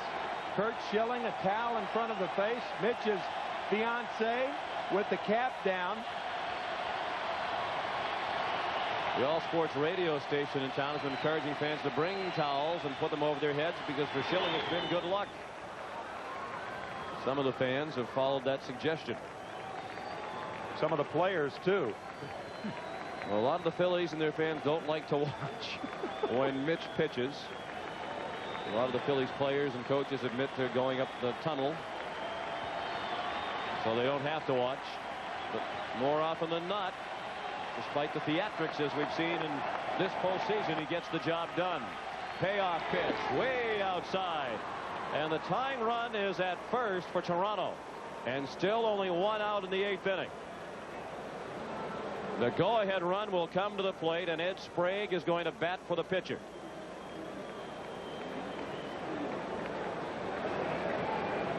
And how ironic that the man who had to take a seat to allow Paul Mauer to play tonight comes up for the first time tonight with a chance to put his team ahead in the highest scoring World Series game ever with one swing of the bat. He is a first ball hitter, a fastball hitter that is hitless against left-handed pitchers in the postseason. On the corner, well framed by Dalton. Sprague thought it was outside. Was it? Could have been. The 0-1. Pop fouled out of play, and Sprague just off the bench after watching for nearly 4 hours now is in the hole. 0-2. He had a memorable pinch hit home run in game 2 of last year's World Series off Jeff Reardon to give Toronto a victory. The 0-2. Strike 3. He went to the breaking ball, and the pitch called on the outside corner. Now that slider for an 0-2 pitch, with Dalton framing the pitch, bringing it back to his body, looked like it had enough of the plate. May have been just off the corner, but certainly close enough to be called a strike. Now Ricky Henderson.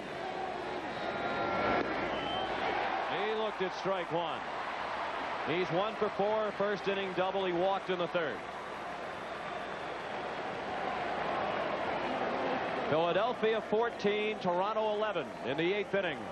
Bases loaded and 2 outs for the Jays.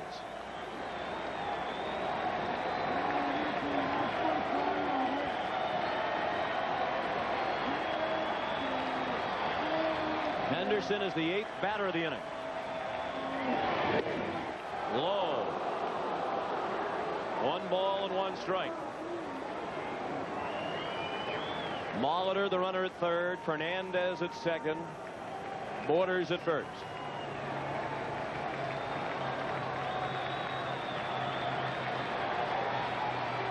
The 1-1. Line to center. Dykstra can't get it. 2-run score.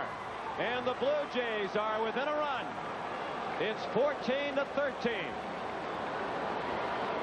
Ricky Henderson has silenced his critics in the last 2 games. Those are his first 2 runs batted in this World Series. 2 hits last night, 2 hits tonight. What a big hit this was.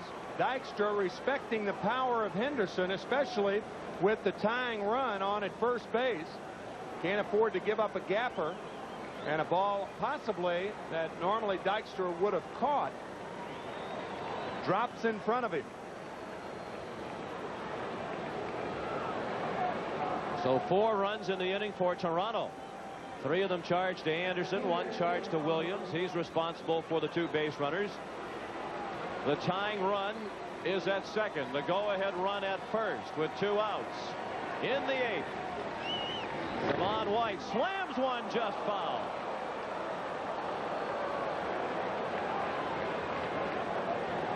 White facing his former roommate in winter ball from about a decade ago, Mitch Williams, and Devon has had the upper hand when they've gone head-to-head.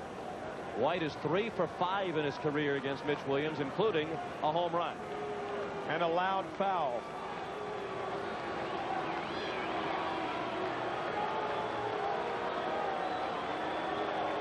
Apparently she did not have a towel.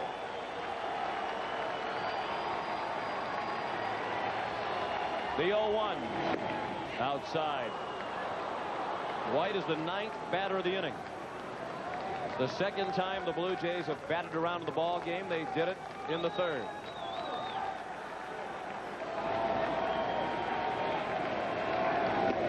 Big swing and a foul tip into the middle of Dalton. 1 ball and 2 strikes.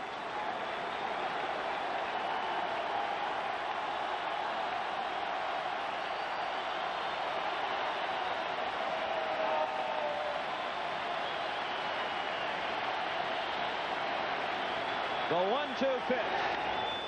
Little looper. Long run for Dykstra in right center. Can't get it. Borders around with a tying run. Henderson to the plate with the go-ahead run. 15-14 Toronto.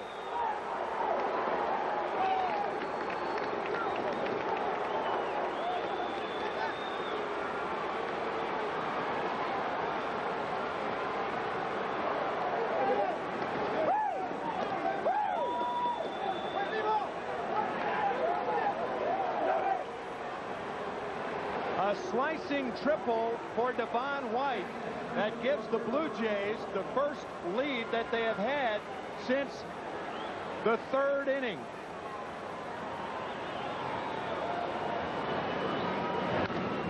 Down to 3rd. Off the bat of Alomar. Hollins throws him out, and that ends the inning. 6 runs in the 8th. 15-14 Toronto.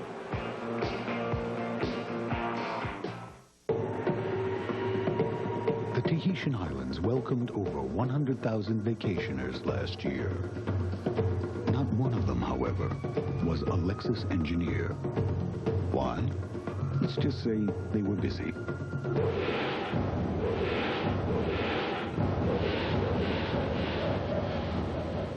The 1994 Lexus ES, improved, revised, refined, in a word, new. You need 2 hands to count all the special rates and discounts on Allstate car insurance for more than 1 car, pickup trucks, anti-lock brakes, airbags. Good drivers, excellent drivers with Allstate home insurance, and retired drivers over 55. Just pick up a phone and call an Allstate agent for details. For lots of ways to save, you're in good hands with Allstate. Love this place! It's the new Burger King Everyday Value Menu. Your favorite Burger King foods at lower everyday prices, like the delicious Whopper Value Meal for only $2.99. The new Burger King Everyday Value Menu. Have it your way. This is a Goodyear Aquatred, and this is a gallon of water. Aquatred's deep groove design channels water away. At highway speeds, it moves a gallon of water every second for outstanding wet traction. Aquatred, only from Goodyear. I know. Say we didn't get the package. Martha! Tom! Did you get our package? Gee, it never got here. Really? Introducing tracking software from Federal Express. It was delivered to your place at 9:22 a.m. Ah! Probably stuck in the mailroom. No, it was signed for by your partner, Brian. Now you can track packages right from your computer on your desk. Brian, are you there? Oh, that package, Martha. We could negotiate a deal at this. In one of the most remarkable games in baseball history, the Toronto Blue Jays, with 6 runs in the 8th, have taken a 15-14 lead over Philadelphia. Sean McDonough with Tim McCarver, the go-ahead hit, the triple by Devon White, his 3rd hit of the night. He's lacking only the home run for the cycle. And we could go up and down the lineups of both teams and say similar things, but This has been incredible. The most amazing baseball game I've ever witnessed. Unbelievable. If you're keeping score at home, you're out of ink and out of paper just like we are. It's like a chicken has run across my scorecard. Well, find another pen or pencil because you're going to have to make some more notations. Mike Timlin comes on to pitch for the Toronto Blue Jays as we go to the bottom of the 8th. Now, bear in mind, the Phillies trail, but they've scored in every inning except the 3rd tonight. 10 men to the plate. In the top of this inning for the Blue Jays, Roberto Alomar started the inning and ended it. He made 2 of the 3 outs. Kevin Stocker leads off. Mickey Morandini is in the on-deck circle to bat for Williams. And then Dykstra will be up 3rd. Dykstra already with 2 home runs and a double tonight. Stocker is 0 for 3. He walked in the 6th against Castillo. Timlin's first pitch a strike. Ed Sprague is on the bench. They elected not to keep him in the game at 3rd base, so Molitor is still at 3rd. It would have involved putting Timlin in Molitor's spot, and it would have meant that Timlin would have been the 3rd batter in the top of the 9th. And Sprague would have hit 6th. And I think you're thinking of offense if you're a manager, because all of the pitchers have had tough times getting hitters out tonight. 1-2. Timlin, a hard-throwing right-hander, facing the 23-year-old rookie Stocker. Mike making his 2nd appearance in this World Series. He pitched an inning and 2/3, so scoreless ball in his first outing. And he has a strikeout of Stocker with the breaking ball for the first out of the 8th. Timlin just off the corner inside, but just like out on Ed Sprague, with the pitcher ahead of the hitter, usually he's going to get a pitch like that if the catcher is there, and Borders was. Now Mickey Morandini batting for the pitcher. He hit .247 during the regular season. He has not started a game in the World Series. He took a strike on the corner. Mariano Duncan would more or less platoon with Morandini at 2nd base over much of the regular season. Has been hot with the bat, and that has meant that Morandini has watched most of the action in this World Series.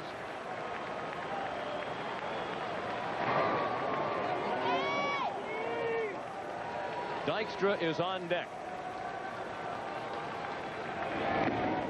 Foul tipped into the mid of Borders.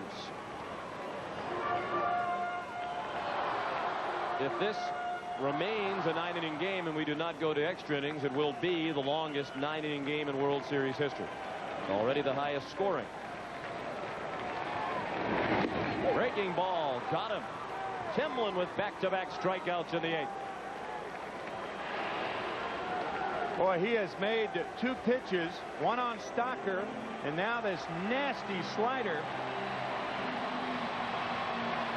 to get Morandini. That is a perfect position right in on the hands to the pinch hitter, Mickey Morandini. And now Cito Gaston, understandably, wants to talk to Timlin about Dykstra. There's only been 1 error in this game, which means that with 29 runs scored, ERAs are going to soar. That's another thing that will probably be out of reach once this series is over. Pitchers' ERAs. And of course, the 1 error was a bad error in our opinion, given by the official scorers to Hollins on a very tough ball down the line. He had the backhand, never got a glove on. And Gaston apparently will summon his ace closer, Dwayne Ward, despite the back-to-back strikeouts by Timlin, who appeared to gesture to the bullpen a moment ago, and Ward will indeed come on. With 2 outs and the bases empty, Dykstra coming up when we come back. Tom O'Keefe is in the grip of a really tough cold, but he's about to break free with an effervescent rush of relief. Alka-Seltzer Plus cold medicine. Pills take time to dissolve, but Alka-Seltzer Plus is ready the moment you take it, rushing powerful medicines to soothe your aches, relieve your runny nose, free your breathing. Nothing rushes relief like Alka-Seltzer Plus.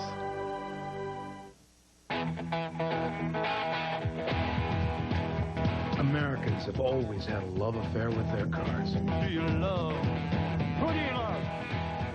Yeah, who do you love? And when it comes to plugs and filters, we guarantee to keep that spark going for a long, long time. Do you love? Yeah, who do you love? Do you want a jam? Get new Nestle Crunch Jammin' Bars. Rip into rock, unwrap the wrap, jazz, and reggae. Collect all 12 Nestle Crunch Jammin' designs. You want a jam? Get new Nestle Crunch Jammin' Bars. My Lender's Bagels. You know, I start my day every day with a toasted Lender's Bagel. This is what I was craving. And imagine, only 2 grams of fat. Nothing like a Lender's Bagel. Lender's Bagels. First you crave, then you rave. CBS Sports coverage of Game 4 of the 1993 World Series is brought to you by Toyota and their full line of quality cars and trucks. McDonald's, what you want is what you get at McDonald's today. Citibank Visa, not just Visa, Citibank Visa. And by Michelin, because so much is riding on your tires.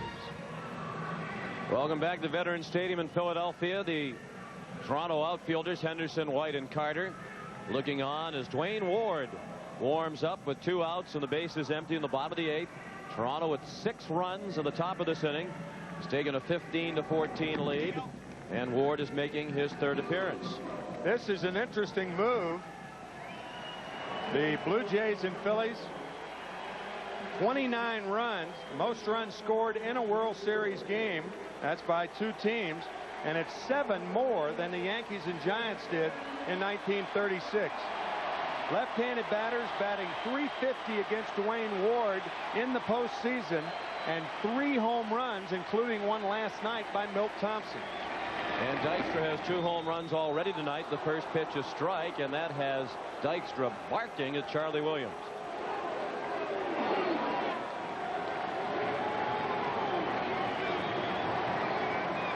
Dykstra thought it was outside. If it was, it wasn't much. And I believe Williams is hollering back at him. Timlin departs, having struck out the 2 men he faced. That is clearly outside. 1-1 on Dykstra. He walked, stole second, and scored in the first. Hit a 2-run homer in the second. Doubled and scored in the 4th. The ball that just missed being a home run. And he hit a 2-run home run in the 5th. Last time up, he bounced out to Alomar. Strike.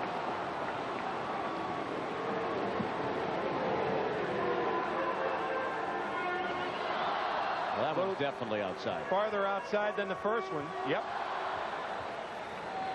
But that might have been the byproduct of the hollering that Dykstra did at Charlie Williams. Could be.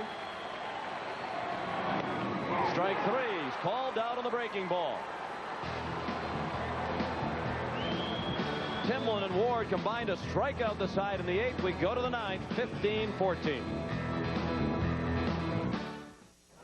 No, my plane's stuck somewhere back Your flight has been canceled. The 5 most hated words of every business traveler. On a day like this, I know it's not the airline's fault. Still, I just want somebody to give me some answers. Let's see if we can reroute you to another city. Those are the people I come back to. They try and find a way and give me my best option. Maybe even on another airline. I appreciate that. Because a little honesty goes a long way. Tell Billy by halftime, I'll be there. This is the perfect time to try my new Polaroid Captiva. Smile! Hey, where's the picture? There's no picture? Did you see the picture come out? How can it be a Polaroid camera if there's no picture? It doesn't look like a Polaroid camera. It's not a Polaroid camera. Introducing the new Polaroid Captiva. It's sleek, it's stylish. Its pocket-sized pictures stay in a special compartment until you take them out, so you're free to shoot and shoot. Maybe if you shake it. Yeah, shake the camera. The new Polaroid Captiva. The pictures stay in till you take them out. These days, people who want to save money on lunch are brown bagging it. Because McDonald's original hamburger is still just 59 cents. Our delicious cheeseburger is 69 cents. And that is no baloney. Now know McDonald's always has one extra value meal for $2.99. Might be this one, this one, this one, or to find out which extra value meal is $2.99, go to your local McDonald's. Because if you want to know, you gotta go. Come on, no food fights. Over 2 million vacationers visited historic Philadelphia last year. Not one of them, however, was a Lexus engineer. Why? Let's just say they were busy. The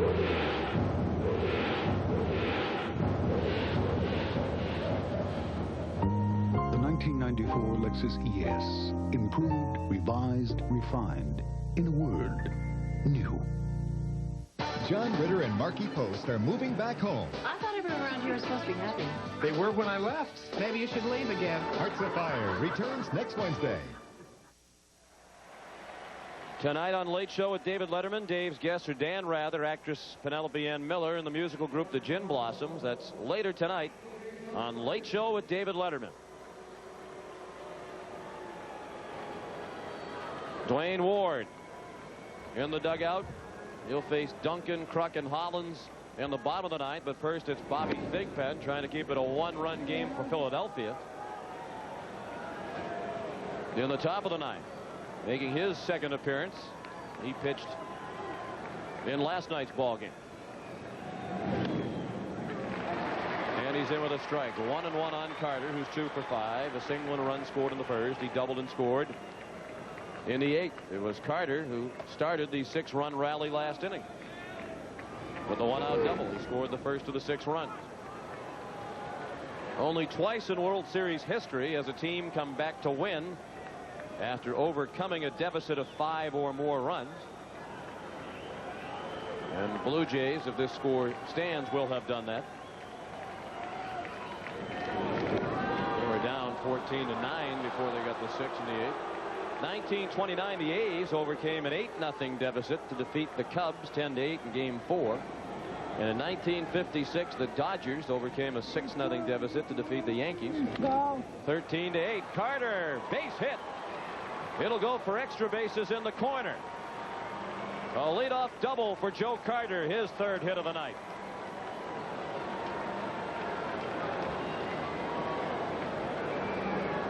And hit number 17 for the Toronto Blue Jays. The 31st hit in this ball game was crushed down the left field line. There have been an awful lot of balls, to reiterate, hit on the fat part of the bat tonight. I can't think of a bat that has been broken all night.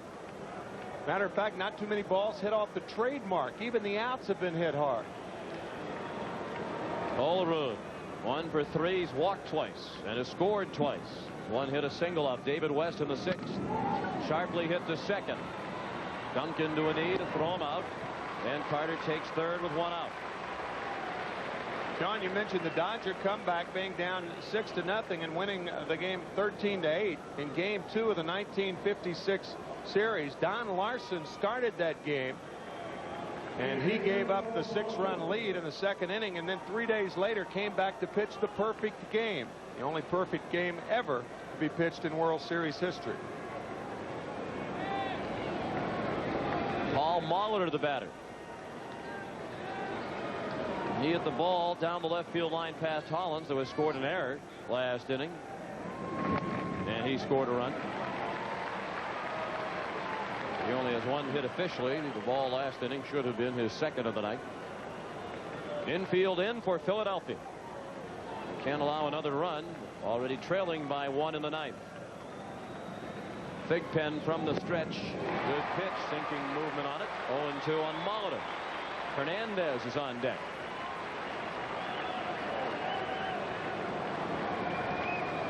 Tommy Green started. He went 2 1/3 for the Phillies. Then Roger Mason, David West, Larry Anderson, Mitch Williams, and now Bobby Thigpen, the 6th pitcher of the night for Philadelphia. And he just missed.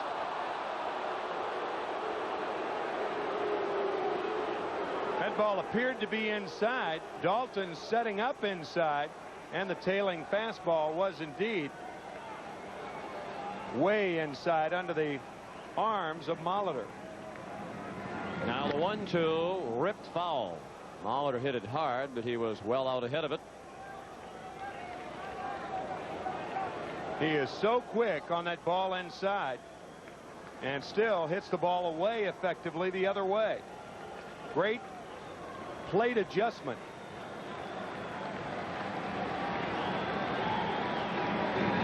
In the dirt and dug out by Dalton with the runner at third.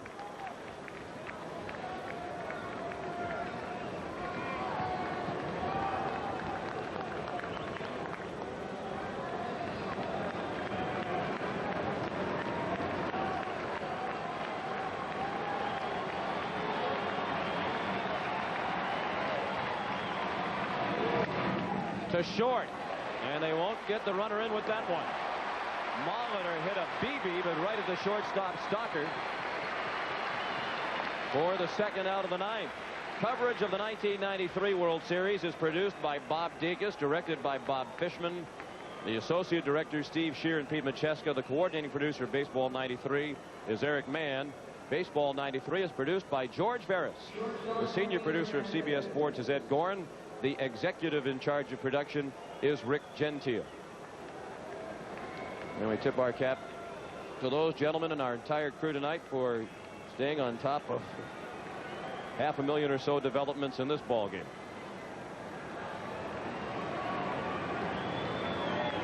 Fernandez tries to bunt, and he pushed it foul to the Toronto dugout. The only time tonight that Fernandez has been up and has not been in an RBI situation, his third time, and that's when he led off the inning. He is an RBI in 4 of his 5 plate appearances tonight, with 5 total. One shy of the single game World Series record. Bounce foul. 0-2. So Thigpen can get out of this, having surrendered the leadoff double to Carter, if he can retire Fernandez and perhaps give Philadelphia a little bit of a boost. Obviously, it's a downcast Philadelphia dugout with the recent events. The 6 runs by Toronto in the 8th inning. The 0-2 is inside.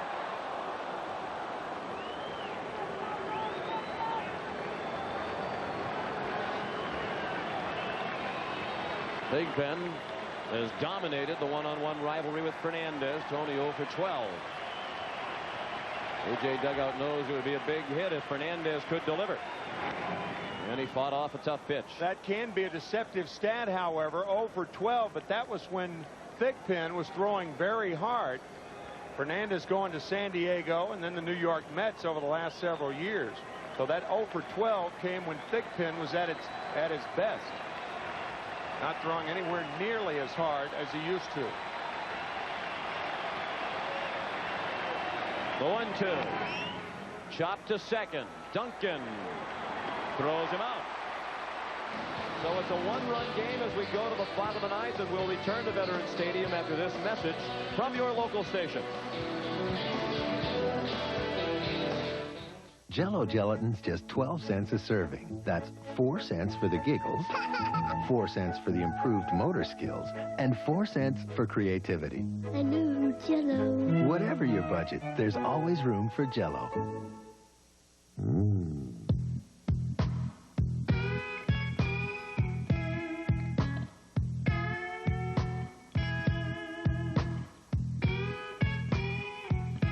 Groot, men are back. The 94 Ford F-150 is now at your Quality Plus Ford dealer.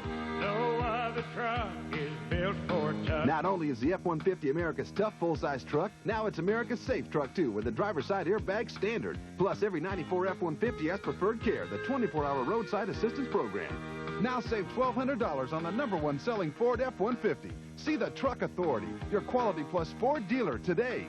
You better hit the ground running in a new Ford truck. Hey, hey. Are you happy with the way government is spending your money? Annette Deegan and Aletha Wright aren't. That's why they're running for Camden County Freeholder.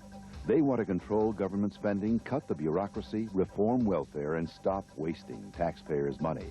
And they want to make Camden County government provide the best services and quality of life of any county in the state.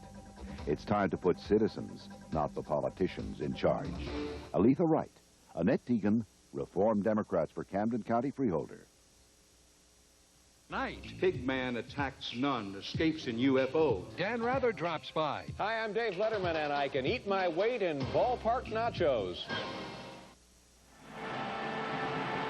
Sean McDonough with Tim McCarver back at Veterans Stadium in Philadelphia, heading to the bottom of the ninth. The Toronto Blue Jays trying to protect a one-run lead. And they have Alfredo Griffin in at third now, replacing Paul Molitor. We're at a very uneventful night, starting at third base. And he's grateful for it. Jim Fregosi, John Vukovich, have Mariano Duncan, John Kruk, and Dave Hollins. Meat of their order coming up. Batters 2, 3, and 4. Against Wayne Ward, who came on last inning and struck out Lenny Dykstra on a called third strike. With 2 outs and the bases empty to end the inning. And they were playing the Rocky theme here at Veterans Stadium. And you remember that famous scene between Apollo Creed and Rocky Balboa in the 15th round when Rocky said, "What about a rematch?" And Apollo said, "Not going to be any rematch." Well, there is going to be a rematch regardless of what happens. That'll be tomorrow night. Game 5. And if this score stands, Cito Gaston and the Blue Jays will have a chance to win the World Championship tomorrow night. Mariano Duncan, 3 for 5 singles in each of his last 3 times up. He's knocked in 1, scored 1, and had a stolen base. He swings at the first pitch and pops it up. Fernandez in shallow left, 1 out.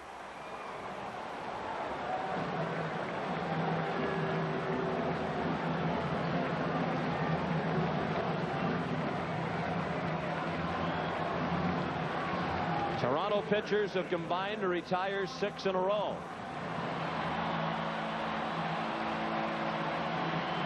John Kruk has not been a part of the story tonight. 0 for 4 with a walk.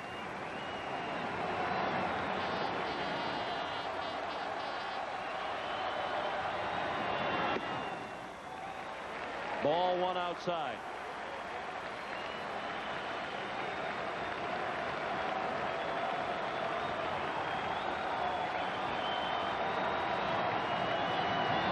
Ball 2 outside.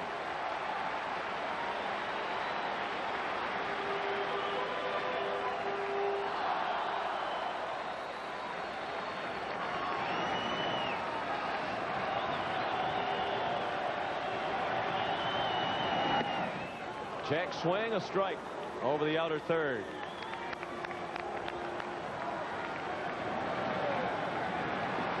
You know, it's a long game when John Kruk has run out of bubble gum.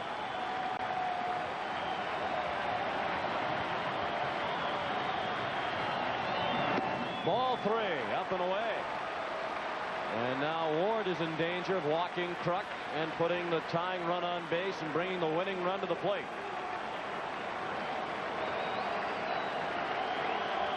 The 3-1 pitch. Big hack by Kruk. He was trying to tie it.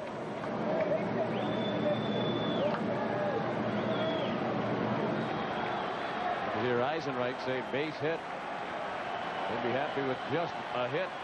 Kruk was trying to tie it with 1 swing. Now the 3-2. He fought it off. Tough pitch by Ward, blown away from Kruk.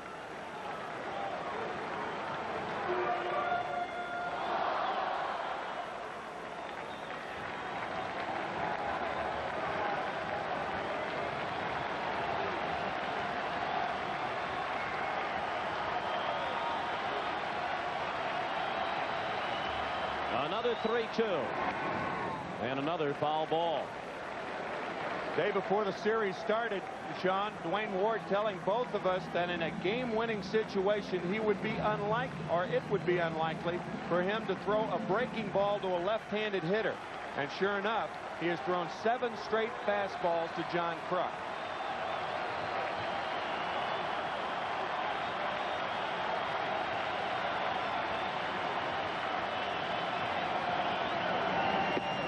Strike 3. Kruk called out on a pitch on the inside corner.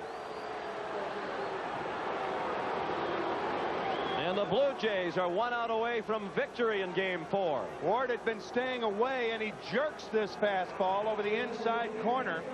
Kruk diving out, a tailing fastball, and you can see how Borders frames the pitch. Very close. Looks like it was 2 or 3 inches inside. Rarely, if a catcher has to cross the plate, does he get a strike like that. The Borders did. Now Hollins, high fly to center. It'll stay in the park. Devon White makes the catch. And the Toronto Blue Jays have won the highest scoring game in postseason history to take a 3-games-to-1 lead in the World Series. They'll have a chance in Game 5 tomorrow night to win their 2nd consecutive world title. The final score, the Blue Jays 15, the Phillies 14. We'll have more in a moment.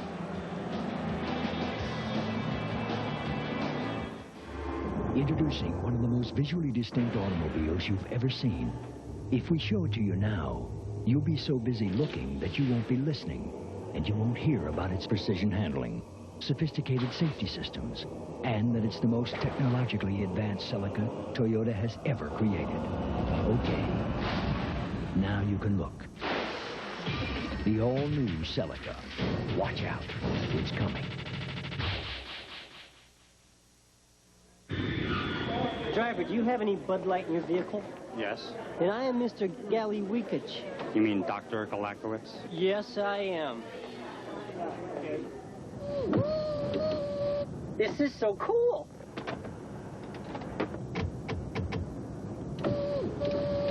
First time in a limo? Doctor? In a limo this small. If you want great taste that won't fill you up and never lets you down, make it a Bud Light. It's a new mystery every Friday night. Somebody murdered my patient. And Dick Van Dyke is a crime-solving doctor. You've been hiding behind that collar. Diagnosis Murder premieres October 29th. Toronto Blue Jays with 6 runs in the 8th inning came from 5 runs back to win the highest scoring game in World Series history, 15-14 the final. It is also the longest World Series game of any length in terms of innings. In terms of time, the length tonight, 4 hours and 14 minutes, surpassing a 12-inning game, Game 2 of 1973. The Chevrolet player of the game is Devon White. He had the game-winning hit, a 2-run triple that capped the 6-run 8th. One of his 3 hits on the night. He drove in 3 and scored 2. Chevrolet will donate $1,000 in the name of Devon White to the Special Olympics. Now let's check in with Jim Gray. All right, we're down here, Sean, with Devon White. Devon, you guys were down 14-9 in the 8th inning. Did you think the game was over? In a way, yeah. They were swinging the bat well, and our pitching, couldn't hold him down. And Lenny Dykstra, he was so hot. Then you come up, bases loaded. Were you trying to hit them all around, or were you just trying to make contact? What was going through your mind? The first swing I took, I was trying to drive them all in, and he threw me a slider, and I hooked it foul. And then after that, I was just trying to make contact, drive some runs in. And he threw me a backdoor slider, which was a good pitch. I just happened to put it in play in the right spot. Devon, great game. Thank you. Let's go back upstairs to Sean. It was indeed a great game for him and for baseball fans everywhere. Tonight on The Late Show with David Letterman, Dave's guests are Dan Rather, Penelope Ann Miller, and the musical group The Gin Blossoms. That's later tonight on The Late Show with David Letterman. Now for Tim McCarver, Pat O'Brien, and Jim Gray, Sean McDonough saying so long from Veterans Stadium. For the final scores, Toronto 15 and Philadelphia 14.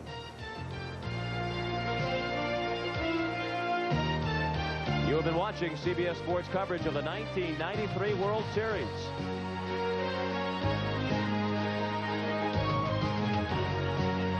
Joe Carter and the Toronto Blue Jays will take the field tomorrow night here at the Vet with a chance to win the World Championship. We'll see you then. Good night, everyone.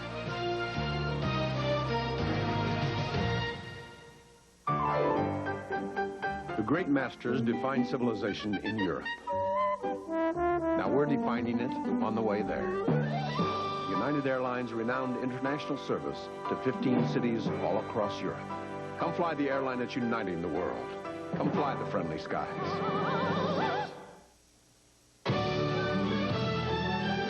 When you look for champions, you look to CBS Sports. This is CBS.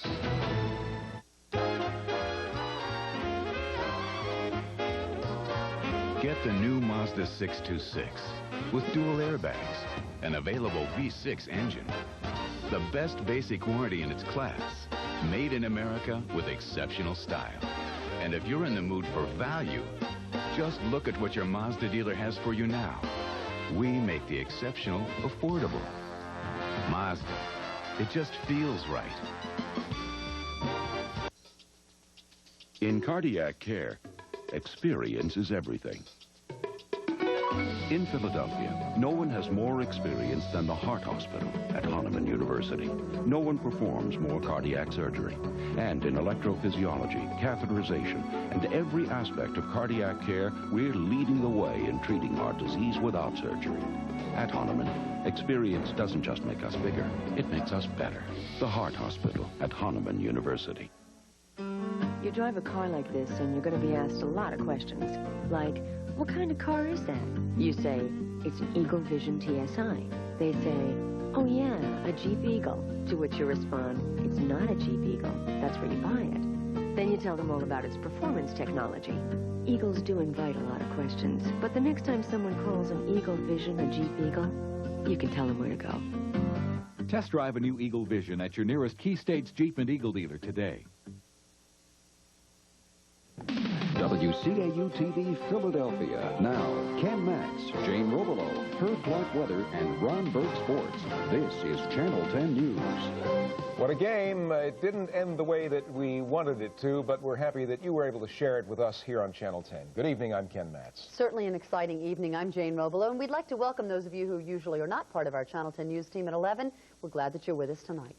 Our top story tonight, a late-inning collapse by our hometown heroes, and the Phillies find themselves in a deep hole in the World Series. It was painful to watch. Devon White's two-run double off Mitch Wild Thing Williams in the top of the 8th caps a 6-run rally as the Blue Jays come from way behind. Beat the Phillies 15-14 before a stunned crowd at the Vet. It's the highest-scoring World Series game in history, and now the Jays lead the series 3-1 and can wrap up the World Championship with a win at the Vet tomorrow night. For the fans, a night of ups and downs, but at least there weren't any rain delays. That's right. Channel 10's Arthur Fennell is outside the Vet. Arthur, at least they got off on time. Well, yeah, Jane, you know what? People are starting to find out of here. Now, a lot of people are, boy, they got some interesting emotions coming out. This was one fantastic baseball game. It had everything you could ever want for it. Drama. It had excitement. It had the highs, the lows. We just didn't get a winning outcome. I've been listening to reactions, people coming out of here. Some of them are awfully disgusted. Some other folks are coming out saying, hey, we got to win it in 7 now. So that's what's happening. We got some guys crowding around us here. But I got some reaction just a moment ago from some folks, and it wasn't all good. Take a listen. We're sick. We're sick. We really are sick. I'm going to go home now and cry. Well, we're sick. They blew a 5-run lead. What can you say? The pitching was about to kill them eventually, and it did. From one sports fan to another, didn't look too good tonight, but can we still win this thing? Yes. How can we win it? Dalton grand slam. And keep Mitch in late in the game, he'll come through, right? No. I knew you were going to say that. How do you feel now? I feel bad, very bad. But can we still win? We got a shot. We have a shot. You never say never. Attitude right there. That's the attitude. Never say never, right? This thing isn't over yet. Hey, the Phillies gave us some great baseball tonight. That is really the bottom line. We can still win, right? We can still win. That's right. That's right. They didn't say it with all the excitement they would have said if we had one, but hey, I think they still believe it deep down inside. We'll keep our fingers crossed and hope they'll come through next time. From the Vet, this is Arthur Fennell, Channel 10 News Live. Back to you, Ken and Jane. Okay. Love that optimism, Arthur. I'm proud of those guys. Now, the nail-biting tonight was certainly not confined to fans at the Vet. All across the Delaware Valley, hundreds of thousands of people watched every pitch right here on Channel 10. Channel 10's Dennis Woltering live with some of them and Manayunk tonight. Dennis? Well, Ken, Jane, fans here at the Pitchers Pub in Manayunk have been cheering and screaming and moaning with disbelief watching this game all night long. They couldn't believe it when the game collapsed at the end. Tell me, guys, what was it like when the game fell apart in the 8th inning and the Phils fell behind? It was a little bit disappointing, but I know the Phillies are going to be able to pull it out. They can sweep them. We'll take 1 here, and we take 2 in Toronto, and it's over. Got real quiet there at the end of this game. I know, a little frustrating, but don't worry, we'll come back and we'll take them. We'll get them. Let me just say this. It was as emotionally draining in here as a Whitewater Rapids ride, but through it all, people here were hanging in with the Phillies.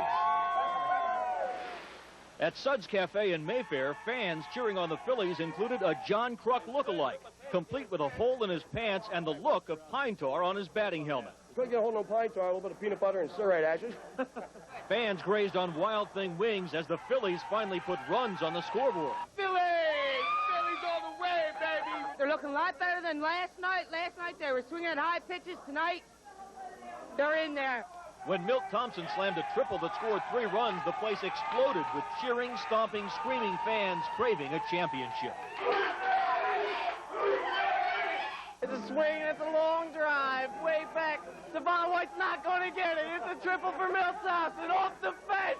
3 runs are going to score, and the Phillies take the lead 4-3. At Pitcher's Pub here in Manayunk, fans were hanging on every pitch, every hit, celebrating every Phillies run.